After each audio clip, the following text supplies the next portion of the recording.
Well, here we are again, XFM on a Saturday, just gone 1 o'clock, Steve, if I'm very much mistaken. But we're not here as such. We're away again, gallivanting around. We've got to do the special sort of best of again. Okay. Which we did a few weeks ago. So this is the best of the last 3 weeks. Which I think is, I think it's the best 3 weeks we've ever had. But I'd like it condensed into 2 hours. Yeah.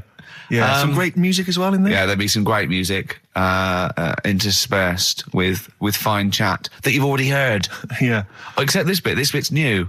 We've actually, out of the kindness of our heart, we've come in last week. Yeah, yeah. And we've done a few clips just because we felt a bit guilty about shooting off. Yeah. Even now, having heard this link, I'm beginning to wonder if it was worth our time. Yeah. Well, should we play a classic link? Let's play, what, from the last 3 weeks? After this is Feeder. All right, so here's the first bit.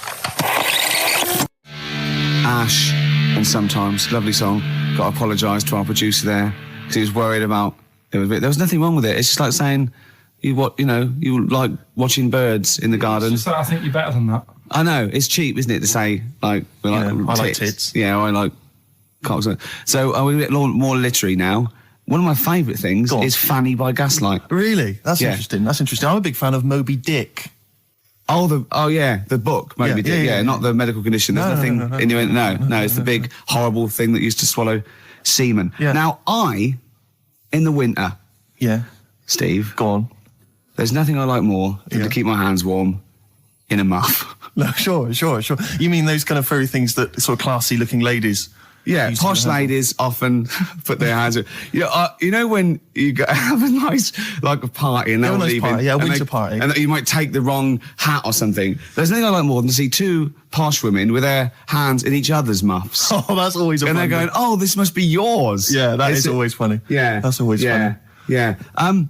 But seriously, no, I'll stop this. You're right. I've got a degree. I just remembered that my favourite Beatles song is Come Together. Yeah. Now, we're going to stop this now, Karl, because it's childish.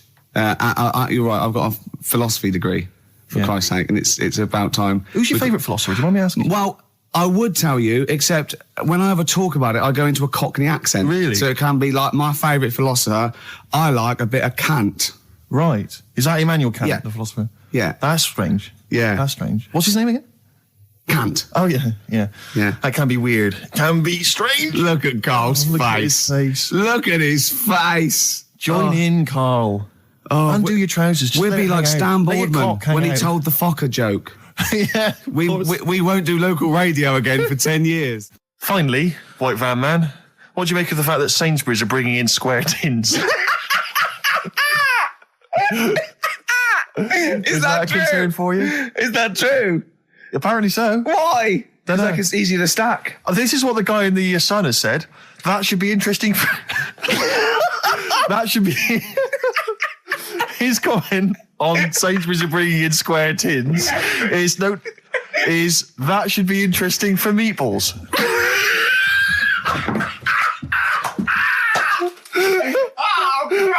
Ricky's just collapsed on the floor. Let's just play a song, Karl. I don't think even you can top that. Cooper Temple Claws. Who needs enemies? Good question, lads. Nobody. This is XFM 104.9. I'm Ricky Gervais. Oh, they should print a little book of those. They're great. Oh, how you can relate any song or artist to anything else. Easy. Joyful. Easy. Well, yeah, so me and Karl went out for a beer, and it was great, wasn't it? Yeah, I enjoyed myself. We started off, good. and you met my mate Robin, didn't you? Yeah. And some of the stories. Do you want to tell Steve some things about Robin that you learned? Do you know him well? Yes. Well, do you know about his worm problem as a kid? Go on. Right. What I can remember is he had worms as a kid. Not sure how you get him. He never answered me. He was getting a bit touchy about it. Right. This is like the second time I met him. I think he was a bit annoyed that Ricky told me about his problem. What now? Straight away, you not being there, instinctively, what do you think went on with this story about worms? My suspicion is rather like when you told a group of people that Robin had once suckled milk from a cow's udder. Yeah. Did he mention that as well? Yeah. My suspicion is that, like the cow story, the worm story is not true.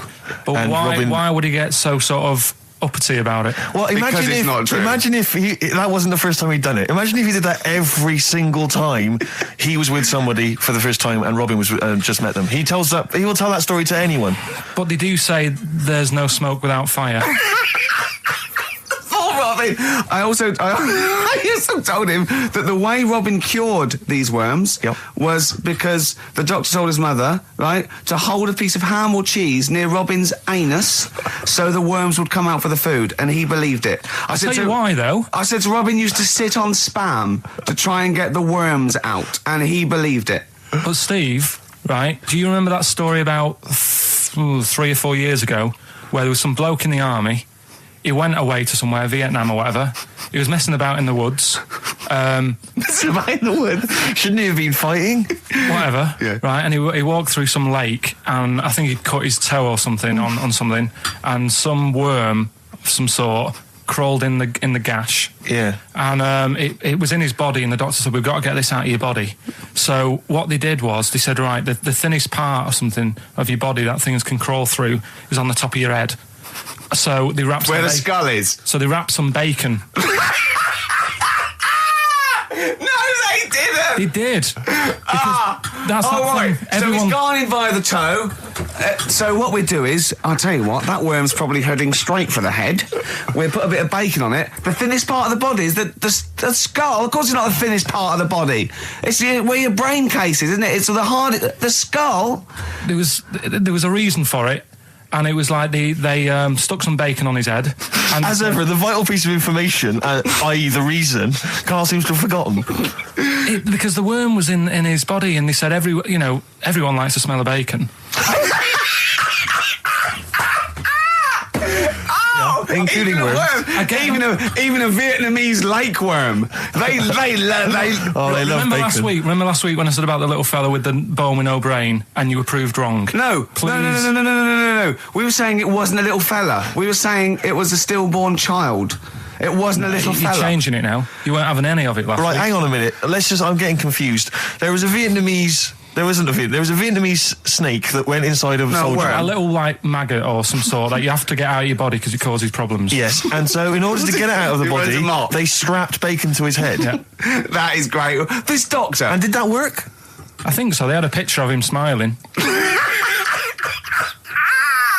Oh, God, what, the worm or the bloke? The bloke. Oh, dear. Honestly, I hope someone knows the story. And right.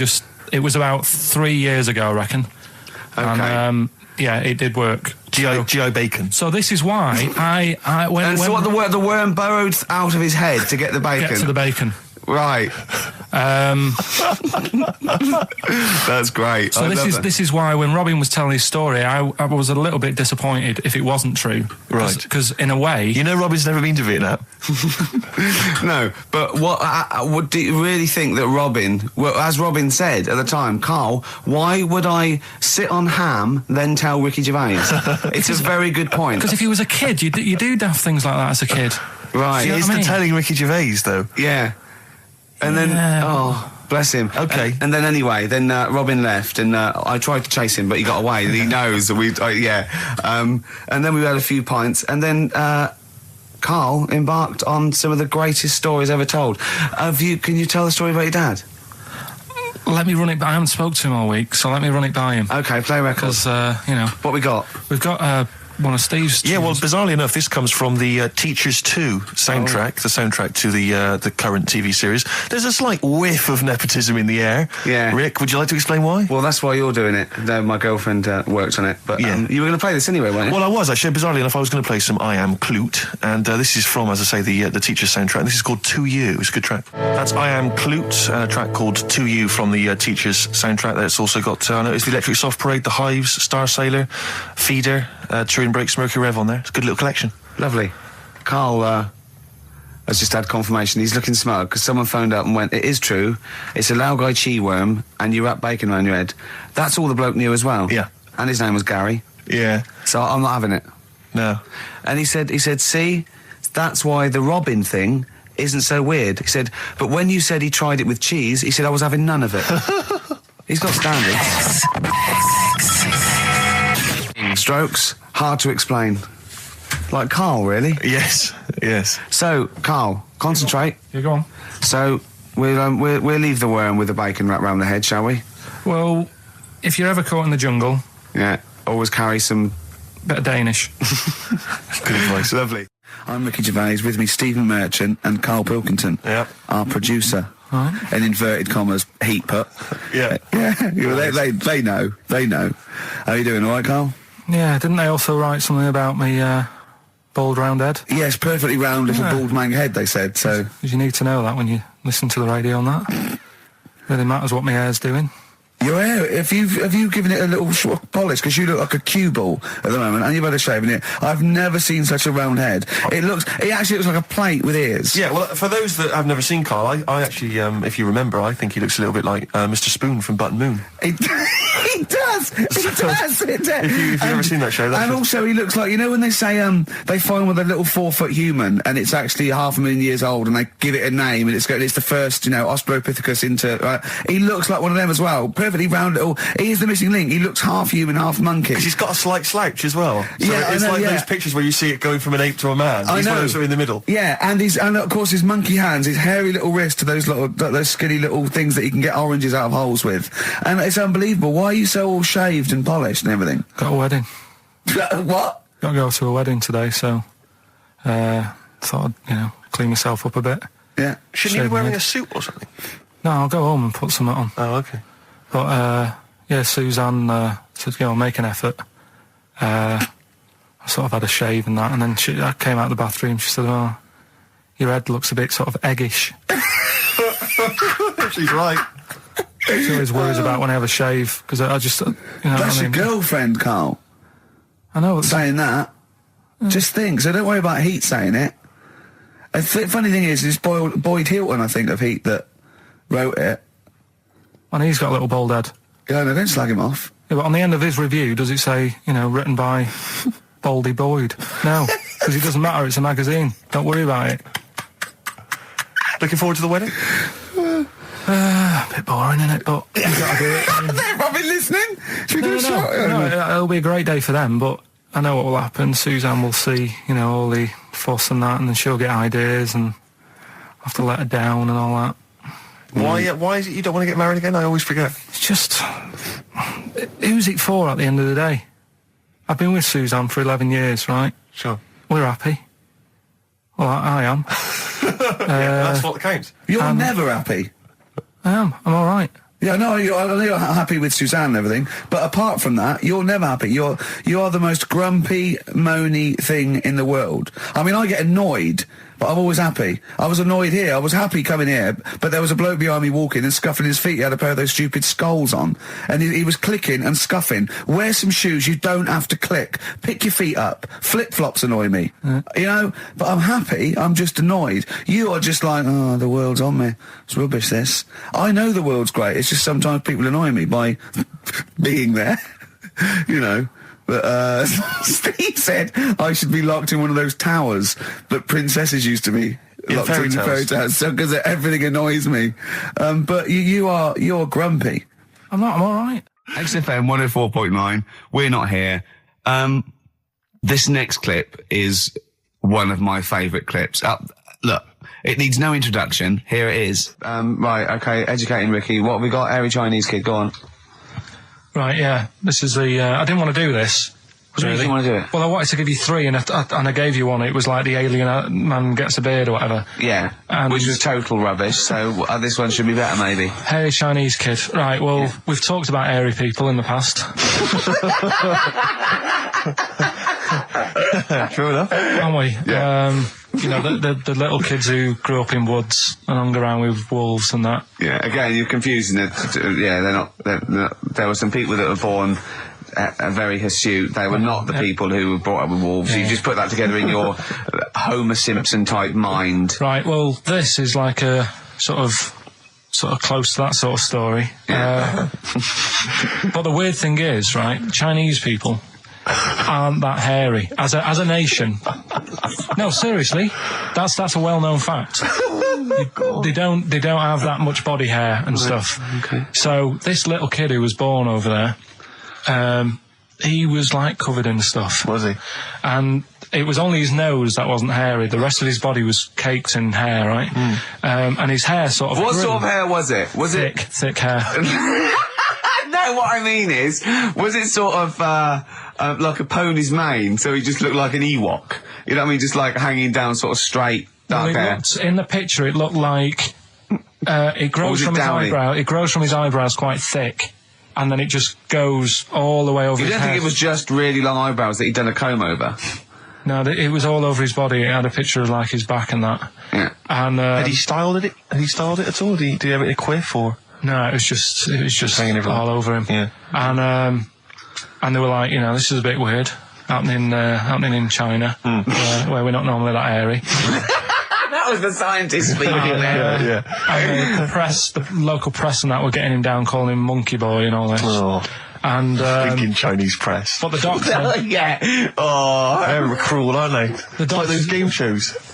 That's Japanese, isn't it? Yeah. That's what. Yeah. and the doctor said, Was Karl talking through all that time while we were just like talking to each other then? Because I turned round and I still saw he was talking. Go on. So anyway, the local press came in to see the hairy boy, the monkey yeah, boy. and they were like being tight, taking the mickey out of him, and the doctor said, Showing him nuts. he's only airy. Said he's a healthy young kid. The only faults he's got is he's got a little bit of eczema and a boil. And he said everybody should just treat him the same, and I think he grew up a healthy kid. Yeah, so that's the That's the end of the story. That's not a story. why. But I've got nothing. I don't know what to say to that. So someone in China was born slightly hairier than the rest, and he was normal apart from eczema and a boil. That to me isn't a story. But if it is, I've got a million. I mean, it's sort of like bloke from Manchester went a bit bolder than the rest, got a job on radio. He was normal. I mean, that's not a story, is it? So we'll move on to this next one, right, which is brilliant. Dead short story. So, right, old woman, about 70 years old. She's normally fit and healthy and stuff, nothing wrong with her, she's having a good life. And one day, she goes for a check to the doctors, just to check herself out, because she's getting on a bit. Yeah. He says, take your clothes off and that. So she does, and checks her out, says, yeah, you're looking good. Turn round. He said, oh, God. He said, you got a tumour on your buttock. Right? So she goes, oh, what can you do anything to sort it out? So they go, yeah, we could book you in for an operation. It's best if we remove this. Books are in for an operation. Operation day comes, strip her down and that. They're all stood round, the doctors. Start to operate. It only turns out it's a pork chop that she sat on 5 years earlier, and it had stuck to her buttock. Right, Karl. I can forward you. Serious. Right, okay, Karl, I'm telling you now, I'm leaving. I'm never doing this show again. No, I'm serious. Honestly. You're talking. I've never had such. What do you mean? You couldn't believe it? No, when I read it, I said, I've got to tell Ricky This that. woman had a pork chop stuck to her arse for 5 years, you mental case. Of course she didn't. And Karl Pilkington with his brand new show, What's the Song? What song am I thinking? No, I mean... You're nervous about this, aren't you, Rick? I am. You're worried. Well, because I've heard some of these clues before. And they're ramblings...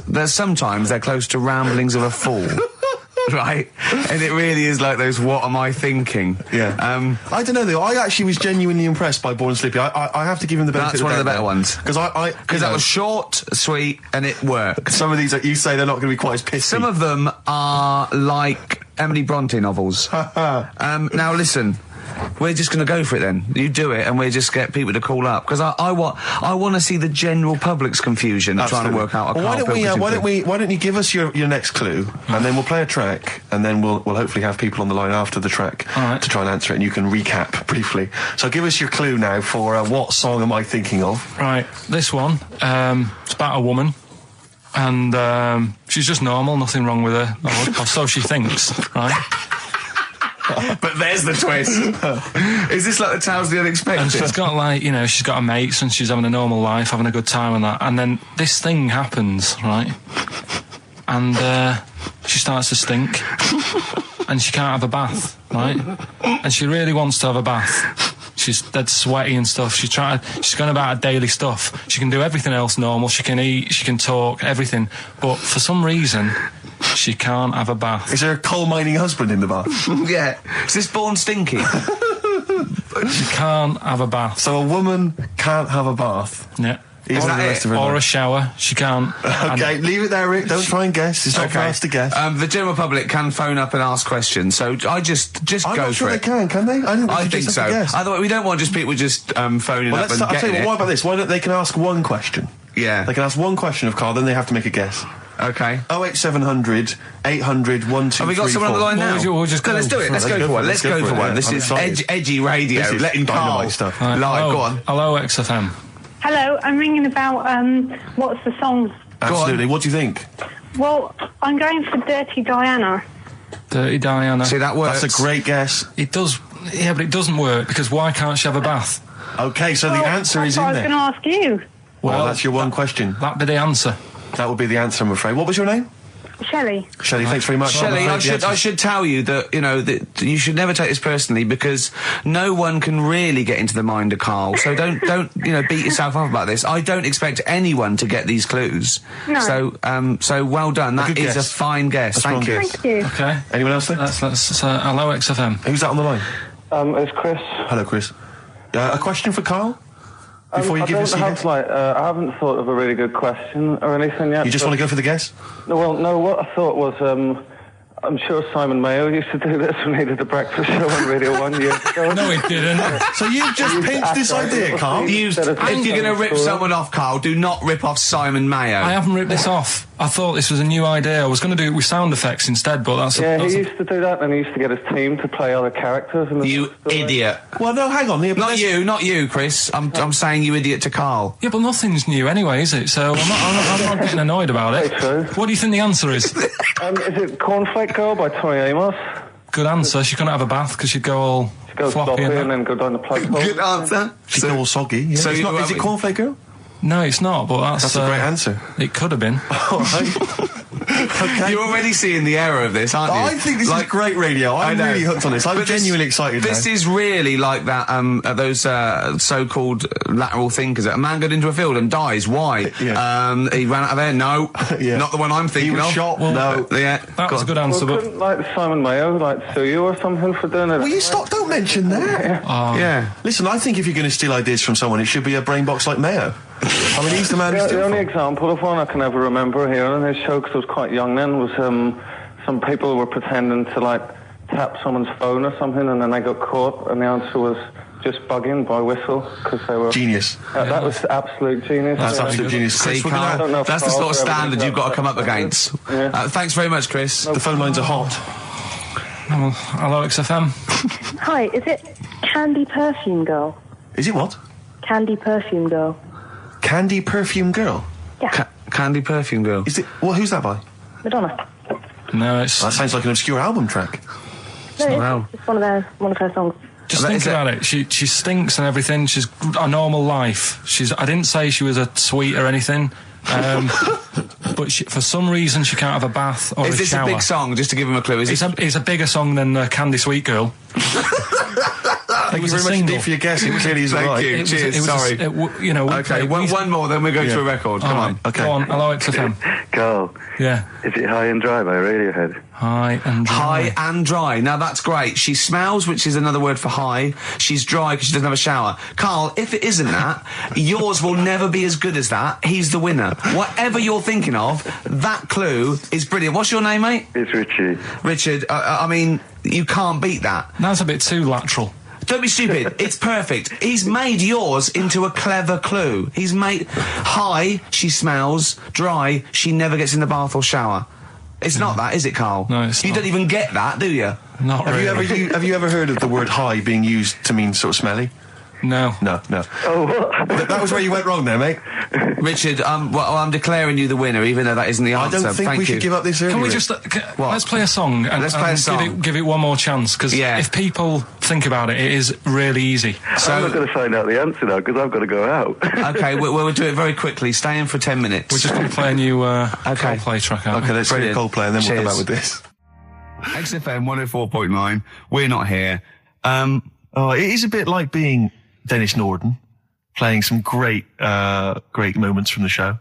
I just imagine Dennis Norden one day sort of just like waking up out of his stupor. He's doing this, and he'd go into the producer and go, I've just seen a couple of my programmes. I just saw It'll Be Right on the Night 18. It's shit. It is terrible. Why didn't someone tell me? Well, we didn't want to upset you because, you know. But I've been doing it way too long. Well, you can just let me go on forever. Well, until you died, yeah. Well, why can't my son take over? Well, he's 80, Dennis. And the jokes I'm doing, they're awful. They're just, why have I got that clipboard? I've written these jokes, they're not funny. There's an audience, they're laughing. What are they laughing They're not at? laughing. They're not laughing. That's canned laughter. Who are those audience? Who goes to an audience for It'll Be Right on the Night? A lot of them are older than you. It can't be right. Do you know we have 15% fatality in one of your audiences? But I went home at Christmas. I watched one of the episodes. Yeah. I was with my family and friends. I said, watch this, you'll love it. Stony face. No one laughed. They all thought it was shit. Well, it is. Well, why didn't you tell me earlier? We didn't want to hurt your feelings. You're an old man. You may be upward of 102. I didn't realise. Yeah. A quick query for you. This is from Jay. He's got a problem here. He says, my parents won't let me ditch my studies. He's currently reading modern languages at London University. Sure. He wants to follow his dream, but his parents won't let him, of being a dancer. Carl. Worse than that, he says that they're trying to arrange a marriage to a bunch of minging daughters of people they know from good families. He doesn't know what to do, so he's got the arranged marriage coming along, and he's also got, he basically wants to be a dancer.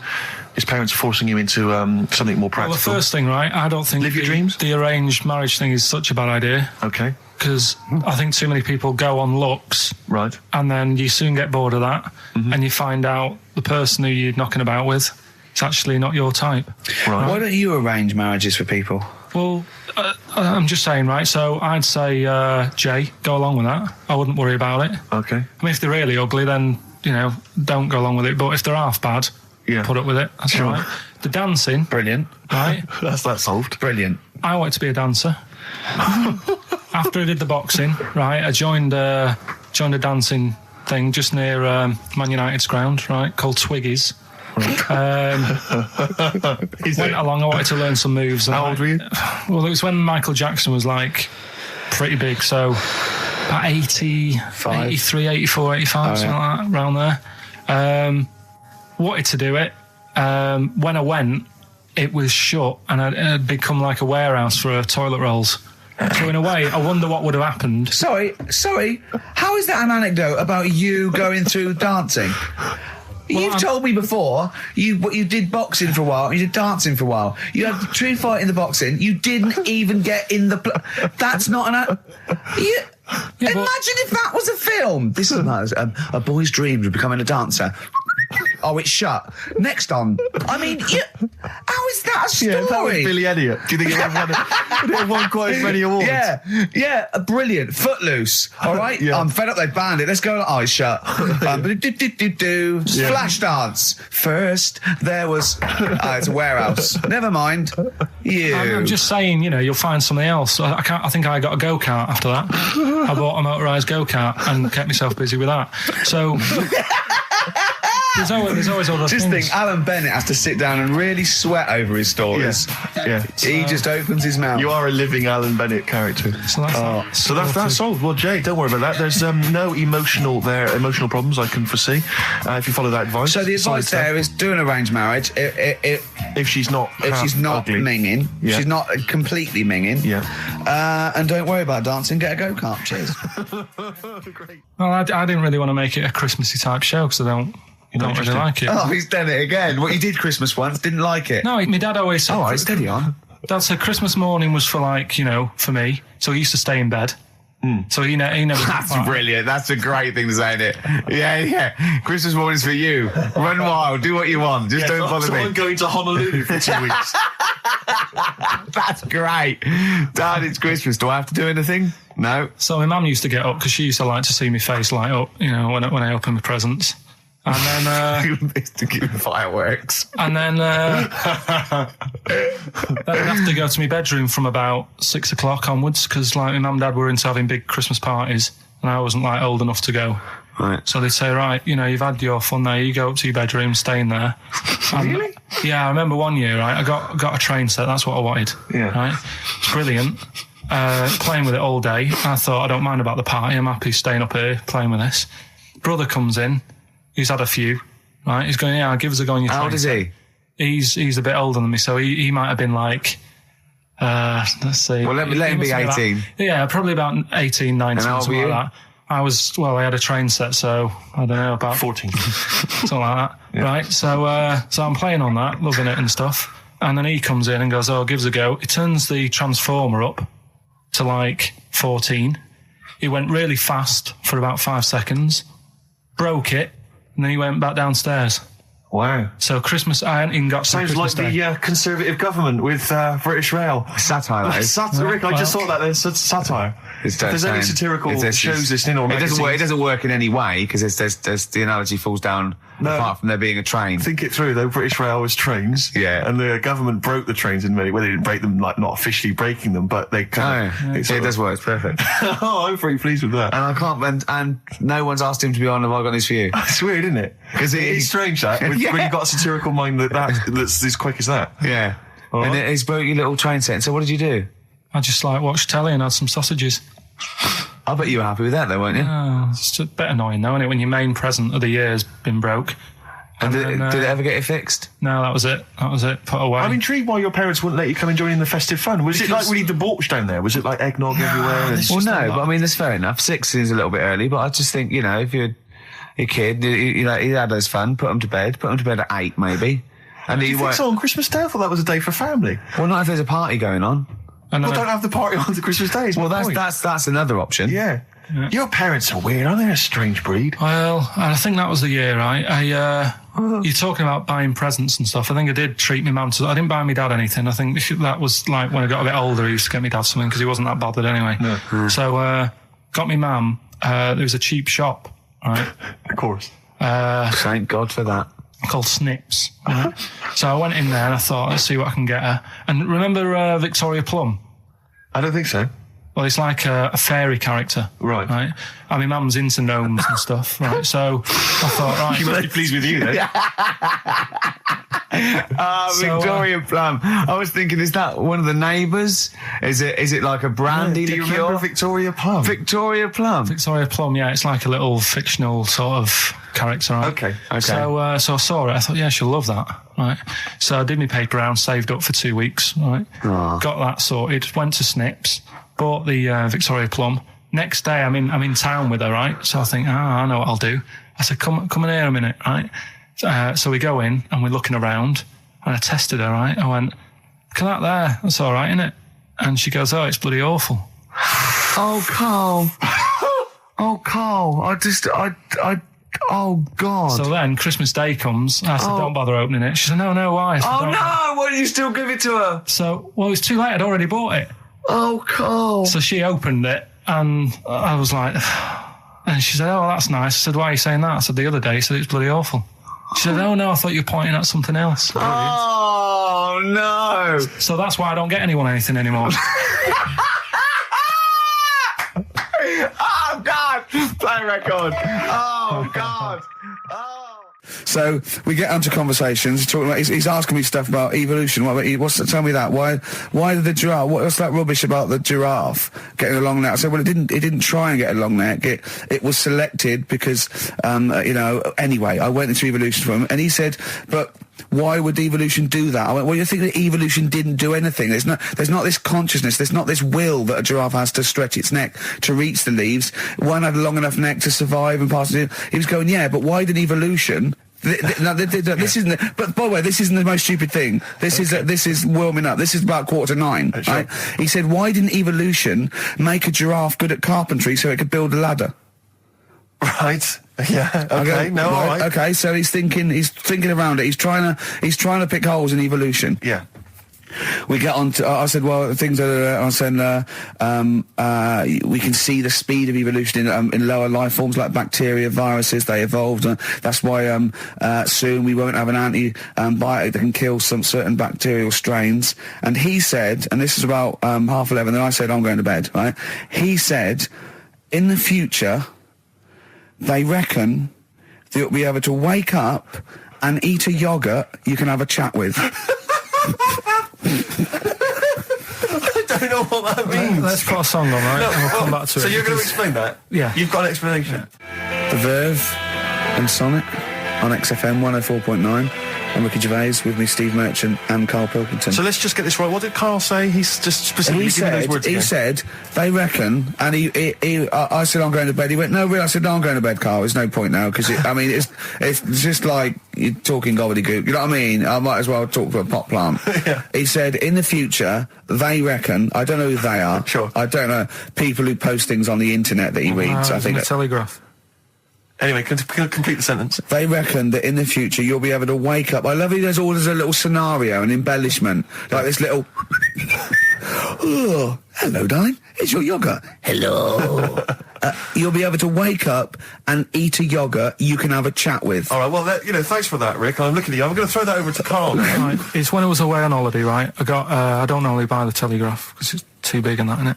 So, but they were giving it away for free on the plane, so I thought, ding dong, might as well have it. Mm-hmm. And I saw a couple of things in it. I thought that would be interesting. I saw this thing about the future, and it was talking about evolution and what have you, right, which I always find weird, because I always think that maybe we've sort of done it wrong anyway. Do you know what I mean? I sometimes think by definition, evolution can't get things wrong. Things change, that it's not successful, it can't pass on its genetic material, but if you're around, it's working. If you're around, it's working. Slugs are as evolved as they need to be. Slugs are as evolved as you and me. That's true enough. Yeah, no disrespect, but it works. It works. Sorry, they're around. Anyway, what's your point, Karl? No, I mean, I think we probably would have been better off staying as a fish. Just because there's more water than land, isn't there? Right. And you wouldn't drown. This is why I went to bed. No, I'm thinking of dozing off now. Yeah. No, but do you know what I mean? From what was it? It was bacteria, it was fish, mermaid, man, onwards and what have you. So anyway. Oh God! No, there are a few knowledge gaps in your theory of evolution. All right, you generally got it right though. So but I mean, basically, it went bacteria, fish, mermaid, man. What's next is the big question. So it was telling you all about this and what have you, and saying how we shouldn't have interfered, because maybe if we wouldn't have invented planes and what have you, maybe we'd be able to fly and what have you if we really needed to and stuff like that. Okay. So we've interfered with evolution, you see. Right. Well, then it was saying, well, what's the future got? Well, yes, in one way we have interfered with evolution. Yeah, the evolution of the human being in society is changing. It's no longer based on the strongest or the fittest, because medical science can keep us alive long enough. People can pass on their genetic material where without this civilization they wouldn't have been able to. So yeah, there are different parameters, there are different pressures, there are different things that say whether we're going to pass on our genetic material or not. Okay, so in that sense you're right. And that, Rick, as far as I'm aware, has led to a yogurt that you can eat and have a conversation with. So this is what it was saying. It was just saying, we're living in mad times and that. There's a lot of weird stuff going on. One of which is... And the fellow was just saying, with computers and stuff like that, the way it is, we'll be able to wake up... Go on. Have a chat with your yogurt and have something to eat. What do you mean, have a chat with your yogurt? Because of the amount of... I mean, you have them yogurts already, those friendly yogurts. Those bacteria-friendly ones, so this is just a really friendly one. Yeah, they don't... Oh, God! I might burst! Do you know what, sometimes, Karl, I think that we're having a chat with a yogurt.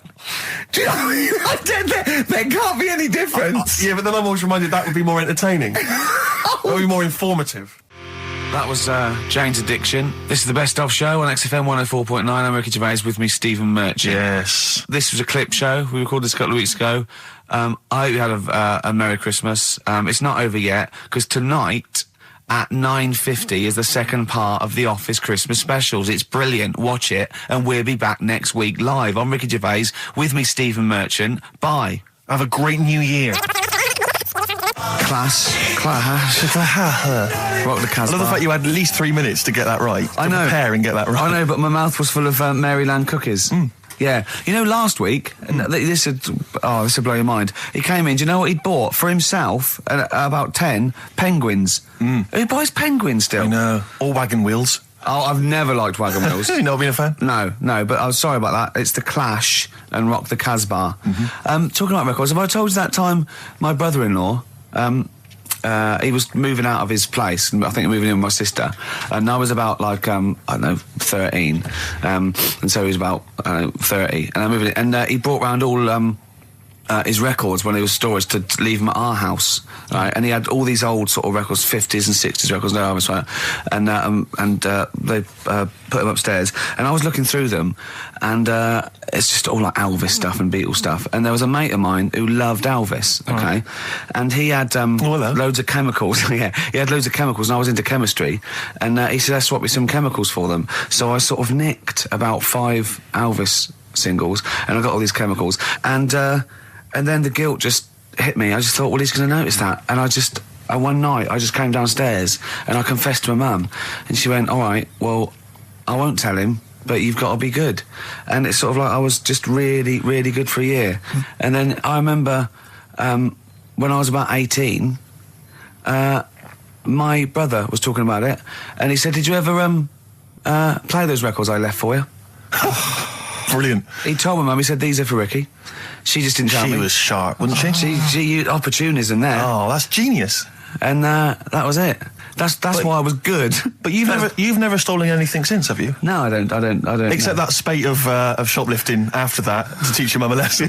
yeah. Well, I went round and arson. No, I did. I just couldn't believe it.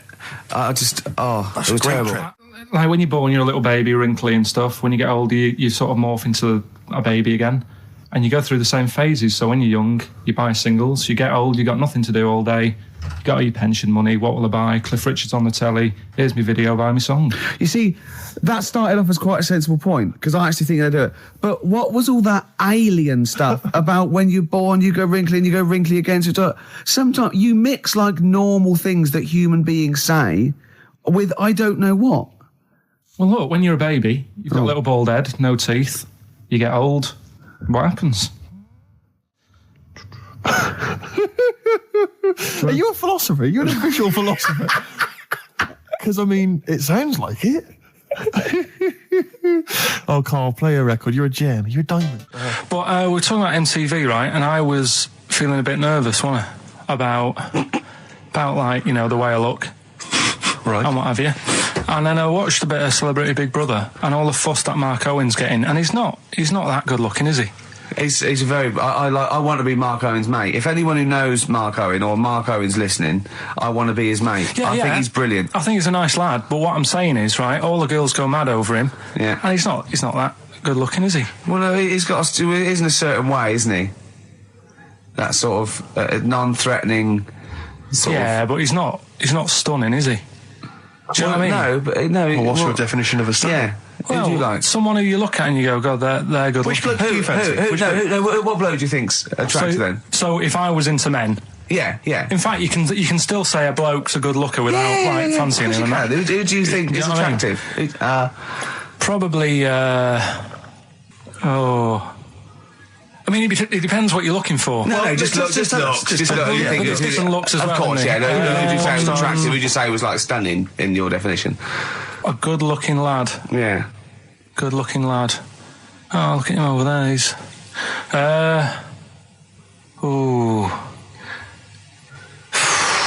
Do you find, Robbie Williams? Do you find him attractive? Boy Next Door. Look. No. Who do you? Karl, hurry up, because it's we've only got 2 hours. Probably. I can't think of one offhand. Mark Owen is pretty good looking then, really. There's not. Just name one bloke that you think's an attractive guy. There must be one bloke that you've either met or that you've, seen in a pub or on a poster. Tell you what. Go on. Tell you what. Works here. Young Alex Zane. Well, we know Alex, maybe we can fix you up. Oh, I love you, Alex. You've got so much. I just like the way, the things that interest me, I remember. Things like snakes not having ears and stuff. Yes. I didn't have to read about that. No, you just learned that, yes. You saw it on the telly, didn't you? You saw it on that Ian Wright programme. Yeah. Yeah. And this is what Karl said to me. He said, it's actually, I called Karl up in the week, and Reese was with him. Reese used to be on XFM, and he took the phone, and he went, Karl's worried, I've seen that programme. He said, snakes don't have ears, right? He said, so you can creep up on them and pick them up. And he said, Karl's worried. He said, how do you ever put them down again? Because then they know that you're there. I woke up the other night quite late. Worried about that. And I said to my girlfriend, I said, how do you put a snake down? And she said, what are you talking about? I said, that Ian Wright thing, this guy managed to pick up a snake. And do you know that thing where they clamp its head on a jar to get the poison out? I do now. Right? They did that, but they didn't show you how they got rid of it. And I thought, it could really get nasty, because it's obviously annoyed that you've had its head pressed in the jar. Yeah. Right? They hate that. Now, Especially as it's in front of their mates. when you lift it off, Yeah. right, you've got hold of it. Yeah. If you go to chuck it down, it's going to turn on you. It's going to go wild, isn't it? So, I just wondered. Well, what you do is you never put it down, Carl. Yeah, that's why That's what that bloke has got about 11 or 12 just carrying him. Exactly. Yeah, you never put it down. You sling it. Who cares? You just throw it, don't you, really far. That's not that. I don't think you should throw. But Carl, listen, don't worry. We're not asking you to get involved with snakes. Rick, I sometimes get off at the Tube at Tottenham Court Road if I want to look at the record shops before I come into XFM, and I always cut through Chinatown. Oh yeah. And every time I come through Chinatown, the same thought always strikes me. I always feel like I want to just gather all the little locals, all the little Chinese fellas, just gather them round and just go, guys, in what way is this a town?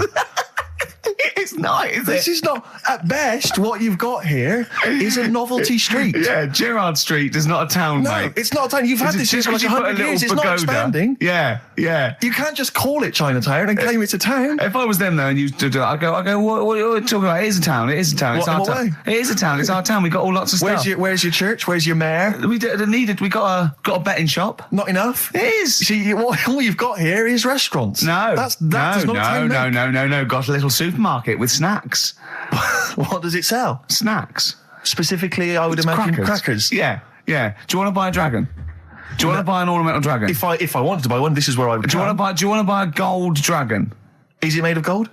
No, it's made of plastic, but it's sprayed gold. Do you want to buy that? It's not a town. It is a It's town. not a town. Yeah. And it annoys me because when I first came to London, I genuinely thought Chinatown was going to be this amazing, what they've got there is You'd hear a gong and every time we went in there, and right? there'd be rickshaws and people walking on those little sort of wooden shoes. You know those ones? They're brilliant. They are just clomping around in them, but nothing. It's nothing. It's just. Yeah, exactly. Yeah. It just reminds me of, have you ever been to any of those sort of museums? You tend to have them up north where they've got you sort of sit in a little cart and it sort of rides you through kind of, I don't know, it might be Newcastle, the Victorian era. Yeah. Can I have half a pound of those sweets, please? Exactly. Of course you can. If there was some animatronic then, it would just be an exhibit. Yeah. Their concession to being 100 years ago is that there's some scales in the shop and there's a horse outside. Yeah. That's it. That's it. Exactly. Yeah. The traditional sounds and smells of old England. And the voice of going, of course, there was no television. Exactly. Amazing. Yeah. Amazing. Brilliant. Yeah. Welcome to Chinatown. Ding, ding, ding, ding, ding, ding, ding. So it's not, it's a good point. Is that a piece of traditional music? Ding, ding, ding, ding, ding. Yeah. Is that some traditional Chinese music, or is that music that someone in this country wrote, thinking it sounded like Chinese music? I think it was the Vapors, wasn't it? Oh, is that what it is? That because it sounds so. That's the music. But are you sure they didn't take that from some other source? It's that pentatonic scale, isn't it? What is it called? It's the black notes on the piano. Right, that's the one I can play along with EastEnders. Yeah. Do you know what I don't get with it? Go on. Chinatown. Yeah, Chinatown, because I always walk through it on the way to work. A couple of things annoy me. First of all, I think it's bad business, just because if you've got a Chinese restaurant, put it somewhere where there isn't any others. It's a good point. Yeah, but it's also a community. They're not just a theme park for other people. I remember going out one night with Suzanne and some friends, and you got there and there's so much choice. It's that dilemma of, forget it. Well, not really. Specifically, do you Well, fancy Chinese? Well, no, but why don't you go to the one with the dead ducks hanging in the window? That's my favourite. That's the other thing as well. It's like, normally you put your good stuff in the window. If that's what's in the window, yeah. Right? Yeah. And the other thing that annoys me, walking through it today, there's always lard on the floor. What, in the street? In the street. It is, honestly. I'm scared I'm going to slip over. It's because all the restaurants and that. But why is it? That's another point. Well, it's not oozing out of the restaurants. No, but why is it? Why is it? I don't know what they do. Careful. Listen, no, but why is That's why they used to wear those little wooden shoes. okay, we've got... No, but the thing is as well, they try and wash it with water, which doesn't work with lard, and it's like oil. Famously, yeah. Do you know what I mean? Even I know that. Yeah, you got to Yeah. scrub it. So, You think sorted that out. Yeah. You think they'd know, wouldn't you? Yeah. Right. Anyway, thanks for your thoughts on Chinatown, Carl. Landed, Mr. Ben Folds. We've landed on XFM 104.9. Ricky Gervais, Steve Merchant, and little Karl Pilkington, and his magical little manky, round, baldy head. He was described as a wacky mank in one of the papers this week. Really? Brilliant. Well, remember we were talking about it last week about he came round to my house and I popped out my Mr. Johnson, sure to take a little look at. And his two that made daughters. the papers. That made the papers. Wow. What paper? It wasn't front page of the Times. It must have been like the Daily Star or something. Just squeeze Live 8 in Yeah, the second, yeah. on the second page.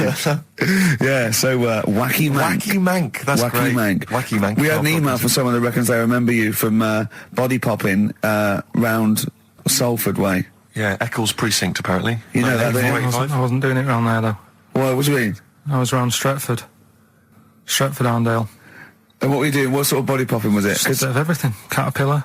Bit of moonwalking. Do you have a little piece of lino you used to carry around? Well, mates had that. Right, you didn't Borrowed bother with theirs. Borrowed theirs. Were you any good? But you weren't breakdancing, well, you weren't spinning on your head and stuff, you were more body popping. Well, I hope he wasn't spinning on his head, because you know that can sort of give you little brain damage and things. Well, it can give you brain damage. Also, it can wear your head down, and also makes your head perfectly round. Yeah. Because the gravity is pulling on But all if you keep on doing it, obviously it's going to wear your hair out, yeah. So you become sort of like a... Stupid, bald, and roundy-headed. Yeah. So You've got to be very I very much doubt that you did do any of that. Did you, Karl? Didn't do any of that. Well... So you're shooting off in a minute, aren't you? Well, yes, because we were trying to make poverty history, Karl. Yeah. People are making poverty history all over the place. They're putting on a wristband, and it seems to be working, because I haven't been poor for ages. I haven't been poor. And Alex had a stop bullying. Alex was wearing a stop bullying wristband, and as he himself said, he seems to have sorted that out. You haven't been bullied I for haven't been ages. bullied for years. So wristbands work. I saw one in a shop window the other day which said, stop child abuse. And I bought one, obviously, because a lot of people say, does it make a difference? But it was only £1, and I'd only spent it on kiddie porn. So, I think I've made a little difference there, in a small way. On a serious note, though, I like the idea that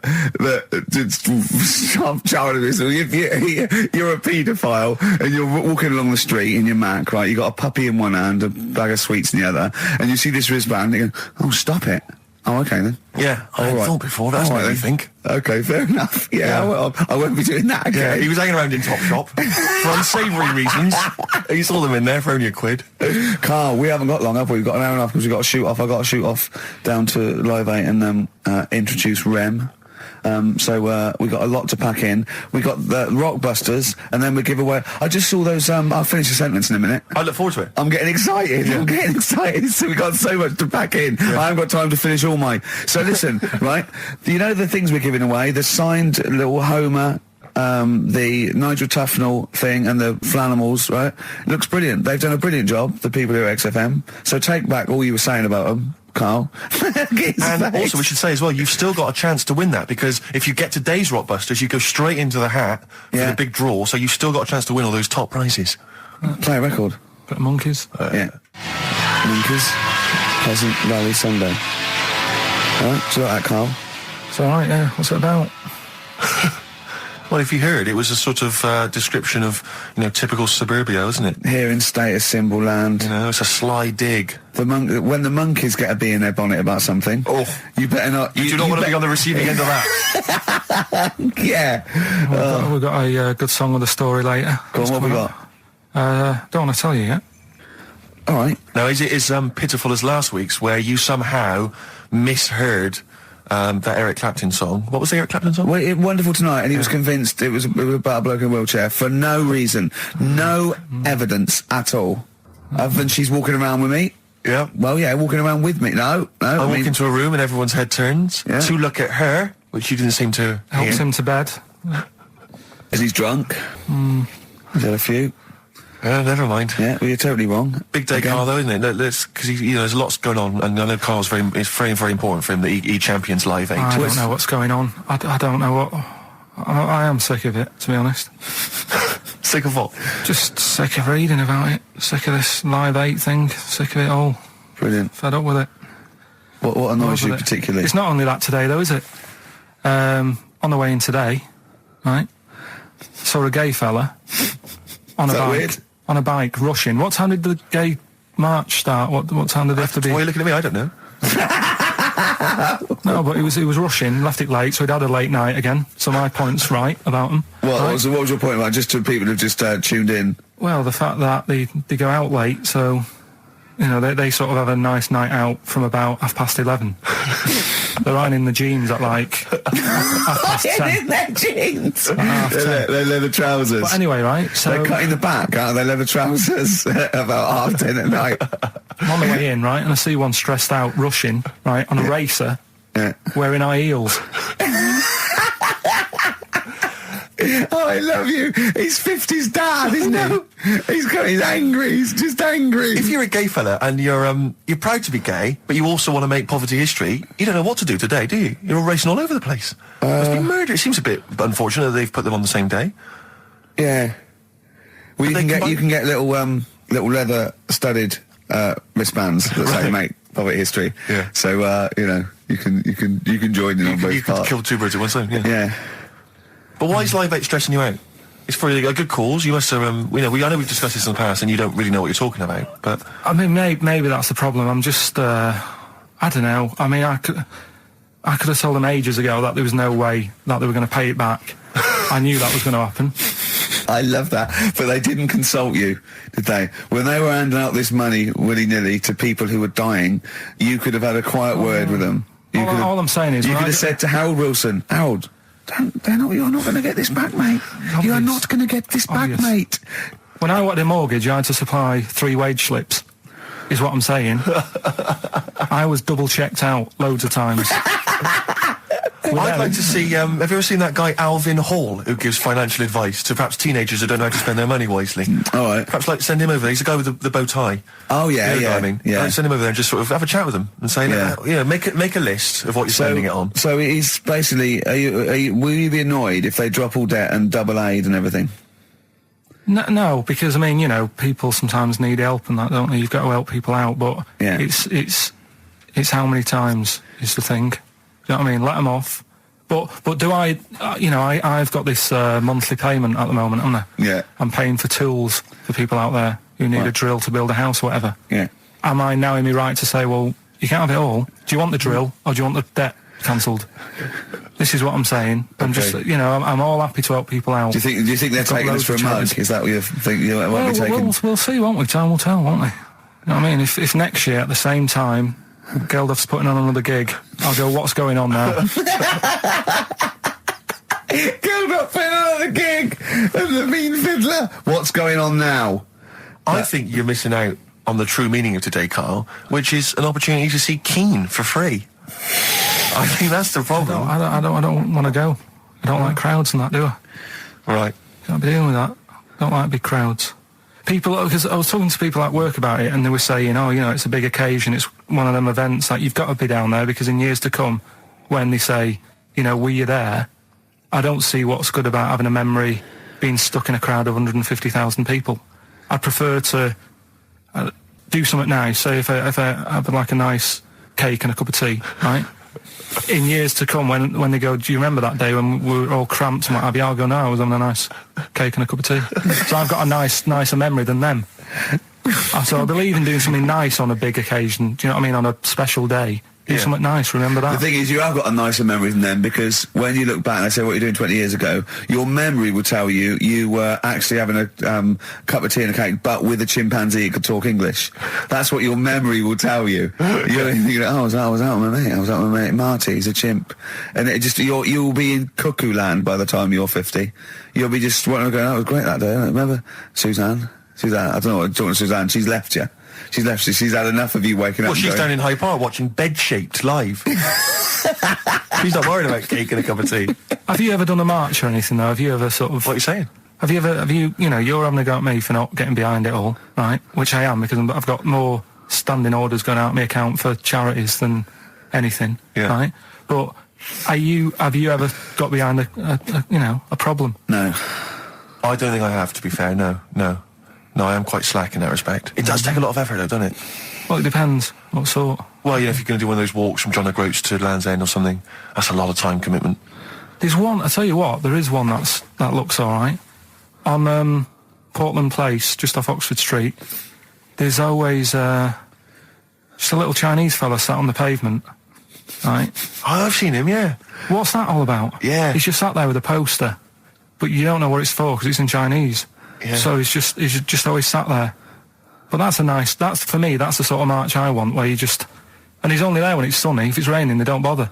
I tell a lie, I did pop down when all those women walked through London in their bras.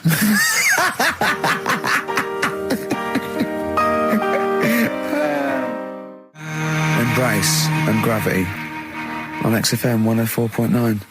We've had a couple of texts. People obviously can text in 83XFM. That's the text number for the big quiz that's coming up shortly. Rockbusters, still your opportunity to win some of those cracking prizes. Enter your name in the draw if you can unravel the, I don't know what you call them, conundrums that Karl set. Sort of. We've had a couple of texts. Obviously, we're leaving early today. This is a shortened show and our last show of this run. But we've got to leave early. We've got to go down and try and make poverty history. But Rob's texted and he says, only an hour and a half today. Well, poverty does have some benefits then. He's a fan. He understands the show. Who was that little fella that used to write in who hated the show? I forget his name. I haven't heard from him for a while, actually. I don't know what happened. No. Maybe he realised that if he hated the show so much, the obvious thing to do was to switch off. Maybe that finally dawned That's on him. annoying. What's his name? Someone will remind us of his name. I like people who hate us to carry on listening. Yeah. It just gives it an edge, doesn't it? Yeah. It's the fact that, that you're annoying someone. I mean, I love annoying people. I know you do. I know. So You're like a kind of walking Chinese water torture. Yeah, exactly. Yeah. Have we got Ladder 49 today? Rick, there's a number of cracking DVDs as ever on Rockbusters. We've got The Life Aquatic with Bill Murray. We've got Howard and Kumar Get the Munchies, hilarious stoner comedy, and Batman the Animated Series. And Ladder 49, there it is. Phew, Phoenix, yes. John Travolta. If you've ever seen Ladder 49, then you can give us a quick text review on 83XFM. I'd be interested to know if it's Why are actually you worth giving watching. away one a week for the last 6 weeks? Yeah. Well, we better do them then. Let's do Rockbusters for the last time. You can win those amazing prizes. Alright. As always, just a little cryptic clue. Some initials of a band or an artist. Work it out, email in or text in. That's it, isn't it? Mm-hmm. Right, the first one. Richard's kid Yeah. cuts hair for a living. Right? Richard's kid cuts hair for a living. Right? Initials ED. Right? ED. Richard's kid cuts hair for a living. Second one. I have a problem saying the French word for well. Right? I think that's the right word anyway. Wow. I have a problem saying the French word for well. So what's that? That initial there is K. Right, band or artist. And then the third one, you take 8 kebabs, 2 kebabs, 57 kebabs, times it by 27 kebabs. Right? The fella is struggling to work it out. What's that? What's going on there? Right? It's a good question. DS is the answer there. 8 kebabs, 2 kebabs. I've got it. 57 kebabs times it by 27 or what have you. Fella's struggling working it out. What is I've it? got that one. DS.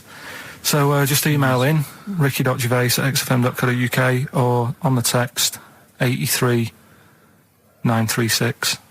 Yeah. Yeah, and you can win Ladder 49 and those other DVDs. Plus, you go into the draw, which we'll do before we leave, and you can win the signed by Matt Groening, personally drawn Homer Simpson. We've got the Spinal Tap poster signed by Christopher Guest, and also the original artwork of us as Flanimals. But they've all been framed. They've done a brilliant job. It really is a nice prize. I mean, almost too good to give away. A little bit annoying. Is it 'cause too it's late the to take original. that back? Well, I was thinking we could sneak in a copy. Yeah. Just a very bad photocopy, so it goes grey and Yeah. No, they're all originals. So get texting. Right. Right. XFM. REM, Night Swimming, beautiful song, brilliant band. I've got to introduce them, and I'm actually nervous. Yeah. I never get nervous. You never get nervous, do I you? never get nervous, and I get a little adrenaline rush. It just takes, 80% of the world's population to be watching you, and then you get a little bit jittery. And I don't know what to wear. No, this is interesting actually. I don't know. No.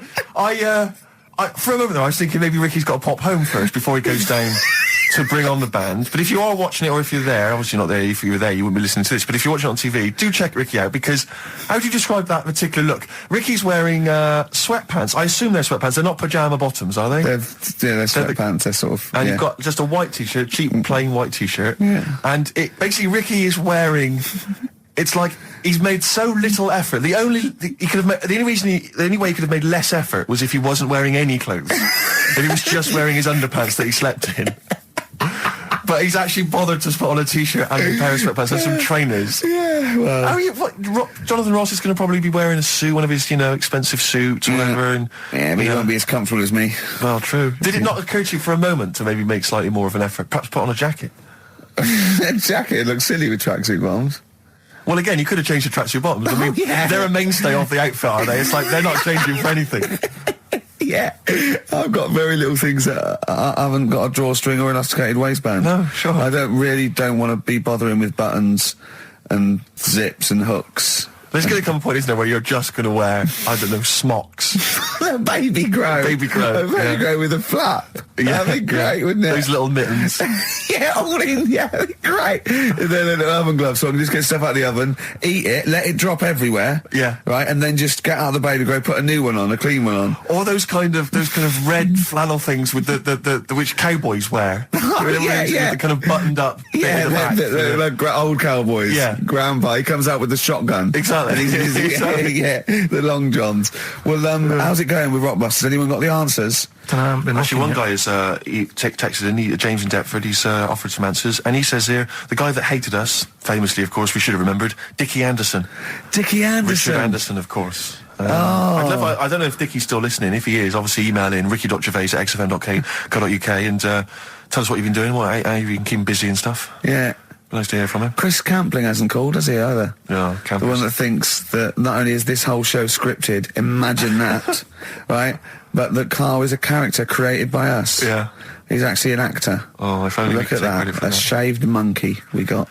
I'll tell you, you're going to go along later to the Live 8 gig and you're probably going to see some bands that are going to make an effort to entertain you, but if you want entertainment, Rick, you know it. There's only one person to book. Go on. Me. If you you're perhaps something to do, because I'm obviously a top DJ on the radio, but where I really come into my own is DJing in any kind of club environment. Well, you told me you were DJing, I didn't go to it, DJing at a party, and you said the place was rocking. The place was roaring. And I loved it. Karl just said he was there and they weren't. Well, that's nonsense, Karl, They because weren't, you know so- very well that when I'd put on a tune, they'd cheer. Yeah, but it was late on in the night. They would have done that, whatever you put on. That's nonsense. No, they were happy and everything. I'm not saying they weren't having a good time. It was your party. It was all right, but they weren't going mental like you're sort of making up. They were definitely going mental. When I put on the Proclaimers, they could not believe their luck. They would have walked 1,000 miles. Was it good though? Were they really? What were they doing? They were dancing, were they? Dancing and that, but they weren't sort of cheering, going, more and all that at the end. What are you talking about? Oh, Take On wow. Me came on, the big cheer went up. Oh, I don't know who to believe. I've been there, done it, Steve. I've been the DJ as well. Oh, it might be jealousy. It might I think be there's like professional jealousy there. Yeah.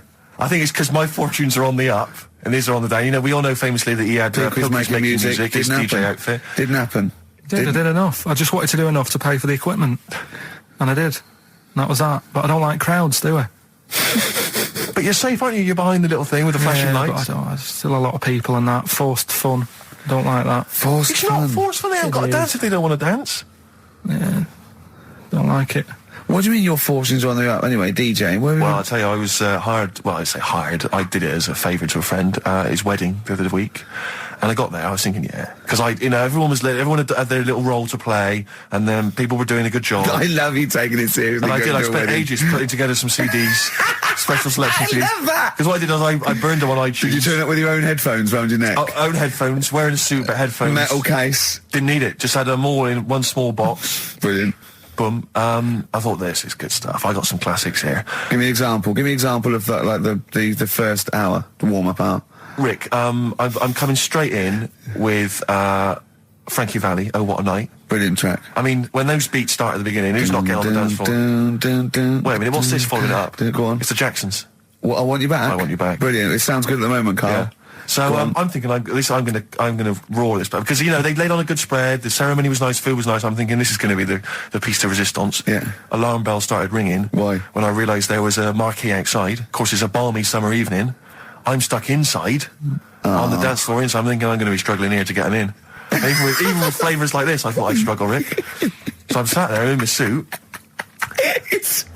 I'm sat behind this little DJ console. I've got all the big numbers. There's one or two people making some token effort, but frankly, most people are outside everywhere at the time. I was livid. Of course, they couldn't hear it out there. So I was playing to an empty room, really, and I was furious. I was absolutely furious. Because, what is, they're wasting my time. They're wasting, now I could have just stuck the CD on and gone out. They're wasting Frankie Vallis. Frankie Vallis' time. They're wasting the Jackson 5's time. They're wasting, D-Light's time. Yeah, yeah. And, so I'm sat there, and there's a couple of people making a cursory effort. Mainly when they come to get a drink from the bar, they might have a little quick, couple of two. You shout, we don't want your Not lot. interested. All of you or no one. All of you or no one at all. And, then there's a microphone set up because people have been doing speeches. This little girl gets on the mic, right? It's being funneled through the speaker system. So every time I put my headphones on, Miss Dynamite, was it? It wasn't sadly Miss Dynamite, although she decided to have a little go at MCing. She was screeching a little head How off. old is she? Oh, I don't know, 8 or 9. At their most annoying. When children are at their most annoying, because they got a bit of confidence there. They're a bit cocky. They're not shy anymore. They're a bit arrogant. Yeah. She's screeching her head off, so I'm playing, and she doesn't know it. Your face! I'm playing into the groove. No one's getting into the groove because she's going mental. She's just going, what's this? I don't know what this is. Play something I know. I'm thinking I haven't got any bloody DJ Otsu or Crazy Frog. I'm not going to play what you... So she's just screeching along, ruining it for everyone. I say everyone, there was no one there. So me, she was ruining it for me. I bet you were really I'm angry. furious. But of course as well, every time she screeched, it went through my headphones. So, of course, and then her dad comes along, right? And I'm thinking, all right, he's seen what's just imagine you in your suit, sweating, getting annoyed at someone ruining your set that no one's listening to. I think, her dad's coming over. He's going to put pay to this. He's realised that, she's causing a disturbance. He comes over there, joins in. No. Sits her on his lap. He's just saying, she's having a whale of a time. I'm thinking I'm furious. I'm thinking it's his responsibility to shut her up. He's not going to do anything. What can I do? I can't step in. No. And I know very well that if I interfere, he's going to say, oh, well, she's enjoying herself and no one's dancing anyway, and we'd have just got into a fracas. Yeah. And I didn't want to start a fight. No. Because I don't know, but he'd have knocked you out, wouldn't he? Someone would have got knocked out. And I'm not saying who it would have been, but, but to bear in mind, Rick, there would have been 2 of them. And, so I didn't want to get into a fight with him.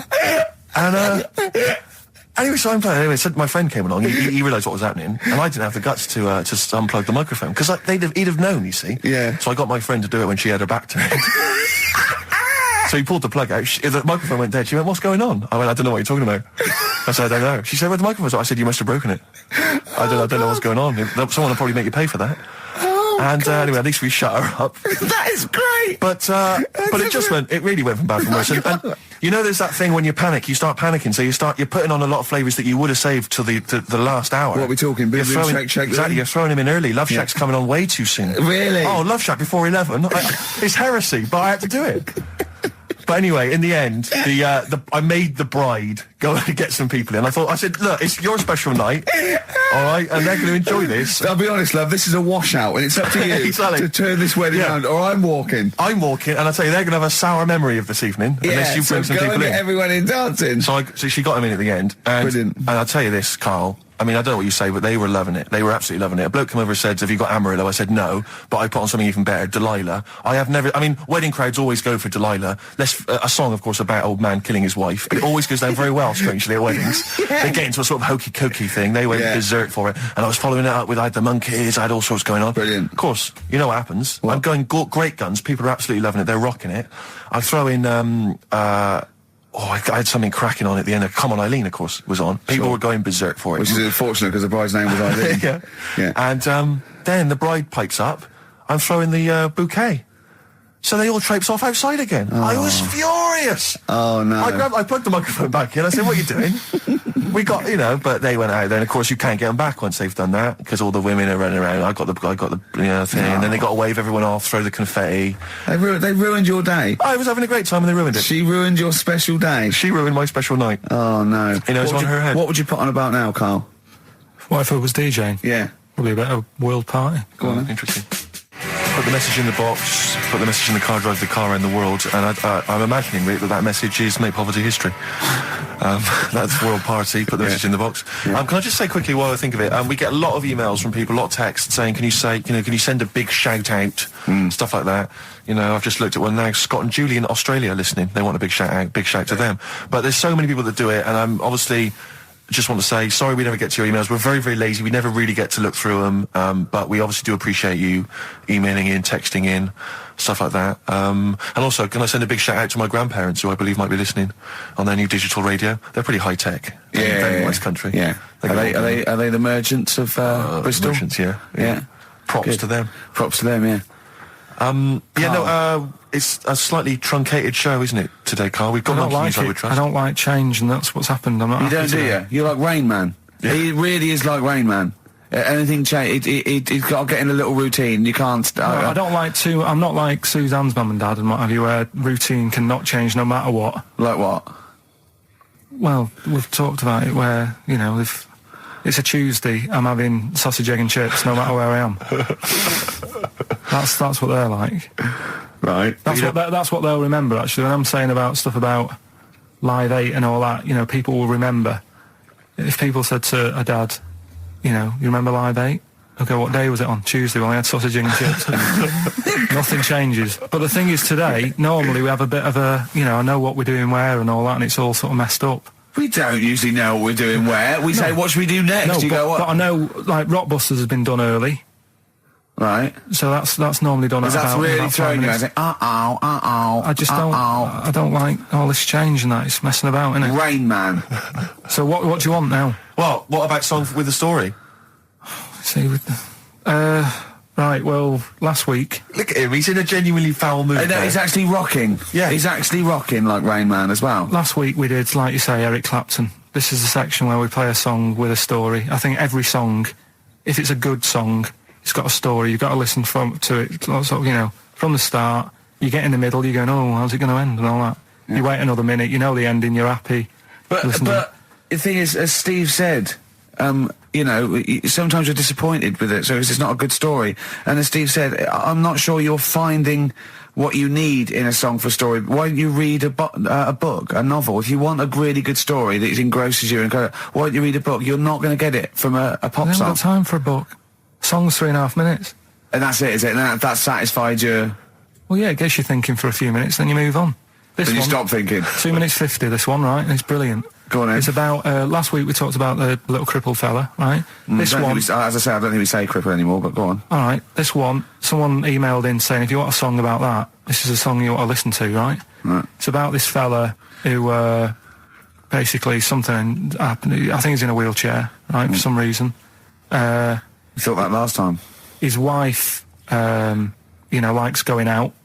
She doesn't take him with her when she goes out. Right. Is it Ruby, Don't Take Your Love to Town? Yeah. Brilliant song. Well, I'll just play it then? Yeah, great song. All right. What do you mean?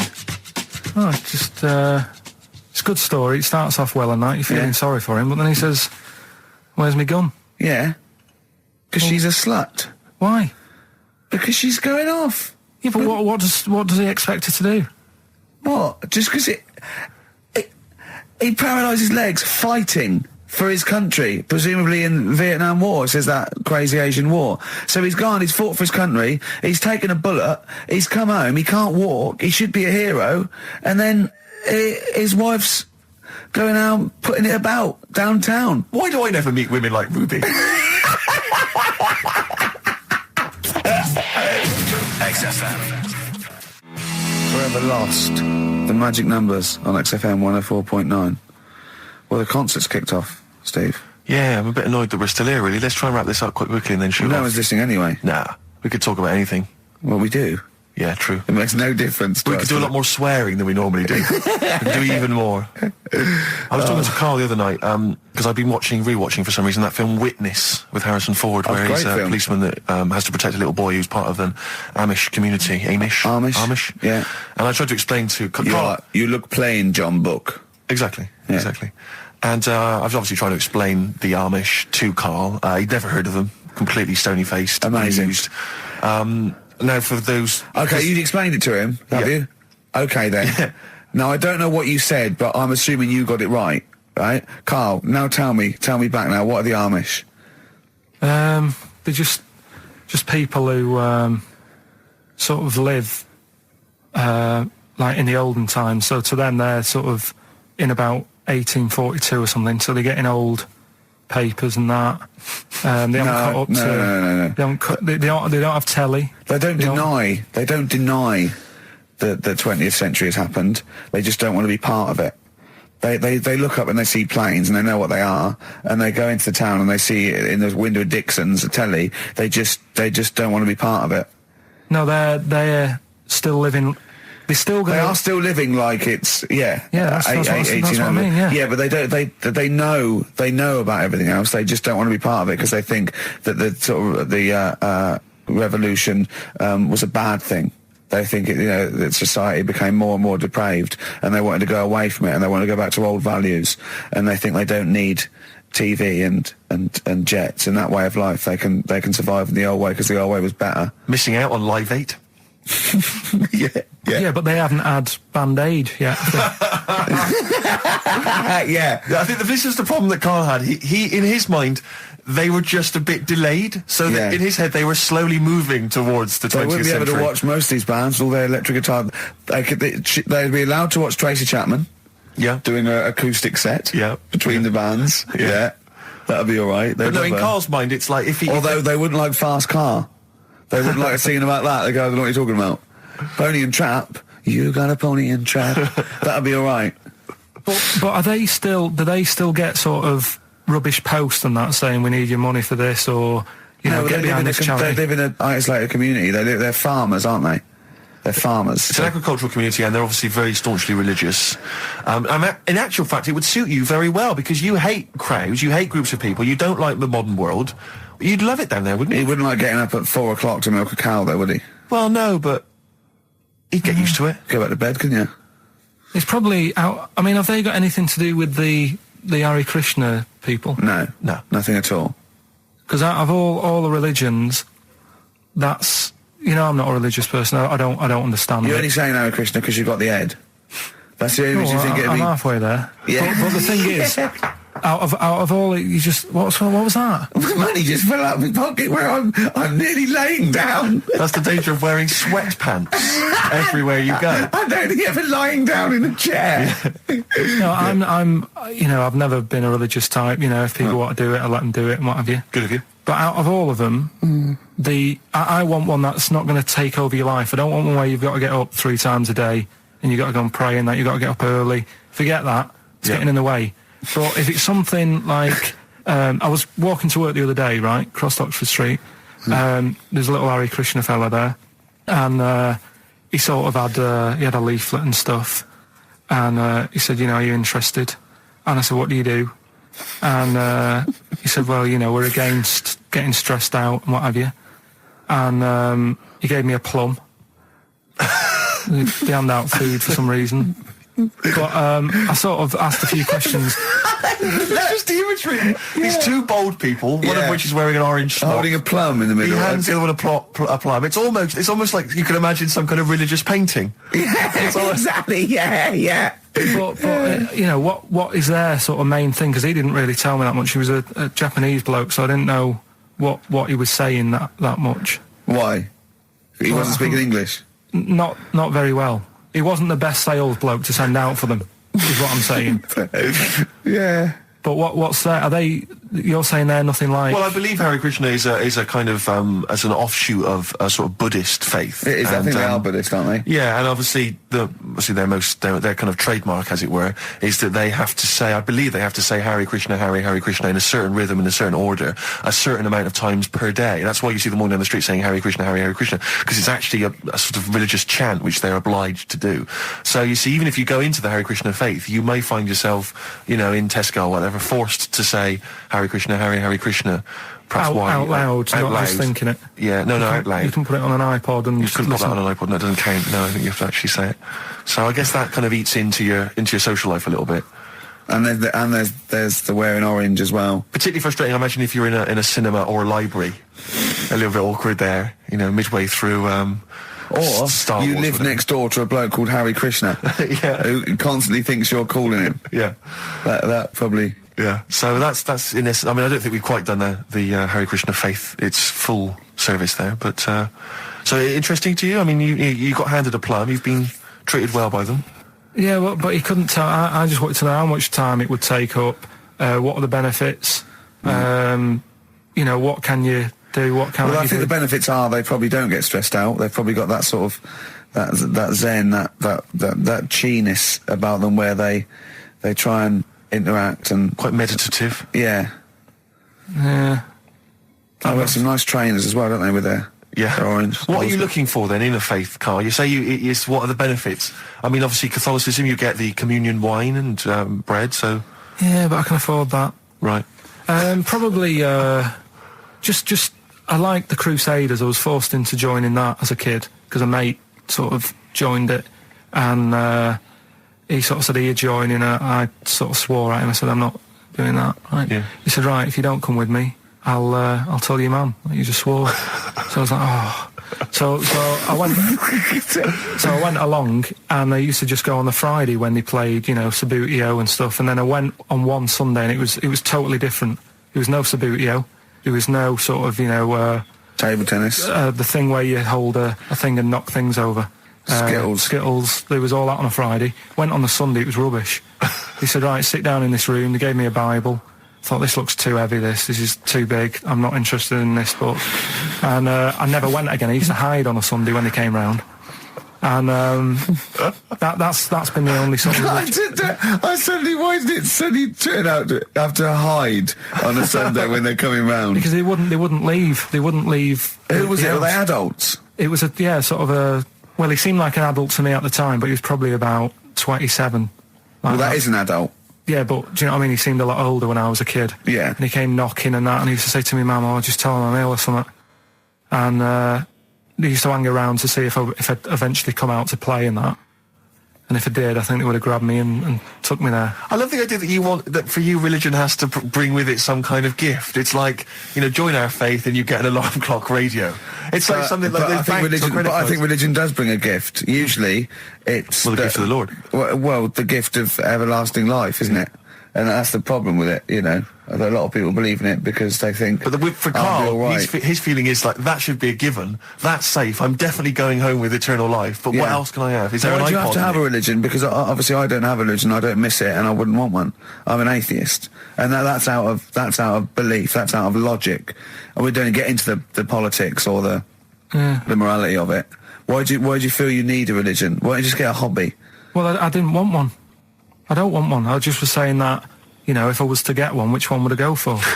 Is what I'm saying. I'd like I mean? to see you perhaps as a Jew. I think Judaism would suit you well, I think. What are the hours like for that?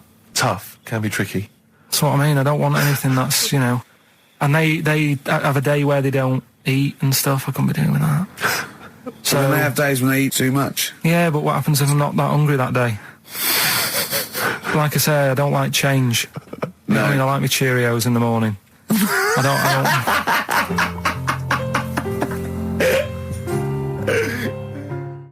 I still have that other girl in my head by Elvis Costello and Burt Bacharach on this final XFM show. Ricky Gervais, Steve Merchant, Karl Pilkington. Well, we nearly got to wrap it up. I think we've got to do the Rockbusters winner and give someone those lovely prizes. Monkey News, then we're out of here. We'll maybe come back, maybe do some Christmas specials. I don't want to make any promises. Right then, first one. First one was Richard's kids. He cuts hair for a living. Yeah, what's that? That was, well, try and work it out. No, you know. there's no point. Dick's son, yeah, he was a barber. Barbara Dixon, right? Doesn't work. Dixon, well, again... Barbara Dixon. Right, Her name wasn't Barbara Dixon, was it? So, that's that one. Did Ronnie Corbett ever say, ladies and gentlemen, Miss Barbara Dixon? Second no, one. he never did, did he? He never did. I have a problem saying the French word for well. What's the French word for well? Oh, innit? That's good. What? No, that's good though. Bell? Well, no, what? Isn't it bien? Yeah. Yeah, all right. I have a problem saying it, so I can't say it. I can't say bien. I can't say bien. Can't say bien, right? So they managed to work that one out. That's one of your worst, that. Can't say bien. Can't say bien. Can't say bien, it's not... No. And the last one... work. That's terrible. 8 kebabs, 2 kebabs, plus 57 kebabs, times 27 kebabs. This fella is struggling working it out. What's the answer there? DS. Right? A Donna sum. Right? So he's struggling working it out. It's a Donna sum. Right? So they got that right as well. So What was the answer? Donna Summer. Donna Summer. Yeah, Donna Summer. So just pick We one, went out on a Steve. high then. Steve, just pick one. We went out on a high. That was shocking. What about let's have a look. There's Well, there's the first one to get all three. Steve, what's the first one with all three? Well, there's so many here. Yeah, but this is the first one that came through in time-wise. probably that one. No, I don't like Rob because he's been slagging us off. In fact, no, let's give it to Rob. He hates If he's the show. first, if he's the first... No, to be honest with you, Rob's been slagging us off, but at least he knows. I mean, at least he's got some taste. Yeah. You know? Yeah, well, what, if he was the So- first, then Rob's the winner. Well, yeah, well, give Rob, he gets a Ladder 49 and a bunch of other DVDs. But that means he goes straight into the you're hat putting him for in the there big now. draw. I'm just going to write his name now. I'm going to throw that straight in the hat. I can imagine that no one, even the people who've entered, are that excited. Not because the prizes aren't great, but I'm worried that they don't appreciate it, Rick. Do you know, I get the feeling that our listeners, they just don't appreciate the fact that we've gone to all this trouble. We've got the Homer Simpson drawing and things like that. I just feel like these people don't deserve it. Do you know what I mean? It's weird. I just wish we had a better quality of listener. Like, people who listen to Radio 2, they deserve it. You know, they're elderly and infirm, some of them. It would really cheer them up. But our lot, you know, drug addicts, Yeah, let me pick you it know, out. truck drivers. So I've just put all the names in the hat, all the previous winners from the previous weeks, and Who's Rob as put it well. out? Is Pilkey going to put it out? Do you want Pilkey or do you want Ricky? Oh, well, let's have the shaved monkey do it. All right. Plunge your hand in there. It's just that's one, isn't it? That's it. there? Just pull that one out. Check who it is. Right, it's Gavin Thompson in Edinburgh. Well done, Gav. Are we going to get them up there? That's not his problem. You got to post them. You got to pay. They're amazing prizes. Yeah, but the Spinal Tap one, it's about 5 foot, isn't it? Well, they can post it. It'll cost them a few quid. It's a radio station. I think he should have to come and collect it. No, just because then it'll at least Hold on. it'll prove that Where's he's he interested. from? Edinburgh. Give it to Bob Geldof. I'll give it to Bob Geldof. He's walking up there. So He can look it. XFM. Chewing breaks. Fishing for a dream. That's what we're fishing for, isn't it? We're fishing for a dream today. What's Trying that to make dream? poverty. I don't know what I was talking about. It doesn't matter what you're saying, Rick. No one's listening. No one's listening. Well, we've got to finish anyway. Think about the fact that think how small our percentage of listeners is anyway. Anyway, and then you two are on stage Yeah. at the moment. This is like broadcasting during Christmas dinner. This is the same. It's just On the pointless. hospital radio. Yeah. Yeah. Exactly. Where everyone's got an iPod for Christmas. Yeah. On the ward. yeah. Well, we're going to go through now till 5:30, and I've got to rush off, I'm afraid, to Live 8. Don't apologise, mate. When people see the glam that you're bringing to that event.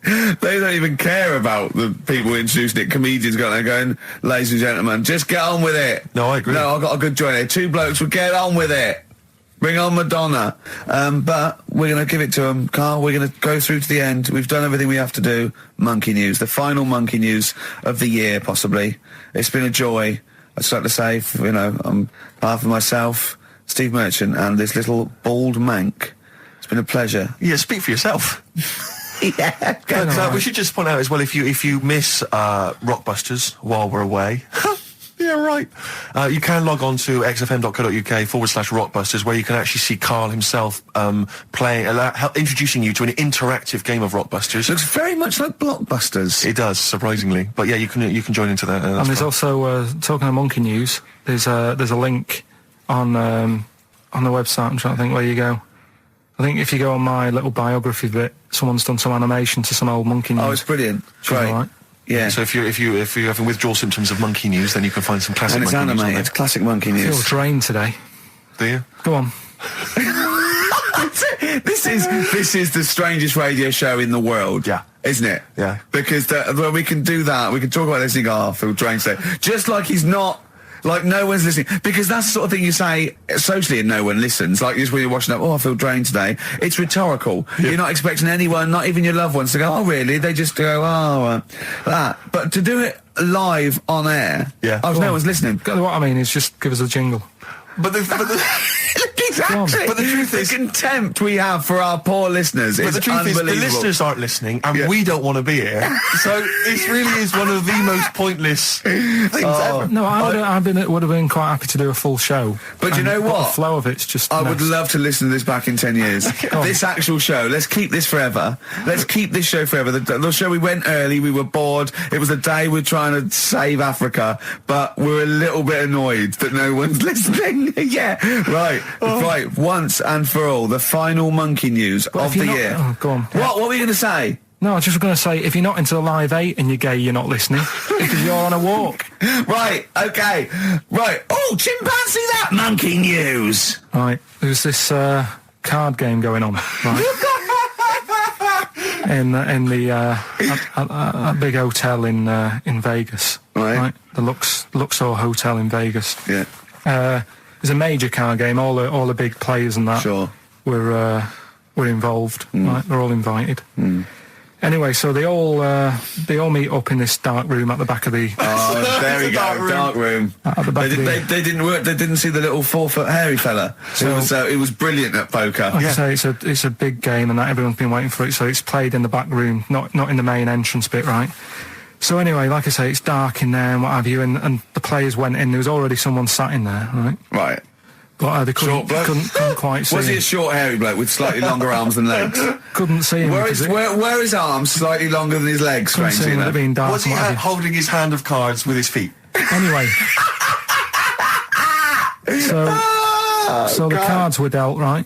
Cards were dealt. Games going on. His cards with his feet. Game went on for hours, right? No one's listening. The terrible thing is that not even we're listening to Karl now. I know. Literally no one is listening to Karl. There was a lot of smoking going on. It's going on. A lot of eating and nuts going on. That was a bit weird because they don't normally get through as many, but for this night. So, come on, let's just play Bruce. Goodbye, everybody. See you maybe at Christmas time. Goodbye. That's Feeder and Come Back Around. It's a new leaf, Steve. I'm going to do properly now. I'm not going to be slovenly. I'm sitting up straight, you see. Yep. And it's going to be a proper DJing, because I think... Coming up soon, some great tracks, including a new one from Abs and an old one from Snow. Informer. You know me, don't stole me, ecka boom, a licky boom boom down. I'm joking, of course. We've got some fantastic tracks. There's some great chat, and we've got Karl with me, great Steve. Chat. Steve, I'm Ricky Gervais on XFM 104.9. There he is indeed, with him, Steve Merchant. And Karl Pilkington, of course. Say hello, Karl. All right. Yeah, nice. And you say you read... The beginning of a radio show is very much your wares, your shop window, laying out your stall. I don't think you could choose a better track than The Only Ones, Another Girl on the Planet. I'd love to hear it. One of my favourite intros, that. Amazing. Oh, that was dangerous, because I once heard on Capital Radio, this has got to be the greatest rock intro of all time. And they played Money for Nothing by Dire Straits. Brilliant. Yeah, I can just imagine them putting their head down. I remember a friend of mine, when I was at school, he just bought a car, and he took me outside to show off the stereo system, Money for Nothing. Really? He just played that. I've never heard the song before. Just played that for its entire 4 or 5 minute duration. It is a to good show song off for the sound system. Yeah, it's a good song for showing off intros and sound systems. Exactly. Yeah. You said you were driving along earlier. You saw someone. It was one of those zooped up sort of sporty saloons. Nice. You know, the big like a Mondale or something. Big, and it was blaring out. And the bloke in it was sort of like, I could tell he was 24, but already going bald. Yeah. From like obviously his estate agency job, not jail. Yeah. But he's made a bit of money, and the stereo system was ridiculous. I mean, so loud, and it was going through Covent Garden. He was playing Snow in Informer. Do people remember Informer by Snow? It was a big tune in my I don't know. It's great. Yeah, I always enjoy it. Can I bring that in next week? Can we play Snow next week? Well, you can play a tiny little bit. Tiny little bit of Snow. Yeah. Informer. Do you remember Snow, Karl? Yeah, you loved it. Yeah, big tune. Yeah, loved it. Oh, did you? Big tune from the 90s. Happy song, isn't it? You were saying that you've turned over a new leaf. Yeah.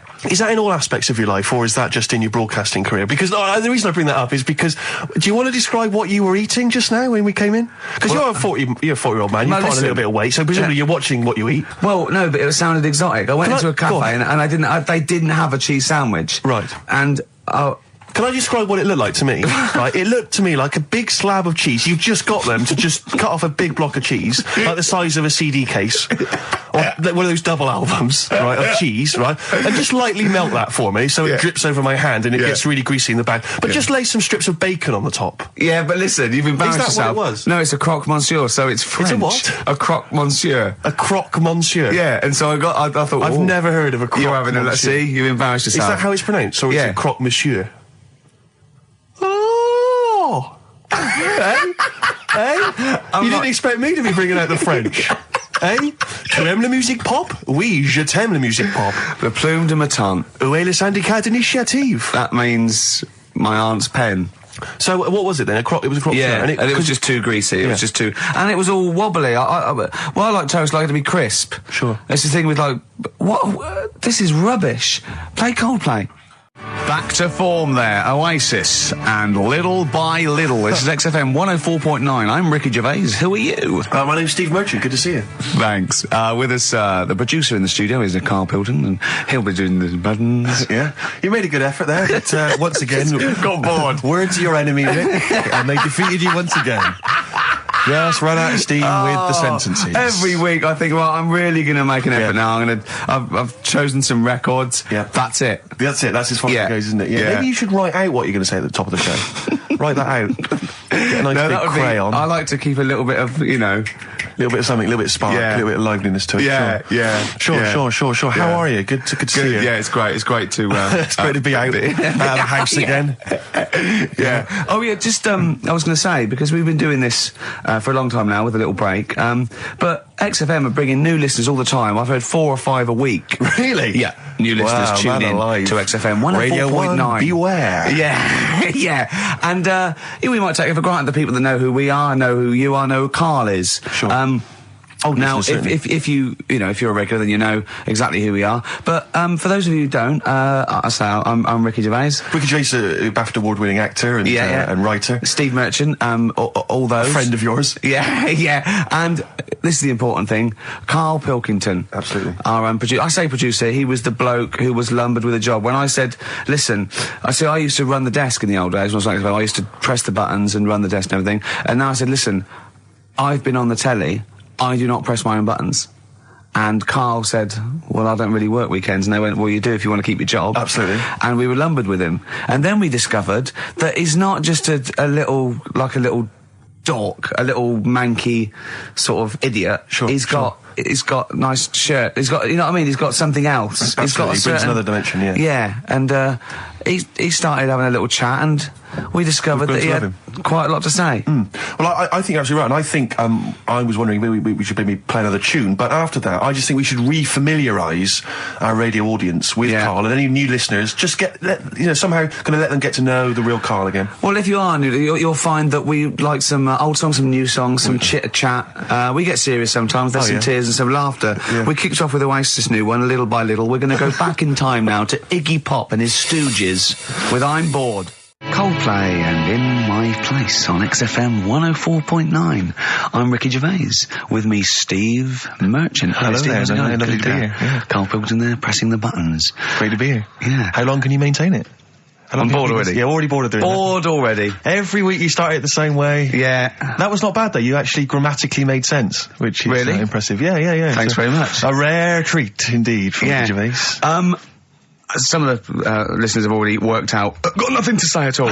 Sure. Haven't prepared again. No. We did come in half hour early to prepare, but instead me and Karl were playing.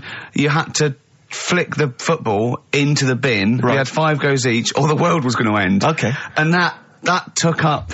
That took up a good 25 minutes. Yeah, I liked it when we came back, and then we started just trying to beat each other in the corridor, and I beat him. I scored a goal. He was gutted because he thought he fancied himself at football, and I beat him. And I was knackered and sweating. Yeah. As I walked back to you about 5 minutes ago, you were looking at the records. You went, and this was lovely, you went, well, we've done the preparation then? Yeah. Like a sarcastic teacher. Yeah, like a teenager, like an annoyed teenager whose parents have embarrassed him once again. And you beat Karl, did you? Yeah. Because you're not... Yeah. I mean, you're not particularly... I'm not good at football, Well, you're not particularly nimble on your feet. Oh, come on. No, you're not. Douglas Bader is more nimble. I'm all right. I'm all right. But Karl's sort of... I think he's got more skills than me, but he hasn't got the aggression and the weight. Yeah. So I just pushed him aside. Yeah, good work. Yeah. Good work. I'm going on holiday. Are you? Yeah, I'm not here next week. What are you going to do, Carl? Are you going to do the best of or something next week, aren't you? Yeah, that's what we've got to sort out. Well, I can't sort it out. I've got to go to the airport. No, straight after the show you've got to do some links. No, I'm not doing any links. I said I wouldn't, so... That's what we planned. No, we didn't. I said I'd do some during the show, and then you I thought you were joking. I honestly can't do it today, so we do some during the show. What are you going to do? Just put the shows that we've done in this year? Sorry, guys, I hate to interrupt. This is the sort of stuff we should have been discussing when you were playing football. I know. Play what are you going to play? Let's have a bit of Foo Fighters. Okay. Let's just discuss this off there. Okay. 104.9 XFM. You alright? This is Karl, producer of Ricky Gervais and Steve Merchant. They're not about today. Ricky's on holiday. Steve couldn't be bothered. So I'm left here with all the DATs. That's a digital audio tape of all the shows they've done since they've been here over the last, I don't know, year and a half or something. So we'll play you some of the best bits. Alright, so here's the first bit. I just wish we could maybe tape the bits we're not on air, just because that's when Karl comes into his own. Yeah. He just said to me, I don't know what I was doing, I was sort of like pottering around, dancing around, doing something annoying probably, and he just looked at me, I don't know, and he was looking at me, and I looked back, and he went, have you ever used a Y-front properly? Genius. It's a great question, because the answer is definitely no. Definitely no. Does anyone use their Y-front properly? And by that, I mean, get your winky out of the little sort of slot provided, as opposed to, like, put it to one side or pull them down or whatever. Has anyone used a Y-front properly? I don't think I've ever done it. I don't think I've ever done it. I've never seen anyone in a toilet doing it, Rick. You should be looking. I wish I hadn't said that. I caught ya. Really? Yeah. That's actually how you prove people are gay. Yeah. Get them into this conversation. Yeah. It's a trap. Yeah, it's a trap. It was the trap. Yeah. I'm not gay, by the way. Yeah. You didn't prove I was gay. I double bluffed you. Because I knew the old gay trick. I thought it was the old gay lord say no thing. That is another method. Yeah, there's innumerable methods of doing it. That's how Oscar Wilde was caught. Yeah. Yeah. What happened there? Well, the judge went to him, did you see that film last night? Gay Lord Say No, and he went no, and they went take him away. Yeah. Take him down to the cells. Yeah, take him to Reading. It is true. Well, it originated in America. Yeah. So many of these things do. It's a brilliant point, Karl. I'd like to hear from anyone listening who's, and I mean, well, they'll just lie, wouldn't they, I suppose? Yeah. I don't even use sort of flies. No? Usually. I sort of pull my Y-front, my sort of tracksuit. So that's why I wear sort of like elasticated waistbands all the time. Exactly. Just sort Speed. of like... Yeah. You got to get in there with the minimum of effort. Yeah, and out. Sure. Often I won't shake. No, no. To my detriment, because it often leaks out a little bit later, doesn't it? Ever been out on a date with a girl where it's just trickled down your leg and you wish it hadn't, and you're thinking, what if she gets my trousers off later? She might smell it or see it. What? What? I don't know. I don't know what I said there. Right. Feeder, come back around on XFM 104.9. You're listening to Ricky Gervais. Yeah, I'm with him as well, Steve Merchant. I was thinking of dropping that.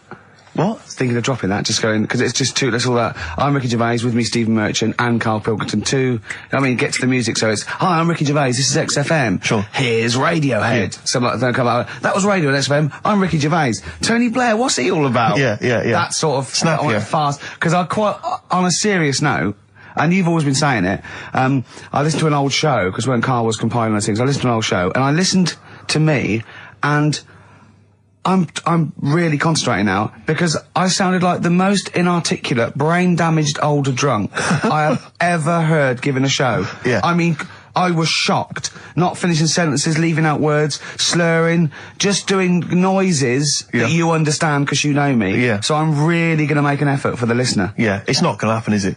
You're going to give up after about 3 But I thought you were joking. And I thought it was like, he's taking it there. Did it then, you see? Again, I don't quite know what that sentence meant. No, but... Well, of course, I've got also your body language and your facial gestures, but obviously the listeners have got nothing else. They've just got the voice. They've just got the voice for it. That's all they've got. That's all they can rely on. Yeah. And when Karl Pilkington is the man holding the show together... When he's the most articulate. Exactly. Exactly. How did I come across? You came across as lovely. I mean, I did an interview yesterday, right? And I was trying to describe you to this journalist, and I was going, it's like a cat can talk. Because the things you say, I just want to know what your world is. You know, when a cat comes in, you go, where have you been? And it looks as you're like, you know, it can nearly understand you. And you're like, oh, I wonder, I'd love to know what that cat thinks. And with you, it's almost like we've got one. Yeah. Yeah. Did you like that? You can also lick your own testicles, I think, can't you? So, yeah. Did you play the Doves? And Envy on XFM 104.9. I'm Ricky Gervais, with me Steve Merchant. Absolutely, yeah, hello. That clang you heard there isn't Karl. No. Karl's away. It's Sturgis. Claire Sturgis is here. Yeah. You'll know her from the Claire Sturgis show, but we know her from our early days on XFM, Yeah. and, you know, we're good friends. It's sort of like old times, isn't it? And Karl is had a little surprise birthday present. What's the story with this, Claire? Because I don't know about this. Do you know, I came in on Monday expecting to see his little smiley face, as usual, and it's always not here. Yeah. What do you mean? So, apparently his girlfriend had surprised him and dragged him off to the Caribbean for a week. Wow. No, Canaries, isn't it? Oh, I mean, I don't Yeah, know. he likes the Caribbean. He likes the crabs. Yes. Yeah. I thought he was bored of the Caribbean. I thought he didn't enjoy it last time. No, he loved it, didn't he? No, I don't think he did enjoy No, the it's crabs. Tunisia he didn't like. Right. He's been travelling, hasn't he? I know, yeah. He gets he about. didn't like Tunisia because there's flies the size of matchboxes. Of course. And, and midgets in the kitchen. No, there's nothing wrong with that. Yeah. Midges or midgets? Midgets, he said. Right. In It the was kitchen. midgets. He wasn't saying anything bad. He said that there were lots of midgets in there. Lots of midgets in the And kitchen. I thought he'd gone away to some sort of like theme holiday. Yeah. But no, this is I think Gran Canaria or the Canaries or whatever it's. And how called. old is Karl? 30. Is he 30? Is this 30 last real? week, I think. Yeah. Oh, so it was actually a birthday present. Oh, Yeah, it's right. yeah. Okay, I just so, thought, but that's all right. So have you got a competition that you can regale us with, Claire? Because obviously Karl provides a lot on this show. Hold on. We could do White Van Claire. White Van Claire? Yeah. Are you familiar with this? We ask No. you questions, topical questions, just Okay. getting your opinion really on the week's news. Okay, yeah. It's on the If you spot. look forward to that. But you know I'm a little bit, you know. A little bit simple? That's well, fine. just a little bit, you know. What? I always sit on the fence. Don't Oh, I? right. Well, don't You sit on the remember fence. You from see, last the worst time? thing there was she was saying I'm a little bit like, you know, liberal or undecided, and you went simple. Yeah. You Well, assumed. I didn't know. I thought I'm a little bit, coked up? I don't know. Who knows? It's Sturgis. Anything could be possible. But the other thing is with Karl, we didn't know how good value Karl was until we asked him sort of intelligent this is questions. true enough, yeah. Because he looks quite intelligent. Well, this doesn't is he? it. I mean, So the thing with you, Claire, is I don't think discovered- we've probed you enough. We don't know what, you know, You your views haven't are on a lot probed of me things. enough, But we actually, don't know what Steve, your no. views are, you know? This is what I'm saying. We don't know where you stand. I mean, don't sit on the fence. This is the new Claire Sturgis. Yeah. All right? We're Yeah, going to delve deep, dynamic. find a personality in there, Claire. Let's go back All to right? the old days. How about a bit of the Smiths? That was beautiful, Rick. Go on. Oh, you've been practicing this every day. Richard Ashcroft. Check the meaning on XFM 104.9. We're back, Steve. It's Saturday. That's true enough. Steve Merchant, that is. Hello there. I'm Ricky Gervais, obviously. Hello there. Carl's still away. Claire Sturgis is back. That's Hello. absolutely true. Yeah. Hello there, Claire. Nice to see you. I think a lot of people were hoping that Karl will be back this week, but we're pleased to have you. No, they were actually. I did get some emails during the week. Really? Saying what? Just saying it's really nice to, you know, hear you again on the Saturday afternoon. It's nice, and but you're not really very funny. And when's Karl coming back? You know? So it's sort of being Sure nice it wasn't to to me. us. No, it was definitely Because they think that as well. directed to me. But no one can compete with Karl. They can't. Well, we used to sort of like come in and but then when we discovered Karl early on, we just thought this is comedy gold. Just let him speak his mind. But then we started thinking, oh, we can't follow him now. Yeah. So I remember Steve going, look, we've got to come up with some We stuff. need to chat. If anything we've got to say to each other, we've got to say that in the first 20 minutes, and then you just unleash Karl. Yeah, And he's because like it's just you can't follow him, and he's off on one. And they have stories of upbringings with bizarre creatures that lived in Manchester that were half human, half bat and frog and things. I'd love to take him back to Manchester in some kind of TV documentary. You know, when Karl went home and just wandered back, maybe try and find the amphibian twins or whatever those people were. They with weren't. the- Yeah, so there was two boys, both had big heads and webbed feet. They weren't related. They didn't hang around with each other. That was all the information we had. I went, Claire. why not? He went, that would have been too obvious. Yeah. Like they look at each other across a room and go, yeah, you think I'm coming to see you just because we're a similar species? Yeah. You're mistaken, mate. You make your own friends. One starts to walk over, the other one shakes his head and just mouths too obvious. Yeah, Don't do it, too obvious. out of one of his mouths. Yeah, that's what they're expecting. Yeah, Don't do it. Don't do it. don't do it, Webby. Yeah, but anyway, he'll be back shortly, I'm sure. He phoned me. His dad's ill. His dad's in hospital, so Karl went back to sort of look after his mum. And he was so sweet. He said, "I'm back. I'll just drive my mum around." And he said, so unbegrudgingly, he just went, "It's like old times." And I said, sorry to hear that." And he went, "That's all right, yeah." I think he's going to be fine. And I said, "How was your holiday?" He went, "Yeah, it was good. Except it were a nudist beach, so didn't tell me." Of course it was. I went, "What do you mean?" He went, "Well, sitting on I don't know why they have to do it. I don't know why they have to do it. Why do they have to do it? He went, Suzanne said they think there's nothing wrong with it, like being a transvestite. Right? I went, I love the fact that your girlfriend has to tell you what's wrong and right in the world. And he went, well, we're walking along the beach, fella coming towards us with knob out. I went, oh, what's going on here? Right? And he said, and because it wasn't all nude, he's walking round, he's stark naked, and he wants the freedom of that, but he's got a big rucksack on his back with his clothes on just to get changed. He went, so what's the point in that? Right? And I went, he should just carry the book. He went, what, and covered it up when he went, oh yeah, good idea. See? He went, but I wasn't happy. He says, and that was the first day, so we didn't go there again. I just imagine his little face. Yeah, just going, all right, gobsmacked. That's out, that's out. What's that doing out? Why has he got his out? I imagine Karl sort of dressed in a suit. In a sort of safari suit, done right up with a cravat. I'm not undressing. I don't want people seeing the flesh. That's for you, love, and no one else. But I love the fact that it's good when he goes, Karl, they don't think there's anything wrong with it. They're just happy that way. and he in his own mind just goes, like being a transvestite. He knows there's nothing wrong with that. I'm always a little bit suspect about people who like walking around nude. I think you meant transvestites. No, nudists. What? Hold on. Can you be a naked transvestite? What are you then? Yeah, I suppose you're a... When Eddie Izzard's naked, is he a naked transvestite? That's an interesting metaphysical question. Yeah. Yeah. On XFM 104.9. If you know the answer to that metaphysical question, or indeed any of the famous ones, if a tree falls in a forest and no one hears it, has it fallen over? Any of those. That's brilliant. Yeah, if you leave the room, Rick, does it get quieter? Yeah, what's the sound of one leg hopping? Exactly. What we got there, Claire? Do you want some music or I'd love to hear it. What you got? Chat? I've got the Vines, actually. Oh, play it. Strokes. Someday. I'm already annoyed. I've been here 3 minutes and I'm already annoyed. Yeah. I'll bring back Claire, I'll tell you. No, it's not his fault. It's the whole place. The library's shite. I tried to get... Oh, God. I had to go to Capital Library. Fancy that. I had to go to Capital Library to get a couple of records I wanted, right? Place is falling apart. The email's not working. It's so shoddy. He's had 2 weeks off. I'm on holiday. I mean, they might as well bulldoze this, honestly, because for all the, It is ludicrous. And we get paid peanuts. You get paid, do you? And it really annoys me to have to fight. Anyway. Anyway, just calm down. 104.9, I'm Ricky Gervais, with me, Steve Merchant and Karl Pilkington. Karl, you're back. All right. How was it? What, the holiday? Yeah. Well, it wasn't all fun, was it? Because my dad was in hospital. Oh, but he wasn't during the holiday. Not during the holiday, though, was he? You came back from holiday and then found that out, didn't you? Yeah, but it happened when I was on holiday. Did you know that, though, when you're on holiday? No, because I didn't take my phone with me. Well, the weird thing is, I got a feeling when I was sat there, because it normally happens. Wasn't the nudie speech, was it? When I first went away, you saw that old fella with his packet out. When I went to Ibiza, right, I had a feeling, and I called home. My dad had punctured a lung. When you say you had a feeling, what do you mean a feeling? Just like, I should call home. There's something not right.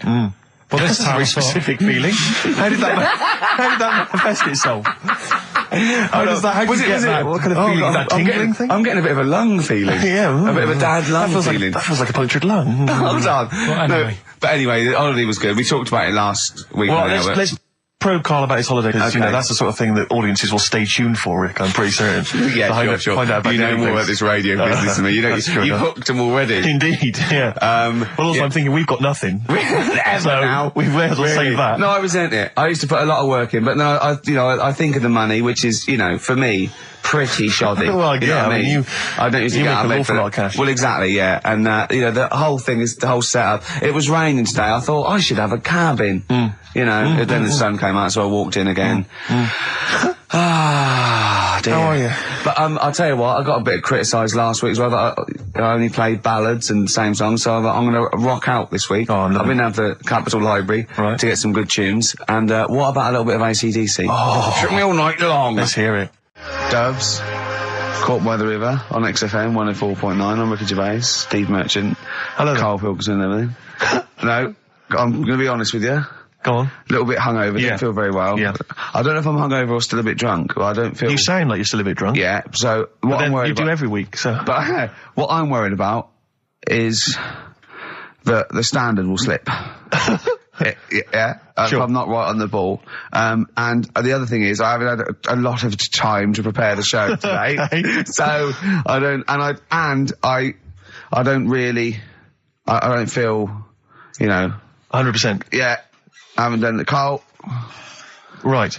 Look, Have you finished that sentence? I don't make me laugh because it hurts as well. And there's the other side effect to me being a little bit hungover or drunk or whatever, right, is that I can be annoying.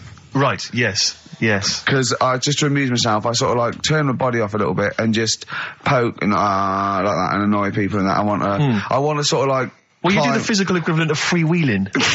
Don't you? You just I sort of want to climb on Karl and go to sleep on him. Yes. Do you know what I mean? Yes. That both annoy him and it'd be comfortable. Yes. Which is, can be annoying. Just a little thing just to make this show a bit easier. If you'd put your hand up when you want one of us to speak, because I'm not quite sure when the sentences are finished. The hands are up. Okay, good. So, the hands are up. Okay. Okay. Good, alright. Okay. Are you gonna just keep them up the rest of the show, or? No, Karl, do what you, huh? Good, alright. Do you want to, is there an excuse as to why you're a bit hungover? Too much wine. Okay. Last night, yeah. Yeah, good. Thanks for Okay. that. Because this is the only work you've got to do all week, isn't it? It's like, unless I'm very much mistaken, you don't have to do anything. You just sit at home eating cheese. Yeah. Then occasionally you do a bit of sort of shadow boxing, and that's exercise. And then you sit and watch TV. Yeah. Is that roughly what you did this week? Yeah. Uh-huh. So this is the only 2 hours you had to do anything for all week. This is you had to prepare for this. Yeah, but who can plan a hangover? Right. You'd think, Karl, you said you had some stuff. Yeah. What have we got? I love the fact that, whereas I was a little bit slow, Karl there leapt into action to keep this show afloat, keep the pace up. Go on. Right, well, Karl, are you hungover as well, or? I'm just a bit annoyed because I'm with you. Do you know what I mean? He hasn't got much to do all week. You're having a laugh. What? What angers me is I kind of hope that maybe I could have quite a long career in radio, and I sort of feel like I don't know, the word sinking ship. Yeah. Those words spring to mind. But because it feels like, Karl, you're just a chancer anyway. You weren't even supposed to be on air, and we've made you into something of a household name, and that's cool. Household name. And Ricky's already a celebrity. He's got it stitched up. He's got corporates. He's got voiceover work. But I've got nothing. I'm running on empty. I'm not nothing. I've got nothing. I'm sort of dependent a bit on this. Yeah. Financially. And go on then. What and you two are sort of bringing it down, really. Right. Do you reckon I can get my own show, Karl? Karl. Tell them what I did out there with a bid. No, Karl, tell them how funny I was out there with a bid a minute ago. So anyway, come on, I'm right? bored of this. I'll tell you what. will we tease them with what we've got coming up next? Yeah, Karl, tease us after the next record. I think we've already got them for 2 hours. Yeah, we've hooked them, Karl. Don't worry, this is textbook radio. What's this? Badly on board. Yeah. Doves, Caught by the River on XFM 104.9. I'm Ricky Gervais, with me Steve Merchant and Karl Pilkington, doing the button stuff. Actually becoming a little bit of a producer.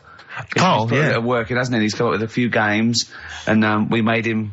He's getting a bit stressed when we shout at him because the mics don't work or it's hanging off. It was too hot in here. He couldn't get the thing working last week. I mean, I really would throw this studio away and get a real one. Yeah. Well, I'd get one of those ones you can buy for like tenner from Argos. Argos, yeah, like Bon Tempe. My first studio. my first with a little broadcasting picture studio. of Karl on it. Yeah, exactly. That'd be great product placement. What have you got this week for us, Karl? Because again, we've put very little. I said I would put. I'm not hungover, but I've put nothing into it. Rick, have you done any work for this week's show? No. None whatsoever? No. Okay, Karl, what have you got? What have you got? Quick. Keep them. It's 5 past. They're turning over already. They're finding other things. Karl, what have you come up with? There's melon stew. There's everything. Well, go on. We've got after the success of last week, Rockbusters. Okay. We're doing that again. Sorry, were you on the same show as that? I thought it went all right last week. Yeah. Okay. Good. Right, so we'll be doing that. Got some nice prizes, which. What prize? What other 3 films have you got? Have you got? Don't tell him yet. Don't tell him. I'll tell you what. If it's Children of the Corn 2, then can I enter this competition? There you go. No. What is that? He's got some different prizes. Maybe I should just tease the audience with those a bit later, Rick, because there's some exciting stuff there. It's going to be amazing. Yeah. Right, so I don't want to give too much away, Rick, but one of them is a copy of The Office on DVD. Is anything like maybe Burt Reynolds' straight-to-video film? Are there any of those in Sadly, there? nothing quite as classy. Fist. Yeah. Right. So we've got that lot to give away. Yeah. We've got Go on. educating Ricky. Well, teacher stuff. Because you taught me that people used to eat tomatoes off lead plates in the land of Narnia last week, which was good. Yeah. No, Is it only tomatoes they ate off the lead plates, by the way? Why didn't they think other fruits and vegetables were poisonous? No, it wasn't. It was because tomatoes had acid in them. That was the problem. You see, you don't listen, right? Well, lots of fruits have acid in them. Yeah, but they didn't eat them back then. they didn't have bloody kiwi fruit and stuff. Don't did they say back then? bloody. You're a producer. You'll start saying shit and cock and stuff. You start saying bloody. Tits. Play the. Hang on, right, and... Go on, keep him hooked, right? Yeah. We've still got a song with a story in it. Yeah. You don't want to play Babushka, do you? He doesn't like the idea of Babushka. I told him that was a story. Yeah. And he doesn't like it. A devil went down to Georgia. Someone sent in. You know, he's looking for a soul to steal. Yeah. Doesn't like it. Why don't you like that? Do you know the song? Not particularly. Right, it's a song about a lad who goes into a pub on a normal night. And it's in sort of the deep south of America, New Orleans, something like that. It's, you know, it's not the old Kent Road. Right, okay. Go on. Goes into a pub, there's a devil in there, who's getting a bit cocky, he's had a bit to drink, and he's saying, do you want to sort of gamble your soul away with me, and we'll see who's best at playing the violin. Yeah. And I think the lad wins in the end, but it's not real enough. Whereas the one... Oh! What? Not like the Shadow that got fed up and started pushing kids off bikes? Rick, I think you're referring to stuff that no one made sense of last week. Yeah, exactly. I don't think we should refer to last week. Let's play Mock Turtles, Can You Dig It? And then we'll come back and we'll talk about that. I've come to the conclusion, Rick, we should never refer to stuff Karl said in the past, because it would just take too long to explain. Okay, alright, that's fair enough. Foo Fighters. All My Life on XFM 104.9. I'm Ricky Gervais, with me Steve Merchant and of course Karl Pilkington. Ooh, have we got a show for you today? What have we got planned? Loads of stuff and 2 hours of it. Right. And all the records. Specifically, what sort of stuff have you planned for us? Because I know you've been What have you done? Well, you know, I've been busy this week. I've been house hunting, I've various things, but I know you've had the whole week off. Right. So what have you been up to? Go on, Karl, tell them what we've got. Tell them what we've planned, all the stuff you've done. What have you got? But Rick, specifically, what have you come up with? Quick, because people are getting bored. Tell us what I've come up with the music. Right. Obviously, we've already planned that. We planned that last week, so that's all done. But what have you yourself contributed to today's show? I got a text message today from Ross Noble. You know Ross Noble, the comedian. It was on. Have I got news for you? Right. He says, ask Karl if he woke up with ladies' boobs, would he just put a dress on and live as a lady, or would he just be a man but with these boobs? Karl, it's a good question.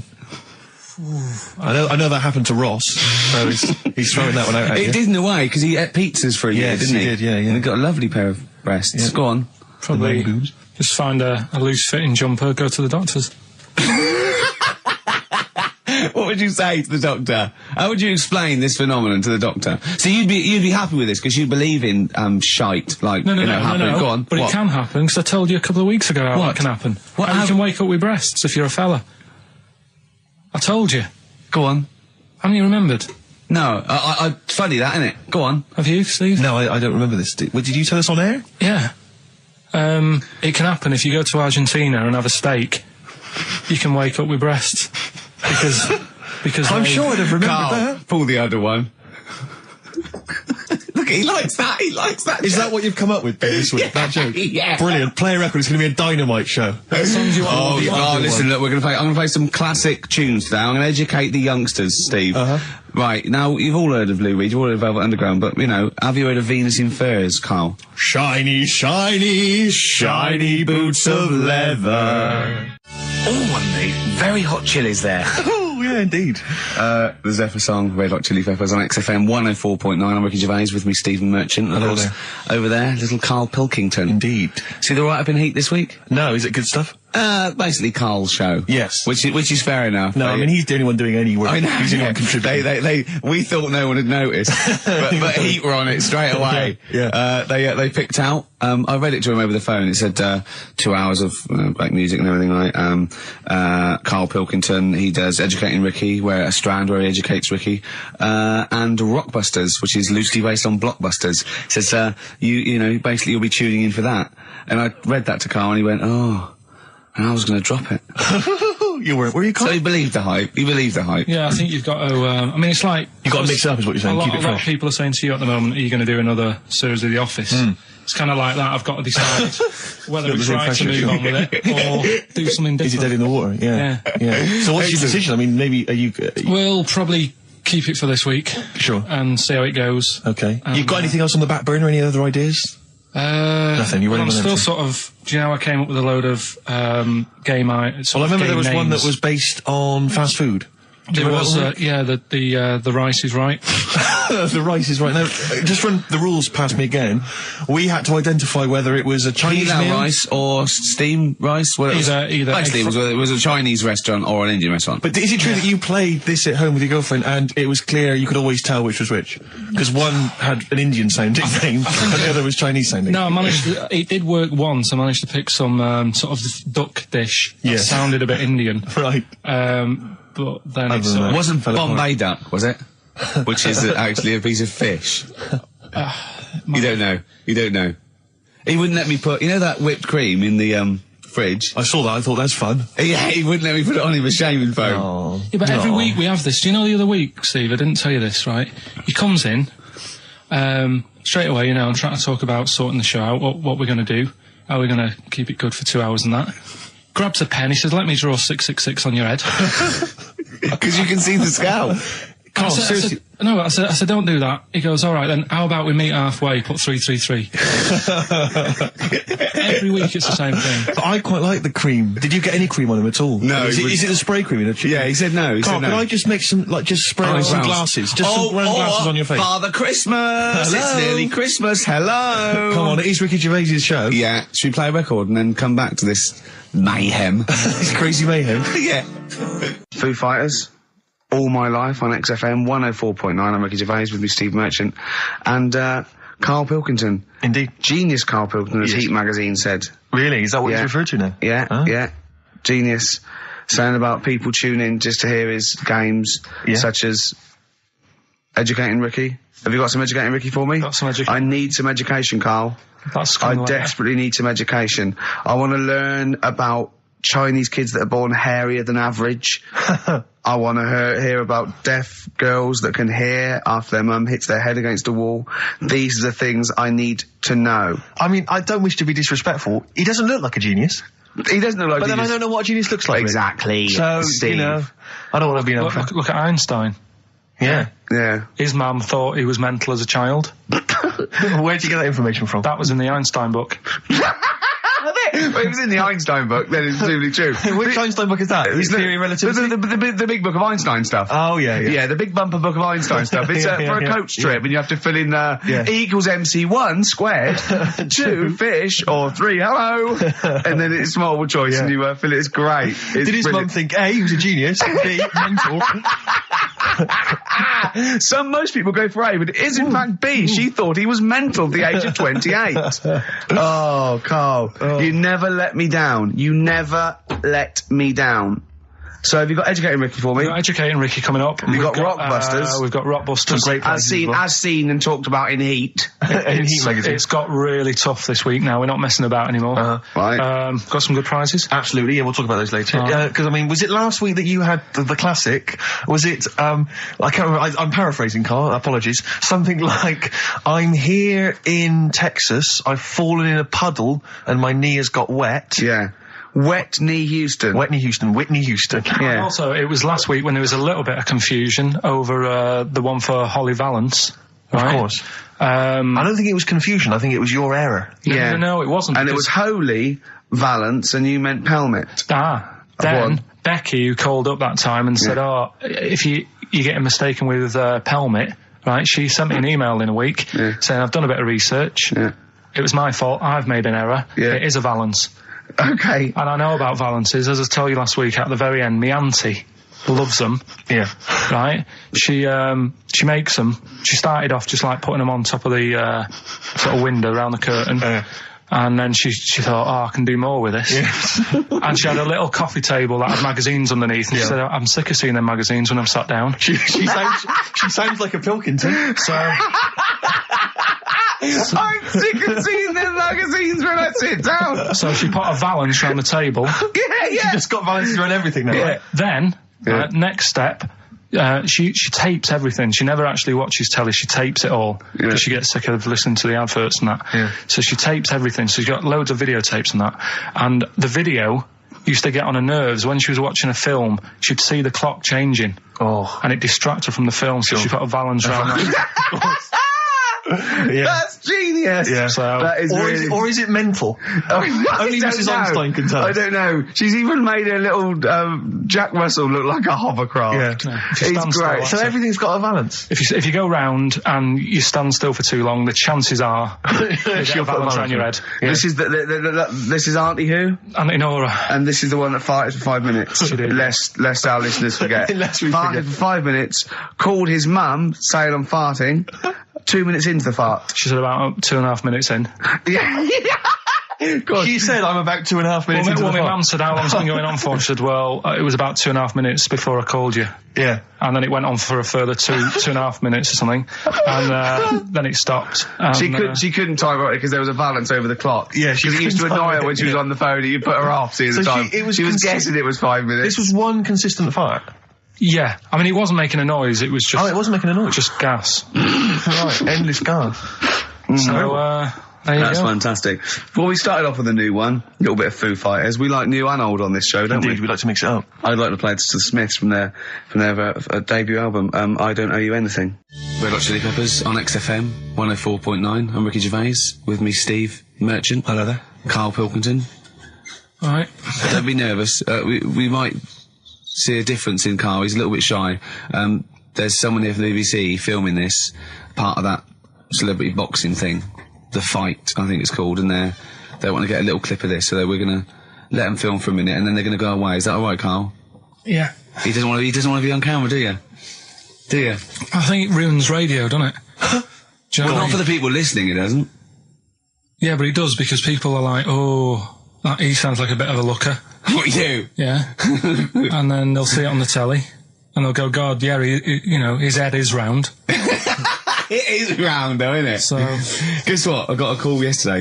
You'll love this, Steve. From MTV, and they were wondering if they could screen test Karl.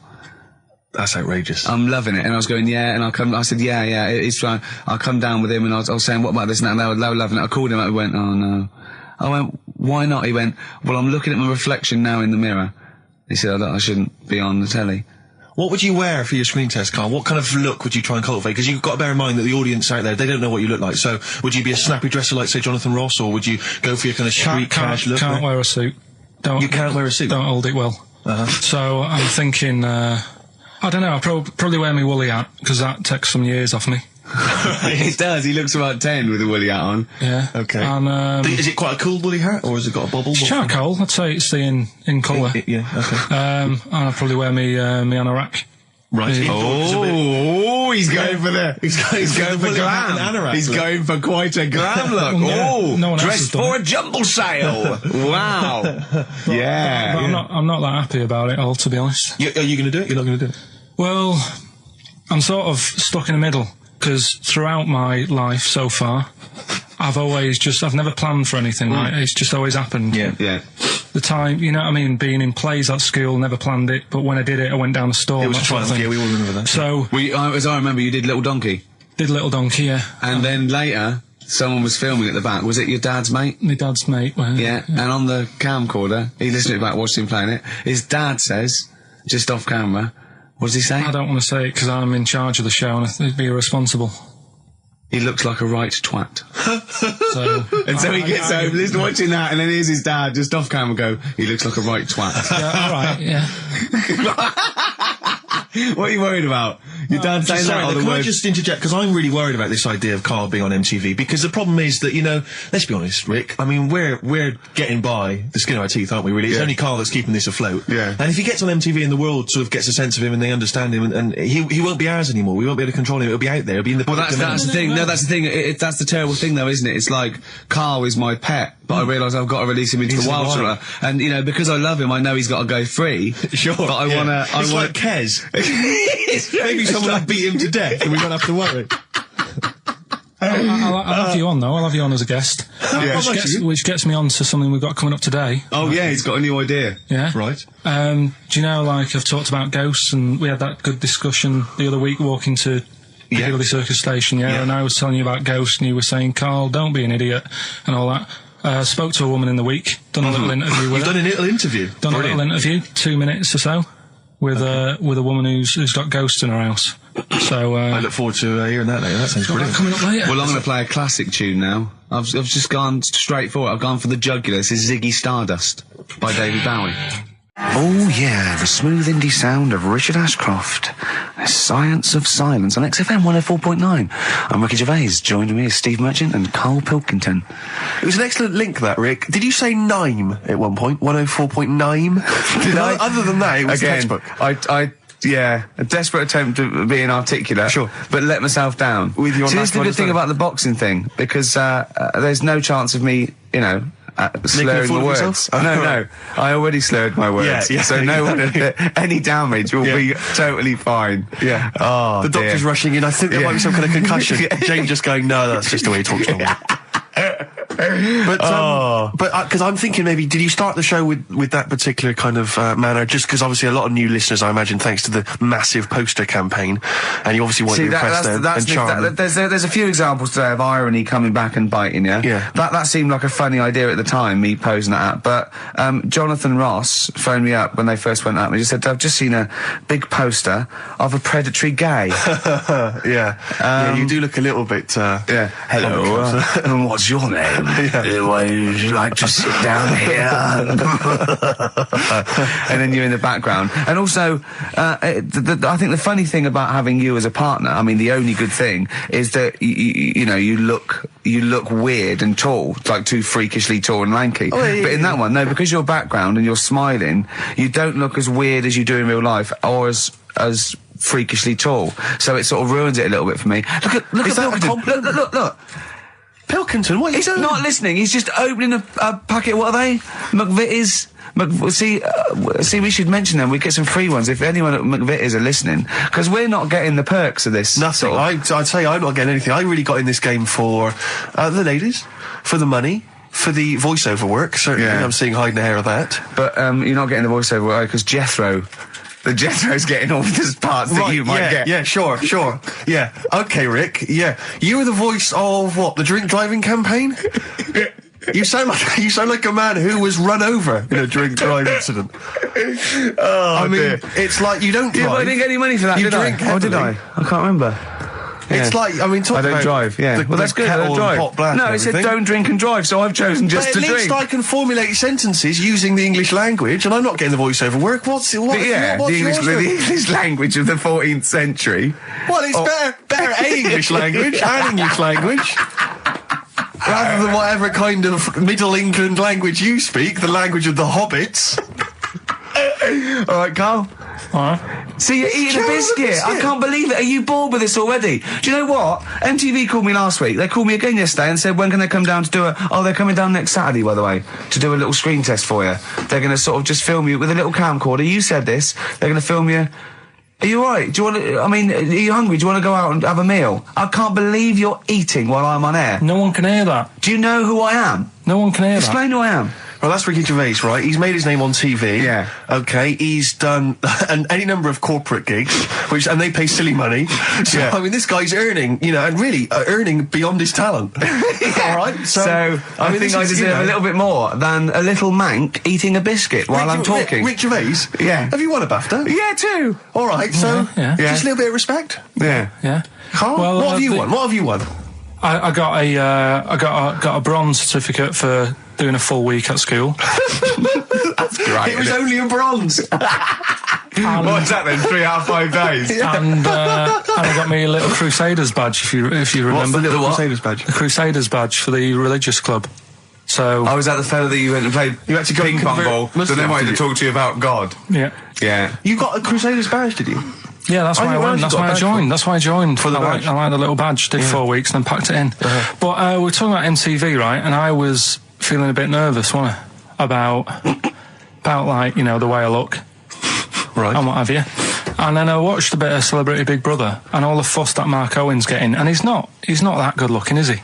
He's a very. I want to be Mark Owen's mate. If anyone who knows Mark Owen or Mark Owen's listening, I want to be his mate. I think he's brilliant. I think he's a nice lad. But what I'm saying is, right, all the girls go mad over him. Yeah. And he's not that good looking, is he? Well, no, he's got. He is in a certain way, isn't he?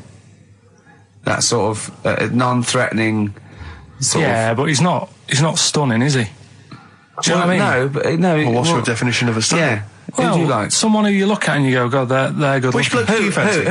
What bloke do you think's attractive then? So if I was into men, Yeah. in fact, you can still say a bloke's a good looker without fancying him. And that. Who do you think is know what I mean? attractive? Probably. I mean, it depends what you're looking for. No, just look. Just look. You think there's different looks as well. Of course, isn't yeah. there? Who would you say was attractive? Who would you say was like stunning in your definition? A good-looking lad. Yeah. Good-looking lad.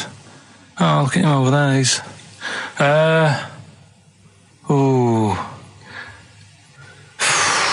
Do you find, Robbie Williams, do you find him attractive? Boy next door, look. No.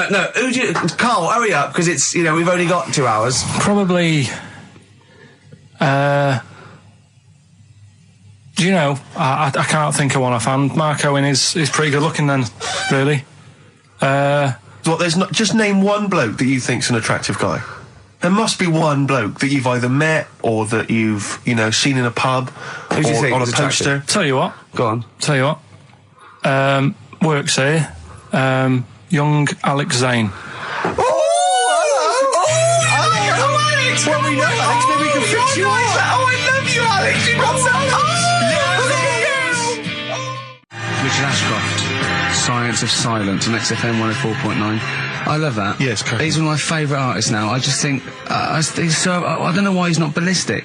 He's got everything. He's like one of our best rock stars. I'm Ricky Gervais. Hello there. You're Steve Merchant. I am indeed. Karl Pilkington over there. Big day today. Really? Yeah, for Karl.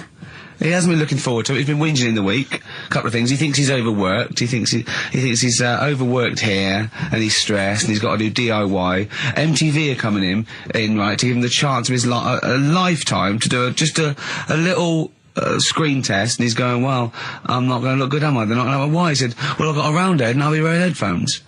And he's not made an effort. He thinks, they'll put him off. He said, they won't even press record. He's got a spot on his head. I mean... You know, also, Carl, you're not looking forward to it. You're not excited about it. It's a great opportunity. Why is it a great opportunity? To get on MTV. No, but It's money for old folk. Yeah, but look what's happened to people like Jeremy Speak, whatever his name is. And all Jeremy that. Speak, yeah. Yeah, and slightly different. Why is it? Well, see, you're making it in the industry, and you've got something to give. He happened to be around when they were filming an airport. Do you see the difference? All right, the other one then, who's on a boat. Same thing, although at least she had a skill. She had a skill, she can sing, Well, it's just... I think it can all go wrong. Do you know what I mean? Well, of course it can. So can sitting in your little room moaning about nothing happening in the world. He wanted to stop educating Ricky because nothing happened. He said, look what happened last week. I scoured the net. He said, all I found was a dog in a car wash and a parrot and a vicar. Right? I'll tell you what, there ain't much more going on this week. Well, you're talking... listen, me and Steve, yesterday, we took a day off to prove you wrong, and we've come up with 2 of the most incredible things I told you about, and they're amazing. So there are things out there, always... But just go for truth. Go for truth and science and discovery. Fact is stranger than fiction. You don't have to revert to sort of like God and ghosts. I know, yeah. Do you know what I mean? But the funny thing is, like... last couple of weeks I've been saying there's not much going on. Yeah. I found out when I was looking that there was a day in 1930, right? It was a Good Friday. There was no news. There was nothing going on. He had to put a music video on or something on the telly because there was nothing going on. Play a record. We're going to play some classic tracks today. This is Debaser. Pixies, Debaser. I was looking forward to playing that. Came and said, Karl, I'll play that. I was looking. He put it on. Lauren just called through and said we played that in the last half hour. Embarrassing. Yeah. So It's really what is the embarrassing. point of having a producer if he doesn't check things out? So, I mean, it's a good track. I mean, I'm sorry if you heard that twice in the last hour. Go on, So what I'm on, going to do go on, is go on. listen to everything all the time. I've been running around. I get in early on a Saturday. You got in about the same time as me. I went out and bought you some biscuits, so you're happy. I put the coffee on. Yeah. I've sorted what prizes we're going to give away. I've been running to the library getting you certain tracks. Yeah. I can't listen all the time. I'm doing my best. Well, I'm not sure it's good enough. I mean, I'm worried when MTV come in, if they've heard this kind of shoddy production, they're going to start to wonder what MTV you're... Is it- play the same songs every 5 Yeah, no, minutes anyway, sorry, are so- you sort of overworked because you were on Zoe Ball show talking? Oh, hello, what's going on here? Well, I thought he was I was in exclusively the- on our show. No, I was in the car. I seem to remember, Rick, he was a nobody Yeah. that got a chance to come on air and talk about that. And So guess now what he he's was getting auditions with MTV? Guess what he was talking about on Zoe's show? Oh, hello. All the jellyfish stuff and all that about Can't getting believe stoned. it. Recycling Yeah. material that you've Yeah. done on this show. I phoned in, right, and I went, stop doing material Zoe's boy. He just hung up on me. That Well, I had a is job to do. Who do you think you are? Your Look, ego has just gone through Hang the on a roof. minute. What? I had a job to do in the week. They asked me to drive the desk for Zoe, right? They didn't say Zoe, talk. Zoe, if she Yes. talks to you, you can't just ignore her. Yes, you can. Well, you Who can't. is she? Who does she think she is? You made a promise to us, a pact, that you were our kind of... Yeah. Monkey. Yeah. What can I do? If someone takes time off, I've got to do it. It's my job. Yeah, but you don't It's have not to your talk. job. You don't have to use... You're the head of production. We've given you this special gig. This is like taking you out weekends. Yeah, And, exactly. you know, if we find out you're getting too much excitement in the week, we'll have to just calm it down. Well, Get another little... that's it now anyway. It was only last week.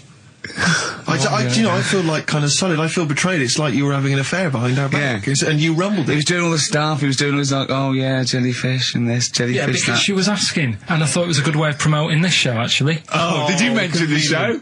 Yeah, I did at some point. Did you? What did you say? I just said more about that on Saturday afternoons. So you talked twice. I only heard you talk once. So you're talking all the time. Well, about 5 times in the week. In the full week, 5 times. Deary Right. me. And one, it was just stuff. You that could they never be did. a monk, could you? Chatting away all the time. Right, what have we got? I blame Ball as well, to be honest. I feel Ball's slightly responsible for it. Yeah. She can't find her own, Gibbon to get on the show. She can't find her own kind of, loser, then don't start stealing ours. Outrageous. Well, coming up, right, Yeah, we've got maybe all- we'll get Fatboy Slim in. Indeed. Next. Yeah. Saturday, if you're listening, Slim, Yeah. come in on the show. What's his name? Ernie or something? What's his name? Norman. Norman. Oh, yeah. Right. Ernie! Yeah. I don't know. that's great, Ernie Ball. Yeah. He wouldn't change Ernie his name. Cook. Ernie Cook, that's it, yeah. That's great. Anyway, Go coming on. up today, we have got Educating Ricky. Right, Yeah. okay. Is this the last one? You've promised it might be. I believe there's a book out that might help me with this feature, so we'll see how it goes. I was thinking of new features in the week. I've got, wanted to come up with, I wanted to do Celebrity Fact Club. Celebrity Fact Club. All right. That's, I've just got to get some celebrities in first before we can kick that off, so maybe in the new year. Ball and Maybe Cook. Zoe Ball, yeah. Ball and Cook. Yeah, Start yeah, off. Maybe, right? And I've also got, Cook and Ball stories. Yeah. That's nice. good one. Cheers. Thanks, Karl. Yeah. Maybe you could sell that to Zoe's show. And I'm also thinking Through the Ricky Hole. Through the Ricky hole, okay. What's that? That's, I'm quite... No, you just got the title again, haven't you? Yeah. Okay, play record. So, Rockbuster's coming up as well. Yeah. Right? Yeah. Eminem, Lose Yourself on XFM 104.9 on Ricky Gervais with me, Steve Merchant. Hello there. But not Karl Pilkington. No, Karl, no. He's no. gone back to Manchester, innit? It's better than London. Yeah. You don't know it. Manchester's better than London. Instead, Claire Sturgis. Claire Sturgis round of applause for Claire, Yeah, thanks. yeah, Yeah, thanks. Yeah, the Yeah. posses. Yeah, I he's will- coming there in sort of the camouflage gear, and is that quite trendy? Is that what the kids Do are you know, wearing it's now? funny. Someone actually mentioned Or that are this you on morning. manoeuvres? Yeah, I am exactly. actually, Yeah. taking time out this morning from what I normally do. Sure. I missed the second half, talking like that, of Celebrity Boot Camp. I don't know what that Coolio. is it? The fella from Milli Vanilli. What, the one that's not dead? Eh? No, the one that killed himself, Steve. Okay. No, I just want to clarify for people. A lot of people don't realise that one of them is dead. Right. I thought it was important to mention it. Actually, yeah, I didn't know. I'll be honest with you, I hadn't thought it through. No. It was a piece of interesting Milli Vanilli trivia that I had, and I wanted to slip it in. It wasn't I could really have found- trivia because it was a question. You went, what? The one Rick, who's not what dead. I'm saying, Rick, is I could have found a more tactful way of bringing up the death of one of Milli Vanilli, because I think there's a lot of people out there now upset. Maybe Actually, yeah, people who didn't know. That's quite a shock. I didn't see. I mean, I should have sat people down. Who died? Vanilli or Millie? I think it was Millie. No, it's Vanilli. I don't know. No, but I didn't know. I'm guessing. Actually, I'm guessing. I'm not confusing Milli Vanilli and Scritti Pilli, because I mean that is a danger. Oh no, you're thinking of the fellow out of Grumple Palumple. He was amazing. He was amazing. It's a great shame that he topped Grumple himself. Palumple, they're not around this. Anyway, cool, we've got some great tunes lined up. We're going to play today our favourite singles. It's a favourite tune, some of which didn't quite make it as singles maybe, but tunes of the year, because obviously Christmas very soon and we'll be away for a short time. And, I think next week we'll be doing our favourite Christmas songs of all time. Yeah, I'm worried we're not going to fill 2 hours with that. I mean, how many times can you play Shakin' Stevens before... Fairy Tale of New York. Yeah, exactly. I mean, that's the only one, isn't it, really? That's the best one. That's the best Christmas song. That one's song good, ever. but obviously there's Joni Mitchell's The River. That starts with a kind of Christmassy feel. Beautiful. I don't think if there's anything else. Not a great deal. The Waitresses, Christmas Wrapping. Is that one? Is that brilliant? Mine. Is that good? Yeah. So this is Christmas. John Lennon. Paul McCartney came out with Simply Having a Wonderful Christmas Time. Christmas time, yeah, exactly. Yeah, but so John's was Happy Christmas War is over. Yeah. Of course it wasn't, but hey, but I mean, at least he wanted to be. He was dreaming of it. He was dreaming of it. Yeah. I mean, and bless him. And to show how much John Lennon's dead as well. I don't know if anyone's... Yeah, no, they do. Oh, yeah, that's just another bit of rock and roll trivia. I like John's protest against war. He stayed in bed for a week. Yeah.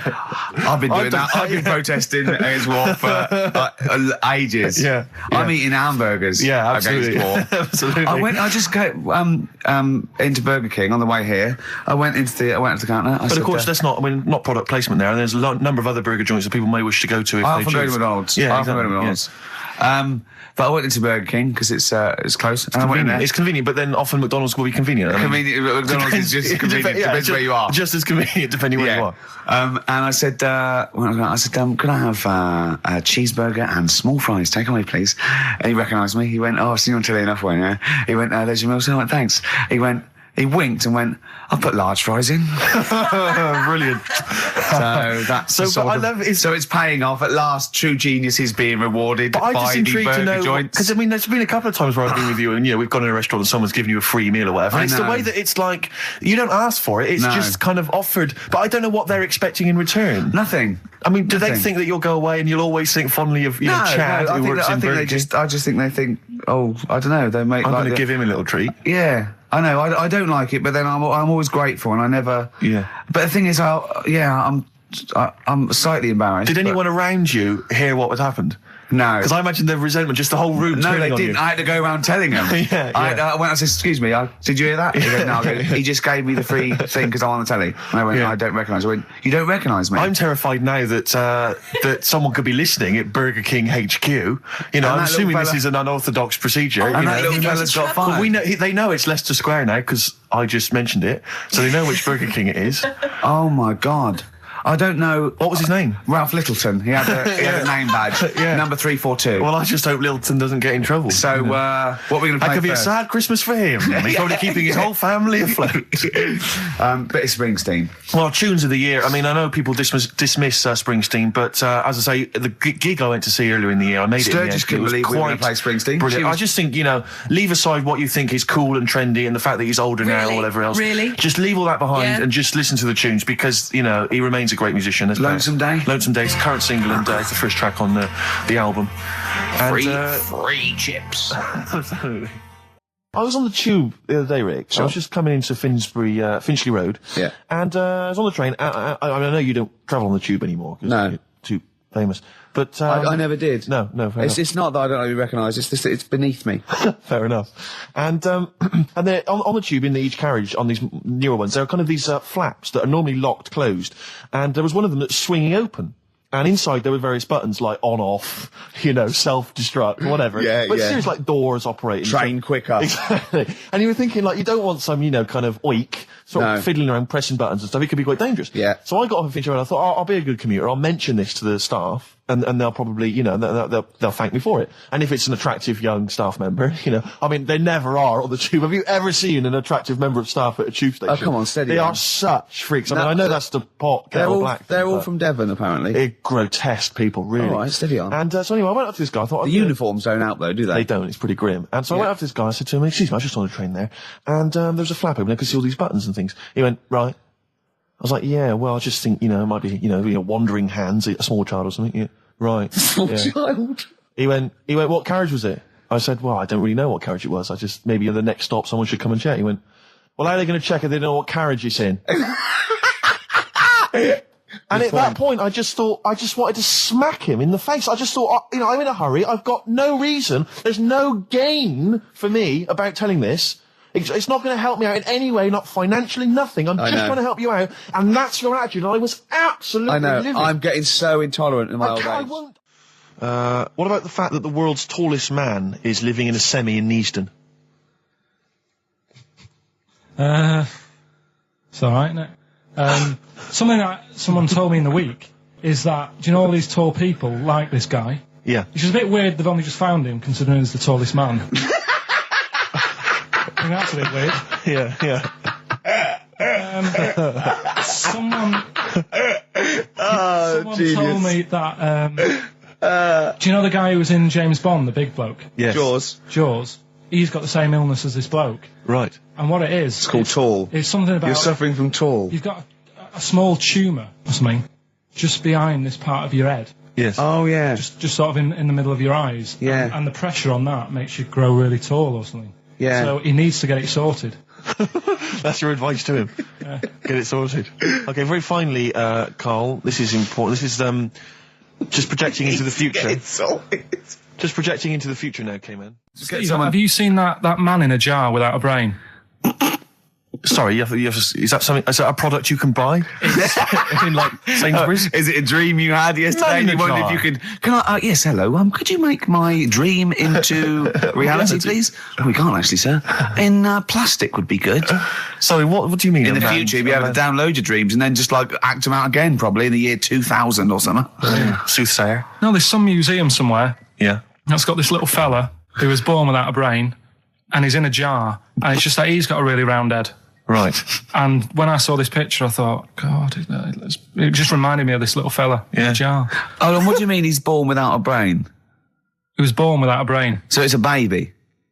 It's not a little fella. Yeah, but it's weird. Do you know the difference? Do you have conversations with like people in prams thinking that fella's little and he doesn't talk much? Yeah. You know, babies aren't like little people. Well, maybe... Well, they are little people, but I mean, they're not very small adults. They're not like midgets. They don't do a job of work, is what we're saying. Yeah. You're very, no. What do you mean? I didn't read about it, I just saw the picture. And This is where you're going wrong, Karl. This is always your mistake. You see the picture, you don't read the little caption. But what do you mean? How did you think- guess at what you think the meaning But how is. did you know he didn't have a brain? He said something like the brainless man.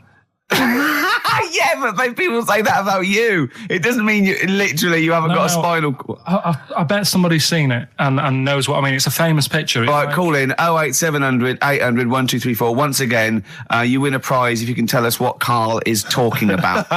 Just in general. It's an ongoing competition. We're trying to find some CDs to anyone who knows what Karl is talking about.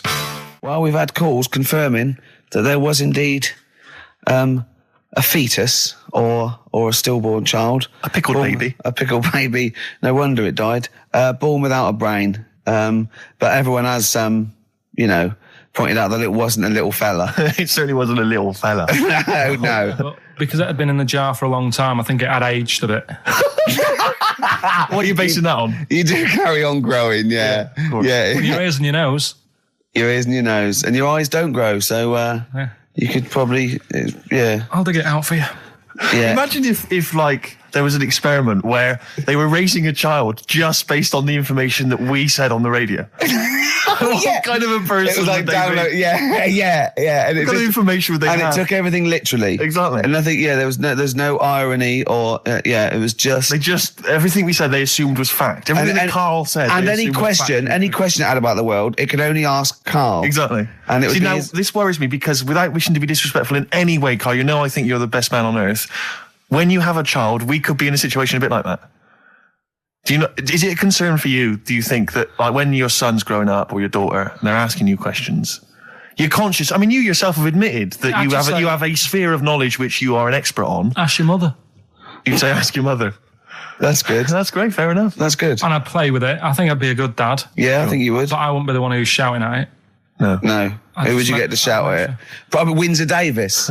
He'd be good, wouldn't he? You horrible little man. No, I'd tell it the rights and wrong. You don't have to be a really bright person to know the rights and wrong in the world. Yeah. No, I think you are bright, Karl. You are. And at what point in their life would you tell them about the evolution of the baguette, which you told us? Or the story of the bee. Yes. That you scored once. Or the two children. Would you ever get them to meet as maybe like that? They could be godparents. The friends you had at school. Yeah. Webbed hands. The big heads and webbed hands. They weren't my friends. That weren't friends. I wish we could track them down. Oh, that'd be great. I imagine they're in a zoo. Oh, wow. Oh, yeah. Two big jars. Park, yeah. 2 big jars. Industrial strength jars. Oh, dear. You're like our little fella in a jar. Yeah. In fact, that's what we should do with you over the 3 months. Keep it in a jar. And we can have it in alternate weeks. Like step parents or whatever. Yeah, that'd be great, wouldn't it? Brilliant. Just you can. Oh, me and Steve will fight for custody. Yeah, it'll be a big jar though. You can put stuff in there. You can have it. It won't be like full of water or vinegar or whatever they do. Or you won't become pickled Karl. No. It'd be like an big air chamber, and you're sat there, and it'd be like a little. What would he be in, an armchair or something? It'd be in an armchair, and we'd have stuff in there, and we'd bring your girlfriend like once a week, and she'd go. No, we put a blanket over the top so we wouldn't, see anything. But like the Big Brother household. Exactly. Yeah. Now, that's a hell of a documentary. Oh, that'd be amazing, wouldn't it? Karl in a jar. But anyway, you're starting to think that we're getting melancholy now that you're just going to sit at home. What are you going to do every Saturday? Dunno. Go shopping. Let's sort out a jar. We've got to do the balloons before then as well. You've got to send you up in a balloon. Maybe we can send you up in a balloon and you come straight down into a big jar. Yeah. And they put a giant cork in straight away. yeah, and there's a big cheer. I'll tell you what we could do. We could set you adrift like Robinson Crusoe set the ball and see where you end up. If you find me, yeah. Oh, you might go to an uninhabited island or something. People are phoning in about anything space now, Rick. Yeah. We asked them to phone in about the jar thing. Switchboard lit up. It's crazy. You asked them to phone in about something sensible, like Che Guevara or the life of Winston Churchill. There's nothing. That is really a demographic sort of snapshot of our fans, our audience. Ask them about a dead baby without a brain. Oh yeah, and they're reaching with their phones. They don't mind what their bill is that much. We ask them for I don't know, great quotes or something from the great philosophers. Nothing. They're just ask looking them at the where phone. to buy meths cheap. Straight on the phone. Oh, do you know? Someone just called in and said it's about putting. He went, "Hello." Karl answers the phones. And I said, "Hello." He went, "Hello." He said, "Yeah, about putting Karl in a big jar." And Karl went, "Go on."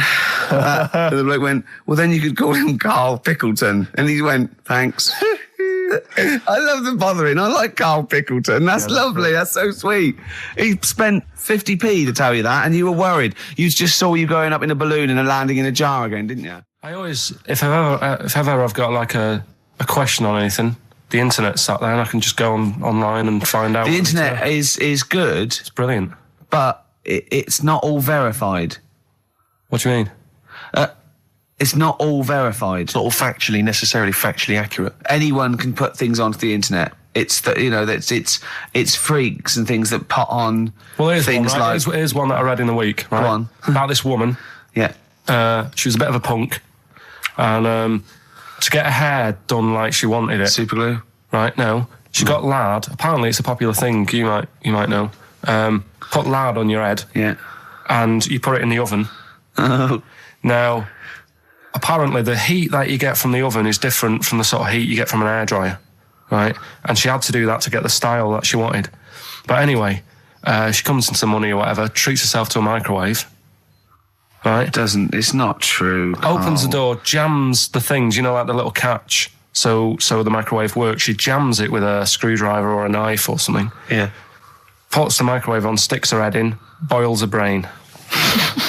Don't be ridiculous. Right? Well, why is that ridiculous? Boils her brain. She boiled her brain. She boiled her brain. And this is what's good about the internet. I went straight from that, and there was a subject about brains. And do you know that Russell Crowe, when he dies, is giving his brain to charity or something, some sort of some people who can do stuff with it. She gave hers to Pot Noodle. Vesta. Yeah. Oh, That's the boil sort in of a stuff. skull. Yeah. It's not true. It's no. not true, Carl. It's the same as the woman who put her poodle in the microwave, isn't it? And all It's that. just urban myths. They're urban myths. But again, where does it start? Someone made it up yeah. for a laugh. They're just too convenient urban myths. Everyone's you can tell an urban myth's not true because it's always this happened to a mate of mine, and when you say what happened then, they go, don't know, that was it. Was it? Was that it? Was it? Someone boiled a brain and that was it. There was no more story. Well, Were there any dates, locations, times? I think it was in Belgium. There's that one that a bloke, right, was going to get a phone call at 4:00 to find out if his business was, okay, right? And if he didn't get the phone call, he knew he was broke, destitute. So dead on 4:00, the phone didn't ring. So he went up to the roof, his office, and he jumped off to commit suicide. And as he was passing his window, the phone was ringing. Oh, no. Carl, it didn't happen. Didn't happen. Think it through. Think it through. Who told that story? Who told that story? As he hit the pavement at 120 miles an hour. He's the only person who could have known that series of incidents. Also, why didn't And he he's wait? dead. As his life's at stake, why didn't he wait till 5 past? I said, I'm going to give it 5 minutes just in Just case. in case the lines are busy. Yeah. And what sort of bloke goes out, I'll call you at 4, okay, if your business... Well, call me anyway. No. If I don't call exactly 4, then, you commit suicide. Commit suicide. I would, because if I don't call at 4, that's the end of it. Well, call me anyway. No, that's not the way I work. Why can't you just call me and tell me the other way? Well, I'm telling you how I do it.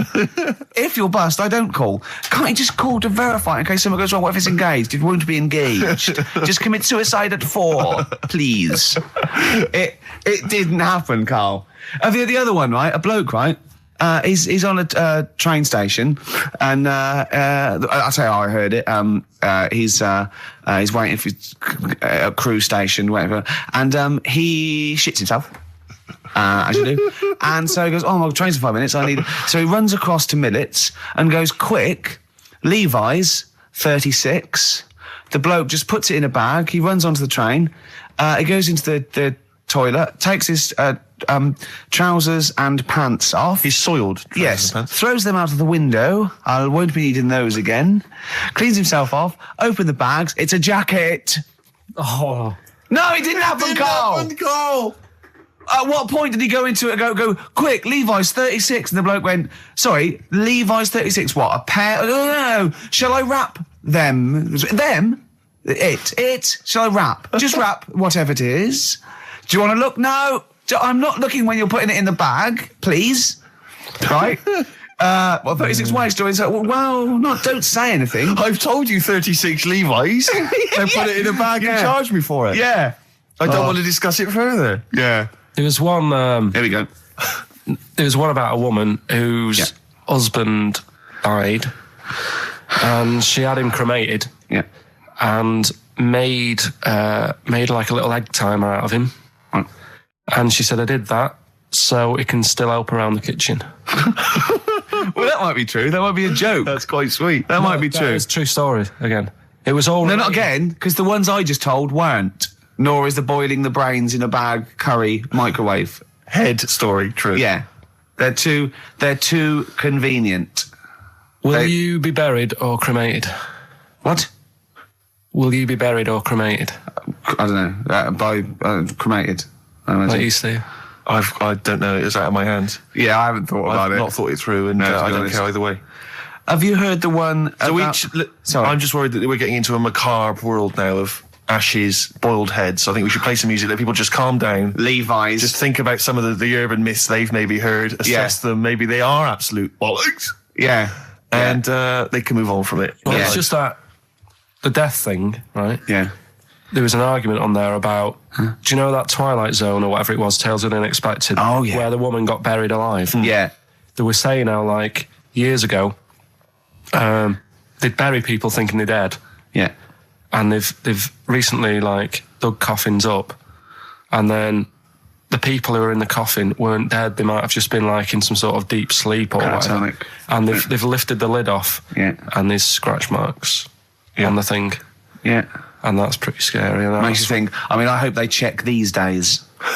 That's all. Karl, you went to Habitat this week, didn't you? You're not going to believe this, Steve. Go on. He told me this morning. No. Well. Do you know I tell you about those lads at school with big heads? Sure, yeah, the big head lads, yeah. Right. And the web feet. Yeah, webbed hands. Webbed hands, was it? They weren't there, were they? They weren't there, but do you know, like, Ricky was always saying, oh, they don't exist, they only went to your school, you know, la la la. It was in Habitat, there was only one sat on a sofa. Not one of the lads, but one of the... big-headed lad? A big-headed lad.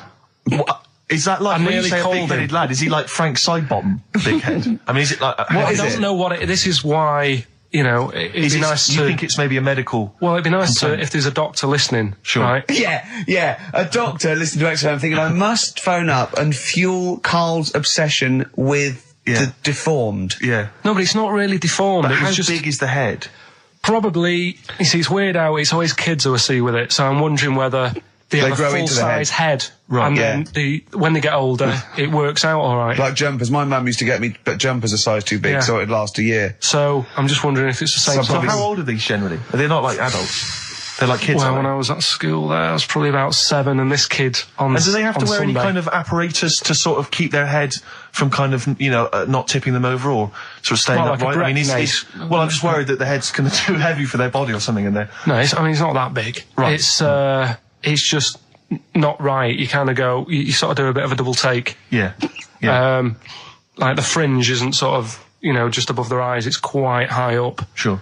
That sickens you, obviously. And is it something that repulses you slightly? Do you get No, that'd be cruel. No, sure. But, you know. But it's not cruel to discuss it on the radio. Well, it happens, doesn't it? Sure. You know what I mean? Yeah. So, and I'd just like to know what it is. If it's like a water on the head type thing. Water on the head type thing. Like water on the knee. Yeah. But on the head. On the head. But, if anyone knows what it is. Yeah. People with big heads. Yeah, it'd be... and it's... Yeah, okay. It'd be good. Good information. So, what time... How are we doing? You sure it wasn't perspective? You sure he wasn't sort of leaning forward and he was really tall? So the top of the head looked quite big, but then it went to a little body, but really his body was a lot further away. No, big head. Yeah. Just a big head. Rest of his body, fine. Face, okay, everything's normal. You weren't looking at him in a kettle. If you wore a hat, it'd be alright, but... What do you mean if you wore a hat, he'd be alright? You'd probably just think, oh, it's a big hat or something. Yeah, well, what sort of hat? So you'd wear like a 10-gallon hat? Yeah, that would go down onto his shoulders with 2 eyes cut in it. Yeah, like something from the Ant Hill mob.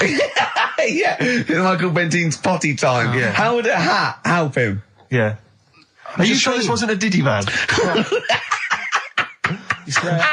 I'm not being mean, I just want to know what it is. No. Okay. Right. But if you are a doctor listening and you want to use your kind of free Saturday... Not the doctor who phoned the bloke in America and said, where do I get blood from? Sure. Not that doctor, because I assume he's been struck off now. Sure, give us a call and sort out the whole big head conundrum. What's the number?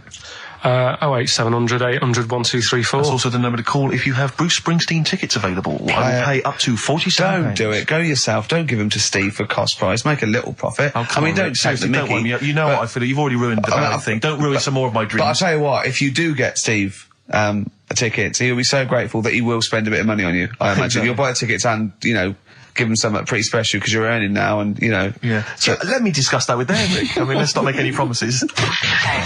Well, what was that thing you told me the other day as well? I'm talking about it. People have been phoning up about this. I don't think we should talk about conditions of the mind and brain. Well, that woman's put you right. Yeah, shown us it's hydrocephalus. It could be, and all it is that it's totally curable and normal life. What they do is it's a baby born with sort of water on the brain, and it comes out. Must hurt a bit in childbirth, and then they just drain it off. It's just full of water. I tell you what. What? You've just reminded me. What? Weird stuff going on in the world. But it was from a baby, wasn't it? Maybe it was a baby. Maybe it was a baby, but it had water on it, everything. Well, listen, right, this was a kid with a big head, as far as I'm concerned. He wasn't a baby. But we know what he's got, everything's sorted. But other things, right, that are weird in the world, yeah, do you know, you're Karl. always like, you're going on about, there's no ghosts and stuff. Yeah. Right? How do you answer this one? Yeah. Someone here who I work with, right, I'm not going to say the house, it doesn't matter, but they were eating, space cake, right? What do you mean by that, Karl? Explain. What's a space cake? For people who... It's some sort of druggy cake, isn't it? Yeah. Right? A dope brownie or whatever, yeah. Right. So something with cannabis in it, is that what you're saying? I think it's something stronger than that, isn't it? I don't know. But anyway, he was having this space cake. And you better give me the name now, Carl, because I've got to report him. no, listen. It's only, no. It really doesn't matter. No. Is he Sturgis? Was it Claire Sturgis? Yeah, She let's say wouldn't it bother. is. She's gone on the hardest. She doesn't Sure, bother with yeah, those. she's just doesn't do anything to her straight now. to the vein, yeah. So listen, right? So he's at a party, right, Yeah. with his mates, and they're listening to the Star Sailor album, right? Right. And he's sat there, and he's had some of this cake, Right. and he's listening to the album, and his mate's sat across the way talking to someone else, right? That's weird.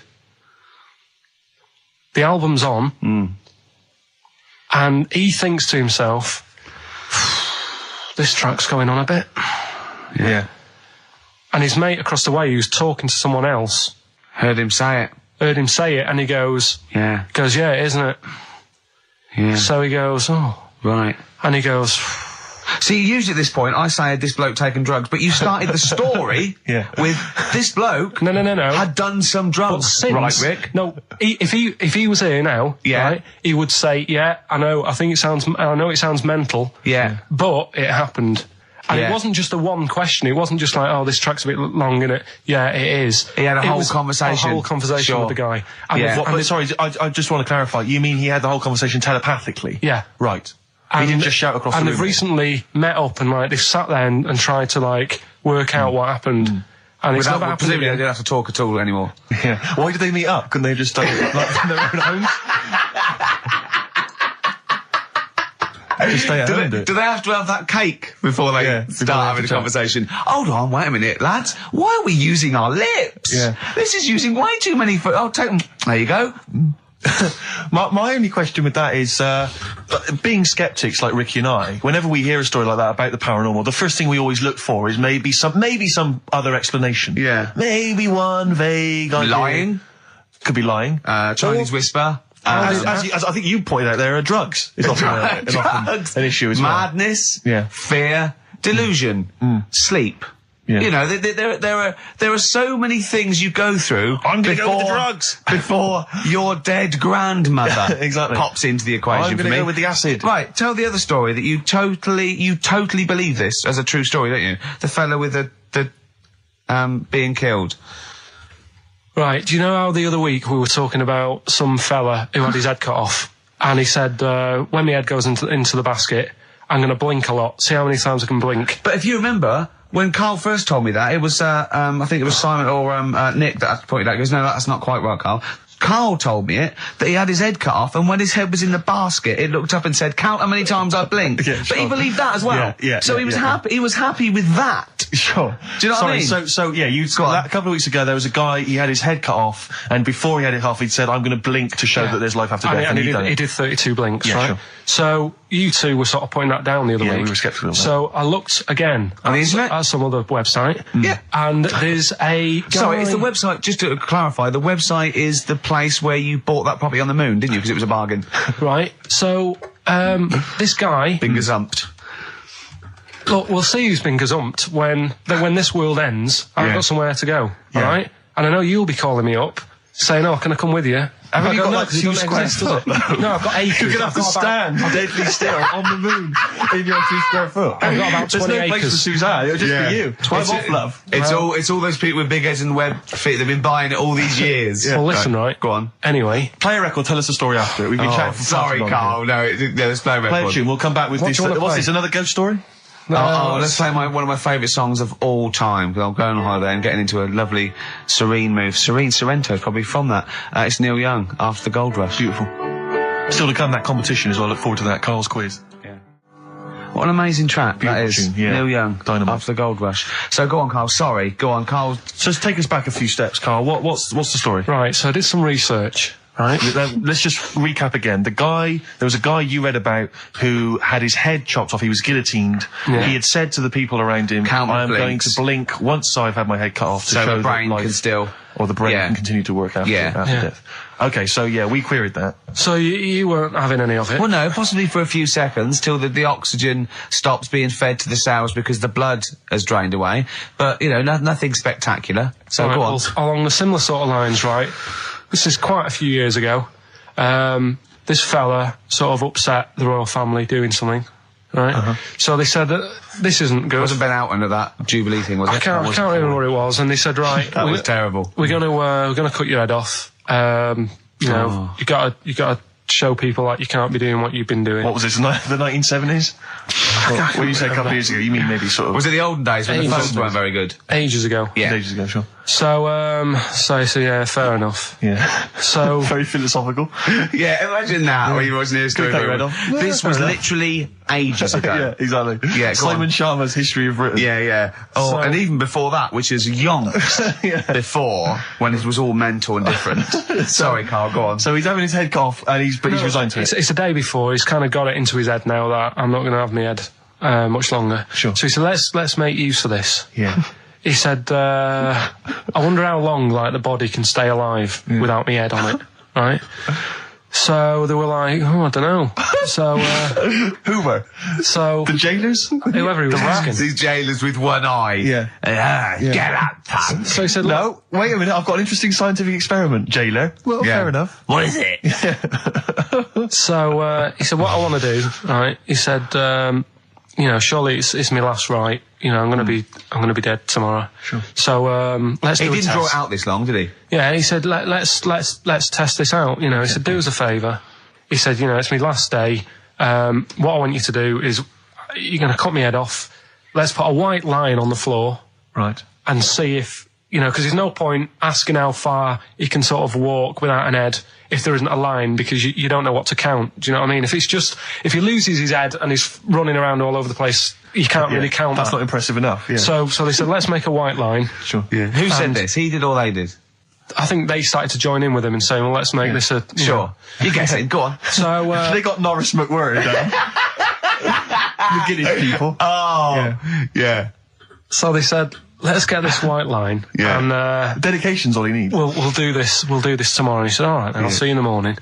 So we go- I'll see you in the morning. Night, night, sleep tight. Bye-bye. I love the fact that Karl knows exactly what was said. Oh, that's beautiful. Yeah, he doesn't know the story or what order it is in or when but it he knows was. exactly what or was who said said. what, but he knows the introduction. All right then, see you in the morning. Bye, little kissy, kissy, kissy. Oh, I'm not like that. Oh, you joker. Don't let the bed bugs bite. Yeah, anyway.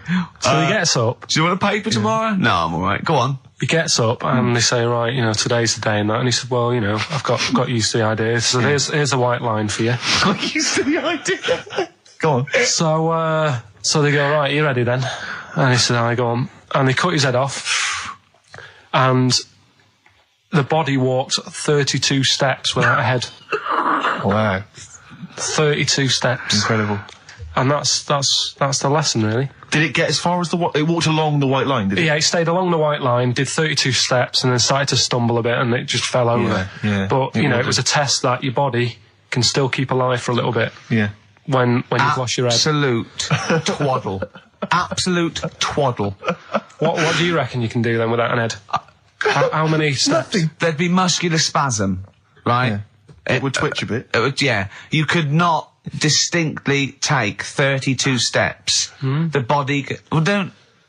Yeah. Is the doctor still on the line? Yeah. The fella that bought 6 parrots. Yeah. And, you know, you could Incredible. have got 32 steps. Right, so A you don't beheaded believe man that. doing a bit of line dancing. Right, you don't believe that, but something that you do believe that a cockroach can live a week without an head. It can. Slightly different kettle of fish there. Why? Wow, insect to human is what I'm thinking. Yeah, that but difference. There's not that much difference in Well, of some course there insects. is. Do you know that a snake has a heart and lungs and kidneys and stuff? Go on. No, well, I'm just saying. So? You're making out as if like they're a totally different like being. Species. I am making that up. I mean, call me Rick, old-fashioned. Do you know what you're talking about, mate? I don't want you embarrassing yourself, Rick. Yeah, I am suggesting they're totally different beings. Yeah, that is. Yeah. Now, Karl, the cockroach is a very different thing. The interesting there is that it lives It lives without its head. Because a lot of it's on, there's some of them are phototropic, chemotropic, some of them just literally have, irritation and muscle memory. I mean, they do have a central nervous system, but it's very different. So if you lose the head, it bypasses a lot of that anyway. All this is running around. The reason it dies is because it can't take on water. But it's very different to a man, right, having consciousness and then losing that, and the body's still going, no, I think I remember what I was going to do here. Yeah, so I'm going to carefully walk 32 steps along this white line. Imagine you just looking down going, oh, missed a bit. Yeah. Maybe the head was in the corner going, left, left, left, oh, he's now, ooh. Well, let's just put it out. I mean, if anyone listening has maybe had a relative beheaded, maybe in a horrendous car accident, but they got up, maybe they went for a walk, they had a little chat before they passed on. Carl. Get in touch. Carl, you are my favourite being. You are my favourite species. Now, you, Carl, may not be particularly different genetically from a cockroach. You are. Why can cockroaches do that? Why whoever made them went? Let's play a record. Do you know what? When I told him this fact, I send him little facts on text messages just to inflame his, interest. I just sent him a cockroach can live 9 days without its head. He texted back, "What's the point of that?" Yeah. What's the point of They're that? not doing experiments. These cockroaches. It's a boring last week to have. And he went, and on top of all that, you're thirsty. So it's the worst week of your life, isn't it? That week without your head. Play a record. Carl. Competition time next. Oh. Look at his little face. Look at his little face. You've not heard Carl's competition. Oh, we could do without an head. Right, okay, educating Ricky. What have we got? Airy Chinese kid, go on. Right, yeah. This is the, I didn't want to do this. Really? You didn't want to do it? Well, I wanted to give you 3 and I gave you one. It was like the alien man gets a beard or whatever. Yeah. Which was total rubbish, so this one should be better maybe. Hairy Chinese kid. Right, well, we've talked about hairy people in the past. True enough. Haven't we? Yeah. The little kids who grew up in woods and hung around with wolves and that. Yeah, again, you're confusing it. Yeah, they're not, there were some people that were born very hirsute. They were not the people who were brought up with wolves. You just put that together in your Homer Simpson type mind. Right, well, this is like a sort of close to that sort of story. But the weird thing is, right, Chinese people aren't that hairy as a nation. No, seriously, that's a well-known fact. They don't have that much body hair and stuff. Okay. So this little kid who was born over there, he was like covered in stuff. Was he? And it was only his nose that wasn't hairy. The rest of his body was caked in hair, right? And his hair sort of What grew. sort of hair was it? Was thick hair. No, what I mean is, was it sort of like a pony's mane, so he just looked like an Ewok? You know what I mean? Just like hanging down sort of straight, dark hair. In the picture, it looked like it grows from his eyebrow. It grows from his eyebrows quite thick. And then it just goes all the way over his head. You don't think it was just really long eyebrows that he'd done a comb over? No, it was all over his body. It had a picture of like his back and that. Yeah. And had he styled it? Had he styled it at all? Did he have it in a quiff or? No, it was just hanging everywhere. all over him. Yeah. And they were like, this is a bit weird happening in China, where we're not normally that hairy. That was the scientist speaking there. Yeah. And the local press and that were getting him down, calling him Monkey Boy and all this. Oh. And thinking Chinese press. But the doctor, yeah. Oh, they're cruel, aren't they? It's like those game shows. That's Japanese, isn't it? Yeah. That's what. Yeah. And the doctor said, was Carl talking through all that time while we were just like talking to each other then? Because I turned round and I still saw he was talking. Go on. So anyway, the local press came in to see the hairy boy, the monkey boy. And they were like being tight, taking the mickey out of him, and the doctor said, showing him nuts. Said he's only hairy. Said he's a healthy young kid. The only faults he's got is he's got a little bit of eczema and a boil. And he said everybody should just treat him the same, and I think he grew up a healthy kid. Yeah, so that's the that's the end of the story. That's not a story. Why? But I've got nothing. I don't know what to say to that. So someone in China was born slightly hairier than the rest, and he was normal apart from eczema and a boil. That to me isn't a story. But if it is, I've got a million. I mean, it's sort of like bloke from Manchester went a bit bolder than the rest, got a job on radio. He was normal. I mean, that's not a story, is it? So that's educating Ricky. Will we Brilliant. do that next week? That is brilliant. No, I think that was good. I did. I mean, I enjoyed that. I learned something from that. I mean, I want to get. I mean, this is all from one book, is it? Yeah. That's an interesting book. With the, I don't want to dwell on it, but with the hairy Chinese kid, what did they say about that? What was the, I mean, was it once there was born a kid who was slightly more hairy than everyone else? But yeah, it's all right. He only had a boil. Oh, how did they word it? How did this capture your imagination? There was a picture. It was a picture that grabbed me first of all. Yeah. Sure. And it was like, God, what's up with him? And that's when I read it. Did you see the boil and the eczema or just the hair? No, you see, because his face is like, just under his eyes is sort of nice and smooth, and his nose is sticking out, and that's not hairy. But the rest of him, it looked like he had the sort of a balaclava on or something. And then I read on, and it's like, this was a hairy kid in China. Yeah. Yeah. So. Yeah. Okay, good. Anything else in there? Because, I mean, I like that. We'll do more of that next week. How is that alongside, hanging bacon, alien abduction, a hairy Chinese kid, and a little interesting fact about the derivation of a phrase? What do you mean? He didn't understand a word of that. I knew the word derivation was going to cause problems. I thought derivation shouldn't have come out. I wasn't disputing. He's all smug because he's had a phone call. That was Beck, lost cause. Go on, tell him why you're all smug. Because Adrian just called up. Yeah. After hearing the story about the Chinese kid. Yeah. And he said, yeah, that's true. He said that there was a TV programme on it. Yeah. He had a chromosome defect. Yeah. And it made him hairy. And his mum and dad used to have to shave him. That wasn't in the book. But thinking about it, that's not a good move anyway, is it? Because they say that for women, if you get a few hairs on your top lip, don't shave it because it'll grow back thicker and faster. So they should just let him. They should have just said, well, let's see how bad it gets. But if they went in there straight away if he came out as a baby and a little bit hairy, they should have left it for a little bit. But Adrian called up and said, yeah, he was hairy. He was all but right. we weren't disputing there was a Chinese kid born slightly hairier than the rest. We were disputing the fact that you didn't actually tell us a story. You just told us. And what we are disputing is that man was abducted by aliens for 3 days and grew a beard. Yeah. That's definitely not true. No. We don't know about chewing the fat, but it sounds quite viable. Yeah. You see, the difference is between me and Steve and you is that what we believe isn't random. Oh. Well, anyway, listen, a good friend of ours, Ross Noble, he gave me this picture, Karl, which he's got from a magazine. He loves you. And I have to say, I think this... I was just losing it then. Obviously, it's not going to mean much to the listener. Oh, this is self-indulgent. But it is currently available. I think it's in the current edition of Bizarre magazine, so you might want to buy that. It's not horrible, though, is it? There's a certain grotesqueness about it. Oh, it's a deformed person, isn't it? Well, to a degree, but I think what it's going to do for Karl is give him, I think for you and I, Rick, we're going to see his face. Light up. Lighten up, like opening a wonderful Christmas gift. Oh, you know what? I think I've seen this. Is this the one with the kid with the big head? I'll be honest with you, Karl, it is. Have you seen it already? Yeah. Let me just show it to you again so you can... I haven't seen it. It's like... yeah. We shouldn't be laughing at that. No, but that is like the kid who I went to school with. That is the same.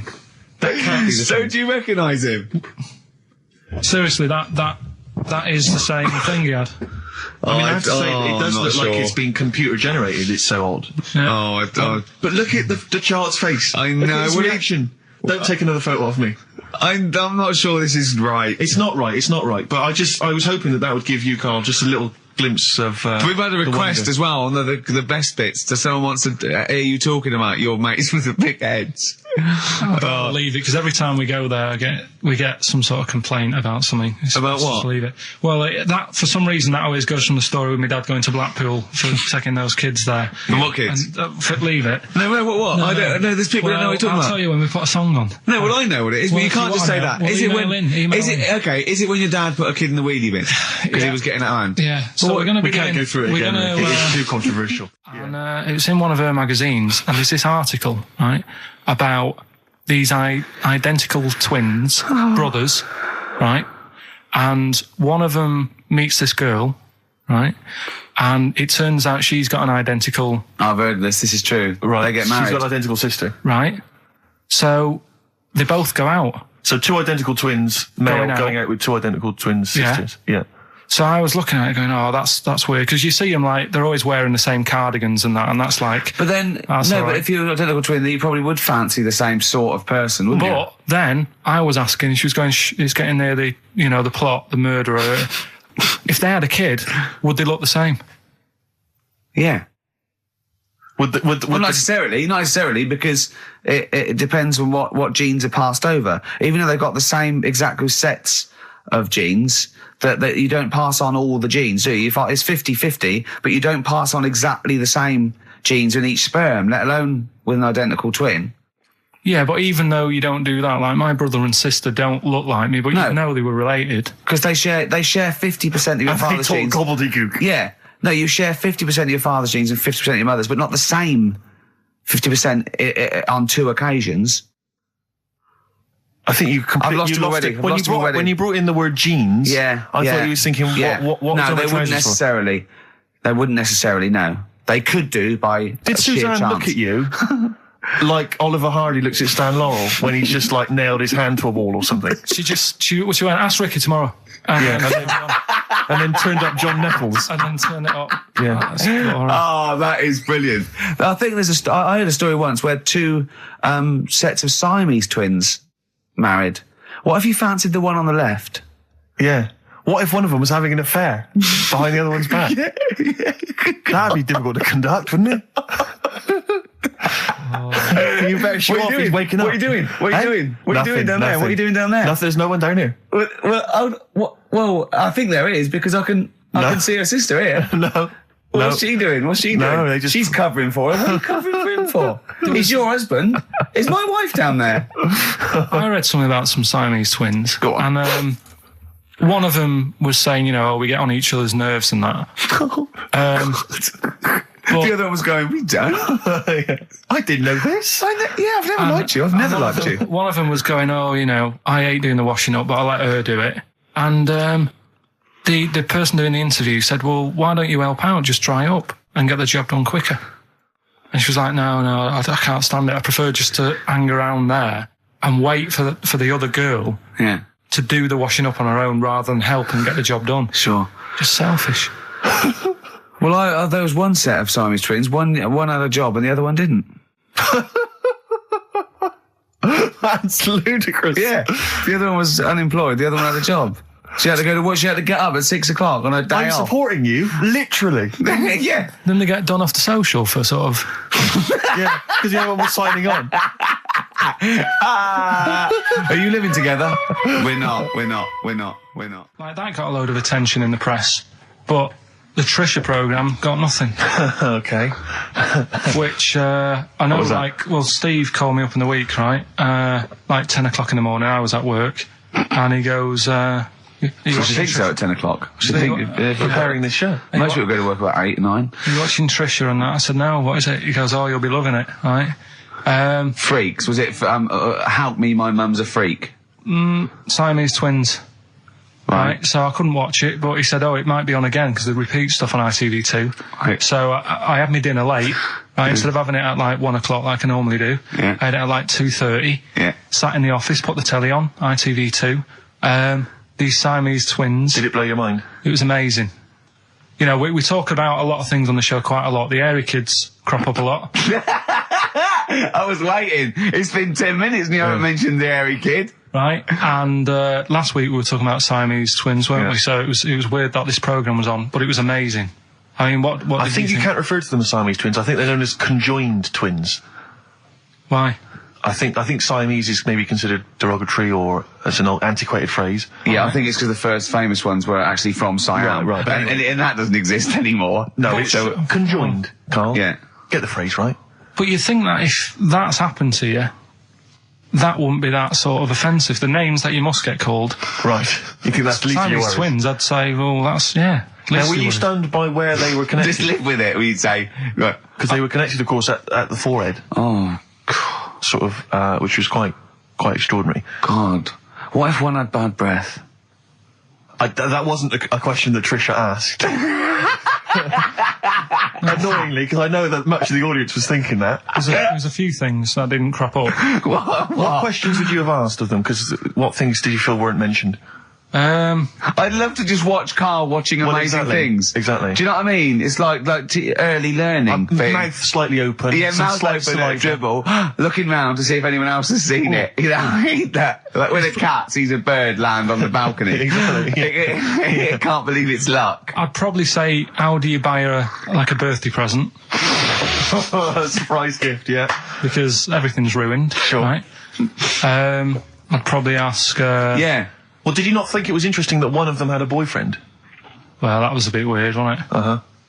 But what was the other thing that I was thinking when I was watching it? Was thinking if one got into crime and that was sent to prison... Right. What would happen? How would you handle that? It's brilliant. It is brilliant. If a chimp could talk. And what was the other one? The other thing was, what did he talk about? Because it's not as if you can say, oh, guess what I did today? Do you know what I mean? Yeah.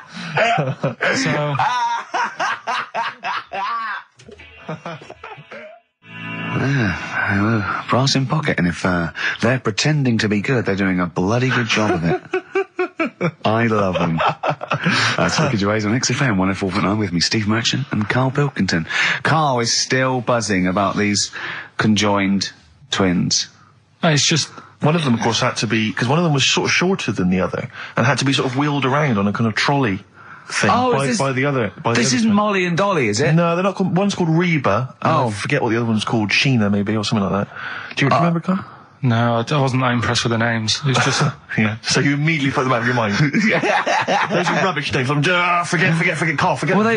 They're gone. Were they British or American? Yeah, American. Oh, because I've seen some American ones on Jerry Bizarrely, Springer. one of them was apparently a country music star. This is Molly and Dolly. Well, they're not called The Molly one that and joined Dolly. at the Oi. The one that joined. But they're not. I think you've made up the Molly and Dolly. No, it was on Jerry Springer. There's a little one that sits on a seat, and the other one carries it round, her around. They're not called Molly and Dolly. There was something like that. They're called. Well, we know that one of them's called Reba, and I forget. And one of them was a country and western singer or something. Yeah, and but she was saying, "Yeah, I've just made a movie.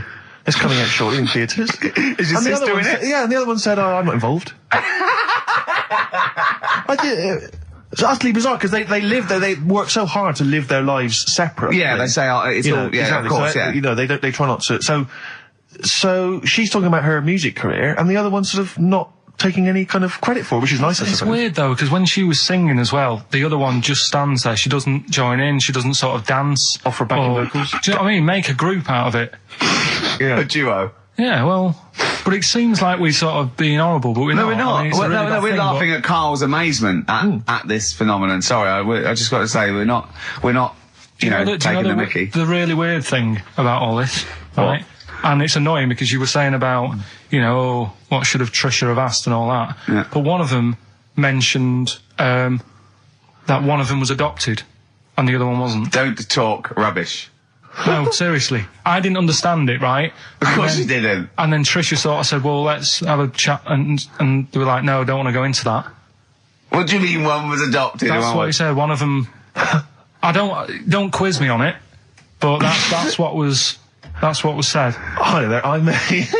Hello there, I'm a multi-millionaire. And I've just seen your orphanage. I'd love to adopt one of your children. You'd like to adopt one? I'd love to adopt a children, because I've got loads from around the world, so I'd love to adopt one. I'd give you $10,000 towards your orphanage. We'll speed it through then, yeah. Okay. We've actually got 2 left. I only need one. I'm only interested in one. Yeah, I don't need any more. They're sisters. I know it would be tragedy to break them up, but I really only need one. Now break it up. There's the rub. You see. Sure. You just need the one. It's $10,000 now. You can have that. I'll sign it now. But I don't want to discuss it further. I'll bring you around. Brilliant. Okay. Ding dong. Hi. Yeah. Brilliant. You brought my kid round. Yeah. There she is. There. That's a joy. Yeah. Okay. Just standing next to a bush. Yeah. Do you want to? Can you bring her out? No. There's nothing behind the bush. So you just want. I just want to be able to walk 360 degrees round her. Do you want her or not? Yes. I can't believe it. What's that little trolley? She's talented. Oh dear. You're talking nonsense, Karl. Well, whatever. Steve, you're out of the room there. Mm-hmm. Karl took a phone call from someone. Okay. He's found a cellmate. Right. Not a soulmate. I think one day they will be cellmates. Yes. Because he's just like, he loves everything Karl loves, and he was telling Karl stuff, and Karl's face was lighting up. Yeah. He's told him of 2 Russian kids in the circus. They're covered in hair, and their mum tells them off because they're covered in fleas. Karl said, see, that annoys me again, innit? They do something else. And the bloke went, yeah, they should just make money out of being hairy. And Karl went, exactly. And he said, have you heard of the three-legged juggler? And the bloke went, no, what's that? He went, that annoys me as well. Because he thinks they shouldn't have done juggling, they should have done football. Do you know what I mean, though, Steve? What do you mean a three-legged juggler? What are you talking He's about? a famous three-legged juggler. Oh, he's mega famous. He's like the Beckham of wherever he's from. But the other day I was looking in, I don't know, Bizarre magazine or something, right? And there was this fella who, he had no arms. So you saw a picture of him, his job was fixing watches, did it with his feet. Go on. Well, it's just, why pick the most hardest job to do when you haven't got any hands? Crush grapes. Or... Do you know what I mean? That annoys me. Oh, crush grapes. Imagine him being told that, and that he comes into the careers advisory where they go, now, what do you want to do, Hargreaves? Make watches? Right, take a look at your arms. Crush grapes, mate. Sorry, you're a grape crusher. Next. Brilliant. Brilliant. I would love you to be a career advisory in some sort of clinic. It'd be brilliant. I like the fact that it annoys you. Here's a man, he's got no arms, he has learned to fix watches with his feet. Yeah. An incredible talent, incredible skill, he's utilising that brilliantly. That's annoying to you. You are angered by it. Right, I'm only being honest. Now, you be honest, right? Your watch is broke, who would you go to? You're in a rush, you need it fixing in a rush. Now, you need some fresh wine.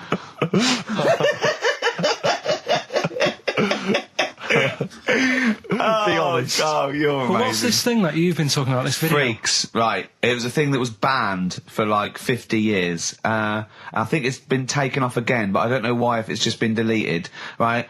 It's a quest. If anyone out there has got a copy of Freaks on DVD or VHS, can Karl borrow it, please? I mean, I almost want to set up a camera to see him watching it. It's absolutely real. They used people in the circus of the time. I think it's the 20s or 30s of the Depression. And there's people, there's coneheads, there's a bearded lady, all genuine. There's a bloke they call the human slug who's got no arms and no legs, Karl. And he's just there, and he rolls a cigarette and lights it with his mouth. I think I've seen his brother, who isn't called the human slug, is called the pillow. Right. How does he make a living? He, Does anyone want to meet Karl for money? Do you know what I mean? Like the annoying thing was, right, there was a picture of him, I was going to put it on I think I've seen his brother. on our website, we put things up like this, right? If you go to ricky.gervais at xfm.co.uk / What? You put things like that on my website? It's nothing to do with me. I want people to know that website is not kept or looked at by me. So, what have you put on there? There's a fella on there who's known as the pillow. And he's, you see, I get a bit worried with things like this, because we're not sort of having a go or anything. It's just things that fascinate me. you. Yeah. And, yeah, it's a guy, it might be the same sort of thing. What's your one I called? bet you used to stare at people with goiters, didn't you, when you were little? In Tesco's. Well, just go to xfm.co.uk / Ricky, it is. What's the worst thing you've ever seen on, like, a human face? You know what it is, and What I is don't it? want to talk about it. I can't remember. Have No. you told me? Yeah. What is it? But go, It's not go the to, elephant lady Go that used to the, yeah. Is it the elephant lady? You talked about that, I know. Yeah, I don't want to talk about it again. Go to the website and see the human pillow.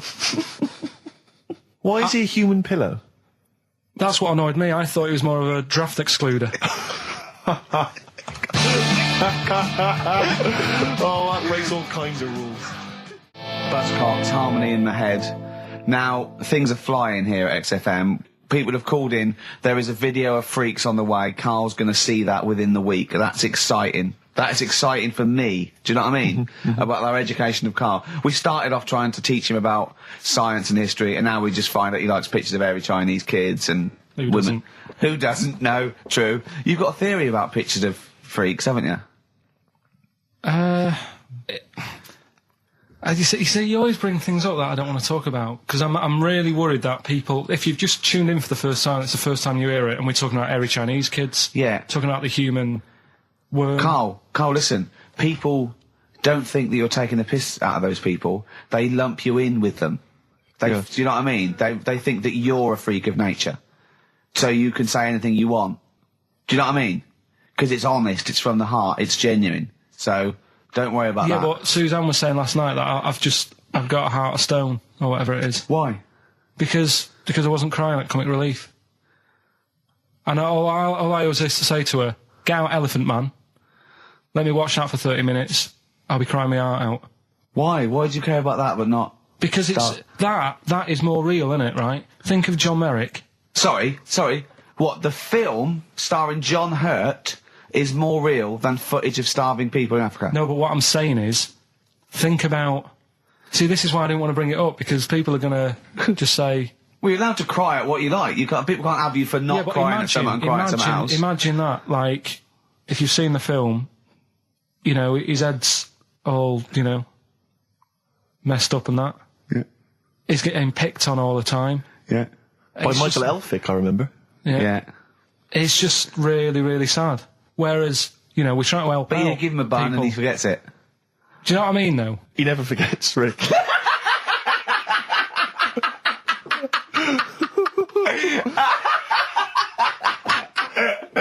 Oh dear. Anyway. Oh God. We're giving away stuff again. Yeah.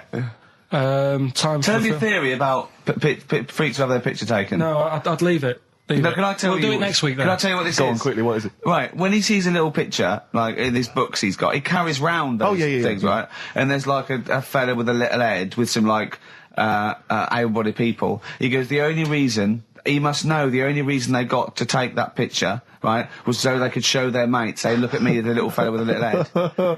That's his theory. Yeah. That every picture of a freak, they're being... Steve, let me describe the picture to you. This little fella with a little head. Right. Playing on the piano. I've seen it. All his family stood around, and mates and that. When have you ever seen a picture of someone playing the piano and everybody wants to be in on it? Doesn't happen. Maybe it was one of those kind of Christmas cards they sent out to everyone. It wasn't. You could see one of them was like in a rush to go away. He was probably planned to go out, and he was like, but they were taking a picture. It's, I'll be in it then before I go out. And it was all... He's out of order. Yeah. If you say, do you know the one I do know the one you mean, yeah. What about the one in the, when you went down to Cornwall, in that little We'll pub? talk about that next week. What, you want to get on, do you? Yeah, right. Right. Now, we got people to send in, a little thing for you last week, didn't we? The film Freaks. You got a few sent in. You watched it, did you? Yeah. Now, I should just point out that the film Freaks, for those that don't know, was a movie that was released, I think, it was originally made in about 1932, something like that, and then it was delayed. It was banned for many years, because it did, in actual fact, feature, for want of a better phrase, real-life freaks. Yeah. Bearded ladies being one of the more kind of familiar ones. There's a guy without arms and legs. There's all sorts. And it was actually it's quite a tender film, isn't it? And actually portrays them as a kind of dysfunctional family. It's not exploitative in that sense, but what do you make of it, Karl? Well, you were watching it for the freaks, weren't you? Yeah. I mean, I wish... It does take a while to get onto it. What do you mean? Well, straight away I was disappointed, right? Because at the start, like, you put it in, it's like, oh, brilliant. Here we go, you know. I said to Suzanne, we'll watch this, we'll have a good night. Yeah. Have a romantic night. That's it, her birthday. Yeah. You've got your gloves, now we're going to watch some freaks. So, put it on, and it starts off, and it's like, you know, the following film, you think, oh, it's like following films rated 15, which means, you know, might contain scenes of violence, bad language, and sex. Yeah. Mention nothing about pinheads. Right. So I thought they missed a trick there. Yeah. Right? So I thought, well, let's go and watch it. And what exactly is a pinhead? Oh, if you've seen it, you'd know. Okay. Right, so not the best thing in it either. So imagine that. Okay, so you're watching it. So sat there, I think, right, something comes on, and the little fella's on there, the little fella we were talking about, the Pillow Man. Right. Is it the best thing in it? Now, what's the Pillow Man again? He's a fella who years ago, he's got no arms and legs. Right. He's just a torso. Just rolls, yeah. And there's a scene where you see him sort of rolling a cigarette up, just using his mouth, and it's like he lights it and stuff. And that's weird. And then what else is on it? Smoking stench of growth. And then there's a little fella on it who is fed up because he looks 5, but he's actually 34. Right. Right. But there's a woman who is 42 and looked 8. So they both had the opposite thing, they were both really fed up. And I kind of thought that shows that, you know, you always want what someone else has got. Sure. Do you know what I mean? Yeah. So in a way, there's a story there in that. No, you described the same there. No. No, it was like... No, they both, you just said, they both looked young, but they are actually both older. No. This was like a little man. Yeah. Who was 35. Who was 35. And looked 8. Yeah. And so did she. No, well, the other way round then. What? So she was an 8-year-old that looked 35? Yeah. Oh, maybe not then. Anyway. No. But that wasn't that weird. I kind of thought it's a slow start on that. Yeah. And then... It's not a difficult film to follow. No. Yeah, but I wasn't really listening to what it's all about, just looking at what they had. And they had like a fella who's running about on just... They had like he was shopping. You know, they had a fella with no legs and he's running about on his hands and sort of got about on a skateboard, talking to someone about it. They said that's how E.T. was done. There's actually a little fella in E.T. Right. Who's just half of, sort of half a body. Is that true? I've no idea. I've never heard that before. Why haven't we heard that before? I've never heard that before. I don't think he would fit in E.T. Because where's the head? He's got no neck, E.T. It's a skinny little thing. There's a human neck couldn't fit in that skinny little neck. Well, you sure it wasn't Kenny Baker up to his old tricks? What are you talking about, Karl? There's a fella with no legs in E.T. In E.T. they had two fellas, right? I think they had a little, a midget fella. Right. Who did it. And then I think he was off sick and they were like, oh, you know, what else are we going to do? So they saw a guy on a skateboard going by. And said, do you fancy some work? Right. And he's done it. I think someone told me. I mean, it might be wrong. Exactly. Yeah, might be wrong. It might be, mightn't it? I mean, you've never been wrong before, so I don't know why you'd be wrong there. So what's the worst thing in it? Now, it's intriguing to me because here's a film called Freaks, featuring real-life freaks, and you're sort of a bit nonplussed by it. Just because it's built up. If you call a video Freaks, you've got to make sure that there's some good stuff on there. Yeah. What were you disappointed about? Was it that? Because there was a few things on it, right? There was a woman who said she was half man, half woman. And it's like, well, you're not, are you? It was just like she had some makeup on. I thought, well, that's rubbish. And then there was a woman who could eat using her feet. That isn't that freaky. Do you know what I mean? She's not hungry, she looks normal. Yeah. And that's when I was thinking, I mean, I'm not being right, Steve. You know I'm not being funny. Oh, here we go. No, but I'm just saying, if that woman wasn't eating and you were sat next to her in that film, yeah, I'd probably be sort of drawn to you more than her. I'm not... I know you hate me saying it, but there's no point sort of pretending.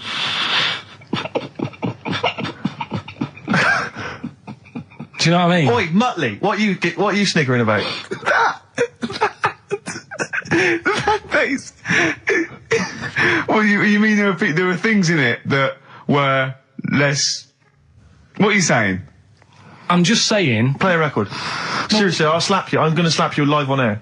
Yeah, but you always get... I'm slapping you live on air, I swear to God. Alright, play a song then. He's playing a song. I'll play the song. Keep the fader up.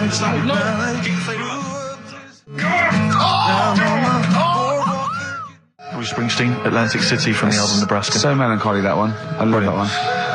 Wow. So Freaks then. All in all, not as amazing as you first hoped. It was built up too much. Do you know what I mean? Really? It's like Is that my fault for getting you excited? I just can't believe it. I hand you this thing on a plate. So I know, and I'm not being out of order, Steve. I'm just being honest. We've always said that about this show. We only talk about stuff, you know. Yeah. You know, being honest and that. Yeah, no, sure. And I've always said the first time I saw you. Sure, no, you've always been honest, You know and I've always been honest with you. I've always said that, you know, you've got the intelligence and insight of a gnat. Yeah, but if I keep quiet, people don't know that. Sure. All right, incredibly they do, Karl, because you look stupid as well. Well, you know. Yeah. No, but Karl was being nice then. You don't. I'm just saying, you're a good bloke, and now I've got to know you. Sure.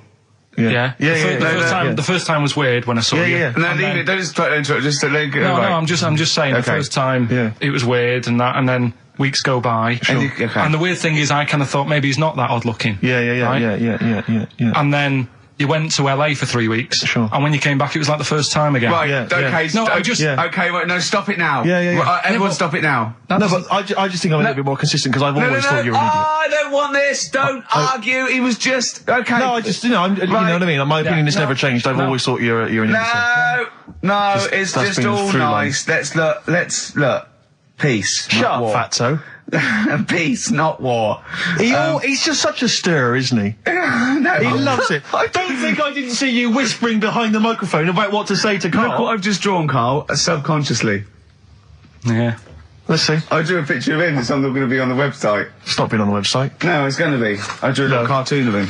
No, not yours. I drew one of Karl. Right, okay. What are we talking about? That was a So, yeah, no, the touchy Freaks thing moment. is over and done with. It was alright if you want to get it out on video. Sure. You know, it's probably worth a look. There's a couple of things on there that get you thinking more, you know, it's like how their life is and stuff, do you know what I mean? How it's affected, and like the little pillow man, or the fella who's got half of his body missing. Yeah. You know, it's stuff like that you think, oh. But what's the one that was disappointing? You said it was a half man, half woman. Yeah, I don't quite understand that one. Do you mean hermaphrodite or half? I can't remember it. Do you mean it was one sort of like it had bits of both? It was just like half a face done in makeup and long hair, then on the other side it had it shaved. I love the idea that you go to this circus and there's people in there that have been sort of persecuted all their life, and they think, well, maybe I can make some money, and then you boo them because they're not freakish enough. I love the idea they go, boo, you're not freakish enough, boo. Oh, you've got bits of legs, boo. Do you know what I mean? Yeah. But there was, I mean, talking about that, you see, why did they join the circus and that? Because there are things they can do. I was telling you in the week that I was reading something on some news website about some sort of Olympic-style games where they're going to see, like, disabled people against able-bodied. Right. Let's be careful here, shall we? No, I'm just saying, though. Okay. Do you know what I mean? So there is other things. It doesn't mean just because you haven't got legs you can't do other stuff. Yeah. And in this race, there's, like, disabled people who are beating able-bodied people. Yeah. I mean, what? Would you go and see that? I don't know. But I mean, it depends. What do you mean? They're beating them? At what? He didn't state what the little races were and that. Little races. Can't help himself. I know, little races. Oh, look, there's the disabled with their little races. Yeah, they're having another little race. Oh, dear. Would you go? Would you go and watch that? Do you remember when Jimmy thought that Paralympics stood for Paraplegic Olympics? The Paralympics? Yeah, it means Parallel Olympics. Yeah. He thought it meant Paraplegic Olympics. That would be a good site, wouldn't it? Mainly blow football.